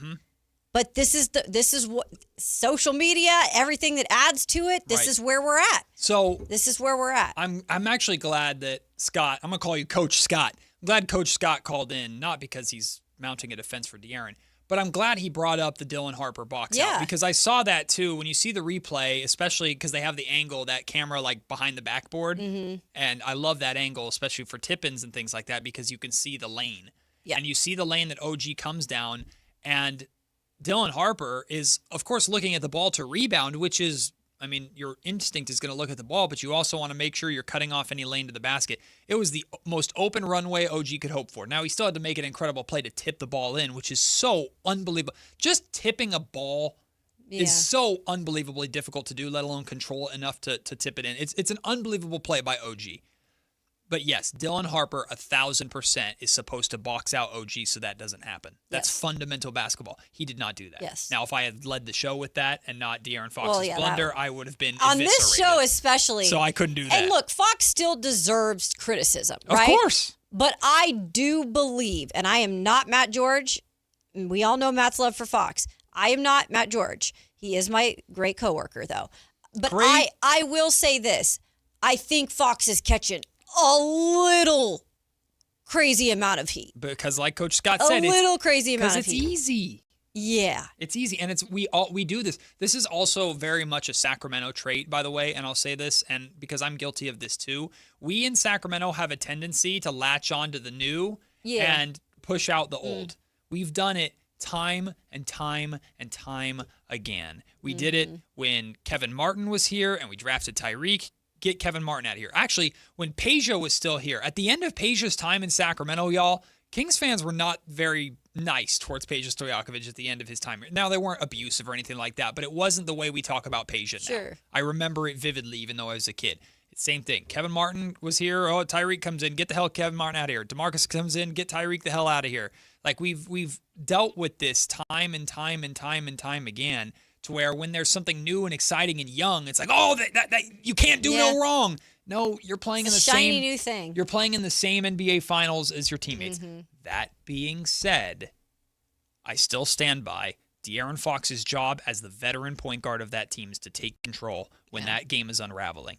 And last play, take that last play out of it. Let's say it's Stephon Castle who goes up for that layup and gets blocked. Everyone talks about, that was a dumb play by Castle. He's going to learn from that. But because De'Aaron is 28, everyone's like, you're the veteran, you can't make. But regardless of that play, when everything was unraveling for damn near 20 straight minutes of game time, when the Spurs were completely unraveling, nobody, and Fox is the number one guy that has to do this, nobody went out there and took control. Nope. And that's where Fox deserves the most criticism, and that's where the criticism is coming from me. Oh, well. You move on to the MLB mini seasons update, ladies and gentlemen. Hooray! We've got, updates are happening in real time. Yeah, because I've got a game plan right now. So yesterday, Kayla picked the Padres over the Reds. And Kayla, your perfect week continues. All right. I didn't know. I didn't check on the score for a reason. A 5-4 victory. Let's freaking go. Now, Fernando Tatis walk-off. Now, Kyle has also been perfect. Yeah. And he stays perfect. Look at us. His Texas Rangers beating the Kansas City Royals 6-4 yesterday. Extra innings. Matt has not been perfect. But I've been a champ 4 straight times. Surely I'd turn things around. Geez. Nope. No? The Blue Jays lost to the Phillies 7-4 yesterday. What an idiot. Man. Oh, what a loser. So for me to have any chance, I need to win out, and I need both of you to lose out. Okay. I don't know if that's happening. Today, I have the Braves over the White Sox. That's a good chance for a win for me. Yeah. Also, Kayla's doing that run differential thanks to the Dodgers. The Dodgers did help me out 2 days ago. Kyle has the Mariners, your M's, over Baltimore today. Yep, they're and finishing Kayla, that out. You've got the Cubs versus the Rockies. So I'm not bowing out of it. I never give up. Right. But the odds are heavy against your boy right now. I think it's a 2-horse race. Got between bad Kyle news, Matt. and It's Kayla. 6-2 Cubs right now. Oh, yeah, we're cooked. Well, because last night, you guys saw how that ended for the Cubs. It was not good. Well, they got it out the way. Yeah, they did. Now they're going to be good today. Get out the way. Get me a win. Well, Kayla is rolling on her way to have you won it twice? I've won it twice. Okay, so this will be my third time. This would be my third, but technically first, because Anthony and Ramsey helped me out. True. Well, I'm not excited at all because if Allen comes in on Celsius again, I'm gonna I have a feeling he has Celsius I'm gonna leave again. the room. Selly Allen, but Fox Hater Allen, I know is gonna be on cloud 9 today. So we're gonna get Allen Styles. We're gonna get Whitey Gleason, not just in the next segment, but for 4 hours after that. That's right. Yeah, the Drive Guys join us next here on Sactown Sports. A word of advice from Whitey Gleason. When the time comes to pay the piper, you better be ready. Man, stop running from the bill. The bill coming. You scared. They scared. Truth is, they scared. They know how I get. And they running from that bill that's on the way. It's inevitable. It's coming. Stop running. Stop running from the bill. Your local sports leader. Sactown Sports 1140. This is the sound of Jack buzz cutting his way to a small fortune. To Jack, every time he cuts his own hair, that's $50 right in his pocket. If Jack sees DIY buzz cuts as a saving strategy, Wells Fargo is right behind him. And with their mobile app, tracking his savings is easy. Oh, ouch. However you make money work, we can work with that. Mobile carriers' message and data rates may apply. Wells Fargo Bank, N.A., member FDIC. Only one radio program captures the excitement of hunting and fishing as it happens. The award-winning California Sportsman with Sep Hendrickson. Only California Sportsman takes you where the action is. Live on the water, live in the blind, and live with the top pros and experts in outdoor sports. California Sportsman with Fishing Hall of Famer Sep Hendrickson is your premier destination for all things outdoors. Sep's Saturday Morning Outdoors. Ultimate Bass and California Sportsman, 5 a.m. to 8 a.m. Saturdays on Sactown Sports 1140. What's going on? We're talking to Chad Hoblet of Hoblet Dodge, Chrysler, Jeep, Ram, and Woodland. Chad, tell us what's happening for Chrysler's Make This the Summer event. Kick summer off right when you save up to $9,500 off MSRP on new 2026 Jeep Grand Cherokee Laredo Altitudes. You won't find a better looking, more powerful, and comfortable Jeep on the road. There's nothing like moving the family around in luxury. Yeah, those Jeeps look real nice inside and out. It's beautiful, but Hoblet is more than Jeeps. Stop by the Hoblet Certified Pre-Owned Supercenter to find whatever you need. With nearly 200 vehicles available and 115 under $30,000, Hoblet needs to be your first stop. Search, select, and save through their whole inventory at HobletDodge.com. Unbeatable prices, unbeatable selection. Nobody beats Hoblet, period. $9,500 toll net savings on select new 2026 Jeep Grand Cherokee Laredo Altitude after $5,500 factory incentive and $4,000 dealer discount. Incentives include $1,000 Hoblet trade-in assistance with eligible trade-in and $2,000 Make This the Summer event retail cash. 3 of this net savings. Sample VIN 243062. See dealer for details. Golf to Go is brought to you by the Hagen Oaks Golf Super Shop. Here's Frank LaRosa. We golfers tend to grumble too much. Golf Monthly's Nick Bonfield compiled our biggest complaints. They include our own game. The refrain, is it going to be another one of those days, should maybe be realigned and set about the next shot with positivity. Next is our equipment. We always blame our tools even though they were just along for the ride. Course conditioning is another gripe, and maybe you should try getting up while it's still dark, whether it's 108 or 32 degrees, and deal with global warming, limited budgets, and sustainability. And then go hug your superintendent for what they do.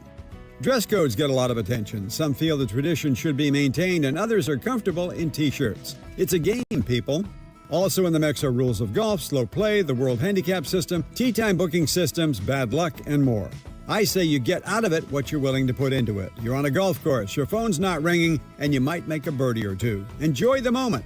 There's lots of time left in the day for complaints. That's your Golf to Go. I'm Frank LaRosa. If you have unfiled taxes or are in debt to the IRS, this is important news. Did you know the IRS has programs specifically designed to help people struggling with tax debt? Powerful tax assistance programs that can save you thousands if you qualify. No one knows these programs better than the experts at Optima Tax Relief, America's most trusted tax resolution firm, A-rated by the Better Business Bureau. Their award-winning tax attorneys and licensed professionals have resolved over $3 billion of tax debt for their clients. One call to Optima can start the process, helping to put an end to your worries about wage garnishment, asset seizure, and other aggressive IRS actions. Find the best options to solve your tax problems. Call the experts at Optima Tax Relief today for a free consultation. Call 800-375-2922. 800-375-2922. 800-375-2922. Optima Tax Relief.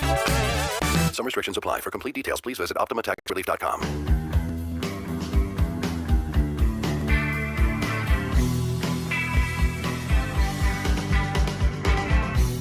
George and Kayla Anderson on Sactown Sports 1140. All right, we've been waiting for it. The audience has been waiting for it. So let's get it started. Here we Alan go. Stiles. Your thoughts on Mexico up 2-0 against South Africa right now in the World Cup opener? Well, what's the word? I know Chris Verlaud's going to get mad at me. What's the word? If you're up 2-0 at halftime, isn't that the worst lead in soccer? Or is it 2-1? Well, they were up 1-0 at half. Okay. I know. Vamos, Mexico. I know. That was I know 2-0 can be a little dicey, but I think Mexico is going to pull it out. Oh, yeah. Vamos, Mexico. Who do you have in the Great World Cup? observation. Who do you got? Panama. Panama? Really? To How win about a you? game. To win a game. To win one singular game. Will That's you all I want. Will you take a draw? No. I need one. Okay. How about you, Whitey? It's probably going to have to be Ghana. I don't know who else Panama. I don't think they're beating Croatia. They're definitely not beating England. So Panama. Yeah, it's Ghana or we're going to be Ghana. That's about it. Are you USA, Whitey? Nice. Board? I typically root for Deutschland. Oh, wait, Yeah, not part Switzerland. German. No, I'm not a part Swedish, but I root for Germany. Oh, you're part Swedish too? Okay, so am I. Yeah. So what you are for Panama is me for Scotland. Oh, gosh. I'm very much go Scotland. Yeah. Just He's win a match. Scottish. Just get one. Great, just score a just goal. win a match. Just score a goal. Just even. drink a beer. That's That might all. be hard. Yeah. That might be Like hard Germany's for Scots. chances against Ecuador. But it's all like you said, Matt. If Panama scores a goal against England, that's to me counts as a win.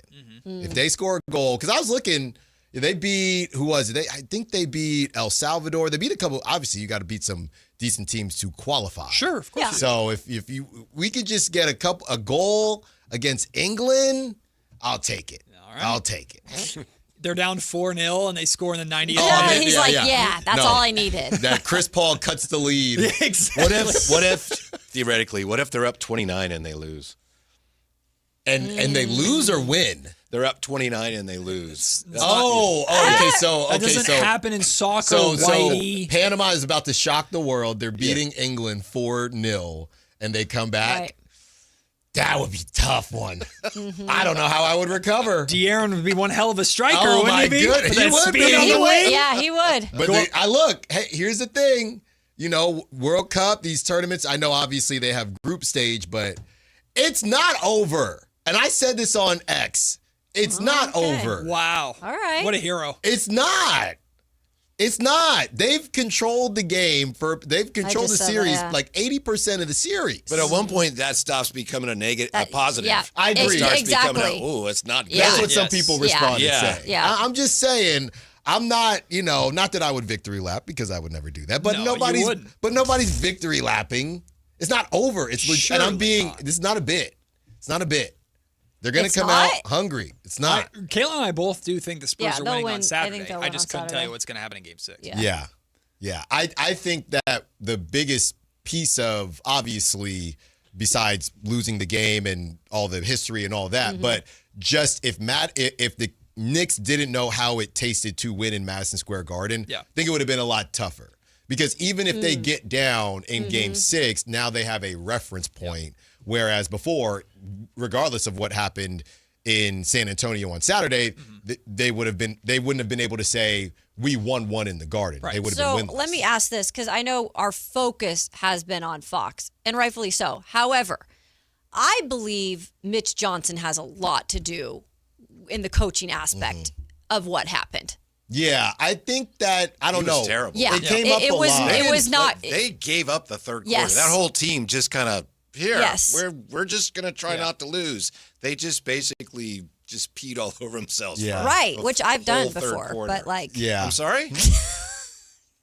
What? No, well, when you have to it was like high school, and we had like a party up in the hills, and the cops came, and I had overalls on, so I had to take off the overalls and try to, and then that just didn't work. Not enough time. Yeah. So. Yeah, I'm kind of sorry I went there. That's on me. I guess. Yeah, that is your fault. I guess. That is your fault. Yeah. So the only save thing it. they fouled was their own shorts. Let me put it that way. That's right. Yeah, there we go. There we go. Yeah, but it didn't. When I was watching it, it didn't seem at the time as egregious as, let's say, okay, well, we know it was a worse choke job, but it didn't seem as egregious as the Kenny Atkinson one in Madison Square Garden. Because of timeouts? Yeah, I mean, just stop the clock, Yeah. Kenny, one time. This one, obviously, it was a terrible job, but. They were saying it on the broadcast, it's kind of human nature. You take your foot off the gas. That's where Mitch Johnson's supposed to help. But also, why did they keep shooting threes? Right. Like, where was the? And he didn't even say that in the post game. He didn't even say like, "Hey, we probably should have stopped." Like trying to think they were going to go in at that point. We weren't doing what we were doing the first half. Yeah, Alan, they didn't just take their foot off the gas pedal. They sold the car. They did. They did. Yeah. Well, and in all seriousness, like the number one criticism that I had for De'Aaron Fox today was not so much. I mean, that last play is what everybody's going to focus on in his decision to try and go for that layup. But when things are unraveling as much as they were, and it was like 20 straight minutes in basketball time, 20 straight minutes of just the Spurs completely falling apart. And that's where on this team, with what you're paying him, that is where De'Aaron Fox, that's Fox's job to me. Scoring is important, but they have enough offensive firepower on that team. We've seen when Fox wasn't playing and Stephon Castle was getting those minutes, he turned the ball over, 20 times in 2 games against OKC. Fox comes in, those turnover, because you have your floor general out there. You have your point guard. You have your leader. The biggest criticism that I have of De'Aaron Fox is when everything is falling apart, you needed him on the floor to calm everybody the hell down and take control of that. And he never did that. And that's his biggest failure because, again, everyone's going to focus on that one moment. But that's where, if they lose the series, that's what does it for me, is that's Fox's job. And So he didn't do you're his wrong. job. You said he wouldn't bring up Fox. Oh. We never had that conversation. That's crazy. I was like, wait. Sowing dissent? We Wait a did not second. have any type of conversation like that. Don't That's listen your to own. me. That's your own partner. I know. Oh, well, here's the big question for you two. Should Taylor Swift have been on court? Oh, yeah, that was a hot Should she topic. been on Yeah, I was courtside trying to seats? figure out why she was there, but I know it's New York, but whether or not she's a Knicks fan, I mean, it is what it is, but Also, I didn't understand that. have you Okay, seen you didn't either. Ben Stiller's video? He posted a video of, because he's been shooting on his phone, I guess a thing for HBO. Oh, and that's he posted cool. a video last night of the last possession and the celebration afterwards. And the inbound is happening almost like right in front of Taylor in the celebrity row. Oh, I did see And this. the first thing that caught my attention is one of the ladies that was sitting with Taylor. I have no idea who she is. She's sitting near Taylor. I'm a fan. That's a group. I'm a bigger fan of Hein? theirs than I am. Are you yeah. serious? Yeah, It yeah, I am. is? Yeah, my and they're sister, really close. My mom and my sister love Yeah, her. and there's I 3 didn't- women. They're sisters, and that's Well, who she I was didn't with. know that. One of them, like the referee is standing on the sideline right in front of him, and she has her hands on the referee, like trying to move him so she could see the play. And then after the game, the final buzzer goes off, and all these celebrities run out onto the court, and this same woman apparently goes up and hugs OG Anunoby like a second after his post-game Wait. interview. You is talking about over. Benson? Are you talking about the same person? She has Are you short talking about brown Mariska hair. Hargitay? I don't know who that's it is. Mariska Hargitay. Yeah, I think you're that's- talking about I don't know who it is, Oh, but she's she's the one. CSI, right? Law and Order. Law and Order. I'm sorry. She's the one in the video. She's like she has her hands on the yeah. official. Yeah, She's she friends- wasn't one of the she's ones. friends with with OG. She wasn't with She wasn't Taylor with Swift. Taylor. Oh, well, No. either way, they're Yeah. sitting together, but they run out onto the court celebrating like they belong there. Yeah. Yeah. And then she went, and like literally a second after ESPN's She's- interview with Oh, OG, she's friends she then with- goes up and hugs him. And I'm just like, She's what are fri- they? No, she's friends with him. can Like just- they're like friends. She's been a Knicks fan. Okay, for a you long time. just run Yeah. on the floor, I Yeah. guess. No. I don't think you understand. I mean, Olivia Benson. Who is Olivia Benson? Does no one watch Law and Order? I think that's No. Mariska Hargitay's character. Oh, Yes, that's her for like character. 20 years. I She's knew been she in was New on York one of those. with the Special Victims Unit Yeah. for 20 years. Yeah. Put some respect Sorry. on her name. I kind of knew who she was, and I knew she knew OG. I had I don't know why clue. Taylor was there, though. I Besides still Taylor. want to know She's- why was Kirk Herbstreit there? That's who I don't understand that one. Did you see someone put The they dog? put the I dog thought it was in? real. Oh Yeah, my Kayla thought it was I real. thought it was Kayla's real like, his today. dog was there. You thought they put a dog This courtside? was I truly did. Also, there was one point during the game where I'm like, Fat Joe is straight up on the court. What is happening? No, Fat Joe. There's a video of Fat Joe dancing when Wemby's at the line doing his 2 free throws, like dancing, and people are like, Fat Joe jinxed Wemby. Wow. He's just in the background just dancing. That's really funny. I mean, it's just great. I don't want to be a player. Great ball. Great ball. It is fun, though. I mean, I'm not going to lie. I like this New York craziness. Yeah. Well, It like makes the it stuff so afterwards. fun. Throwing eggs Well, at no, Wemby. not that. Not that. That part sucks. I don't agree with that. Well, you know what's fun is the drive, guys. 4 hours. Whitey Selly. Gleason, We got some Alan Keaton Styles. Wagler Kings info. Keaton Wagler news? Yeah, but we got a lot of stuff to take care of. Okay. I got people DMing me. What is happening? I can't wait. Oh, I'm going to turn. I got to get to my can't car. wait for 2 p.m. Stop running. It's time.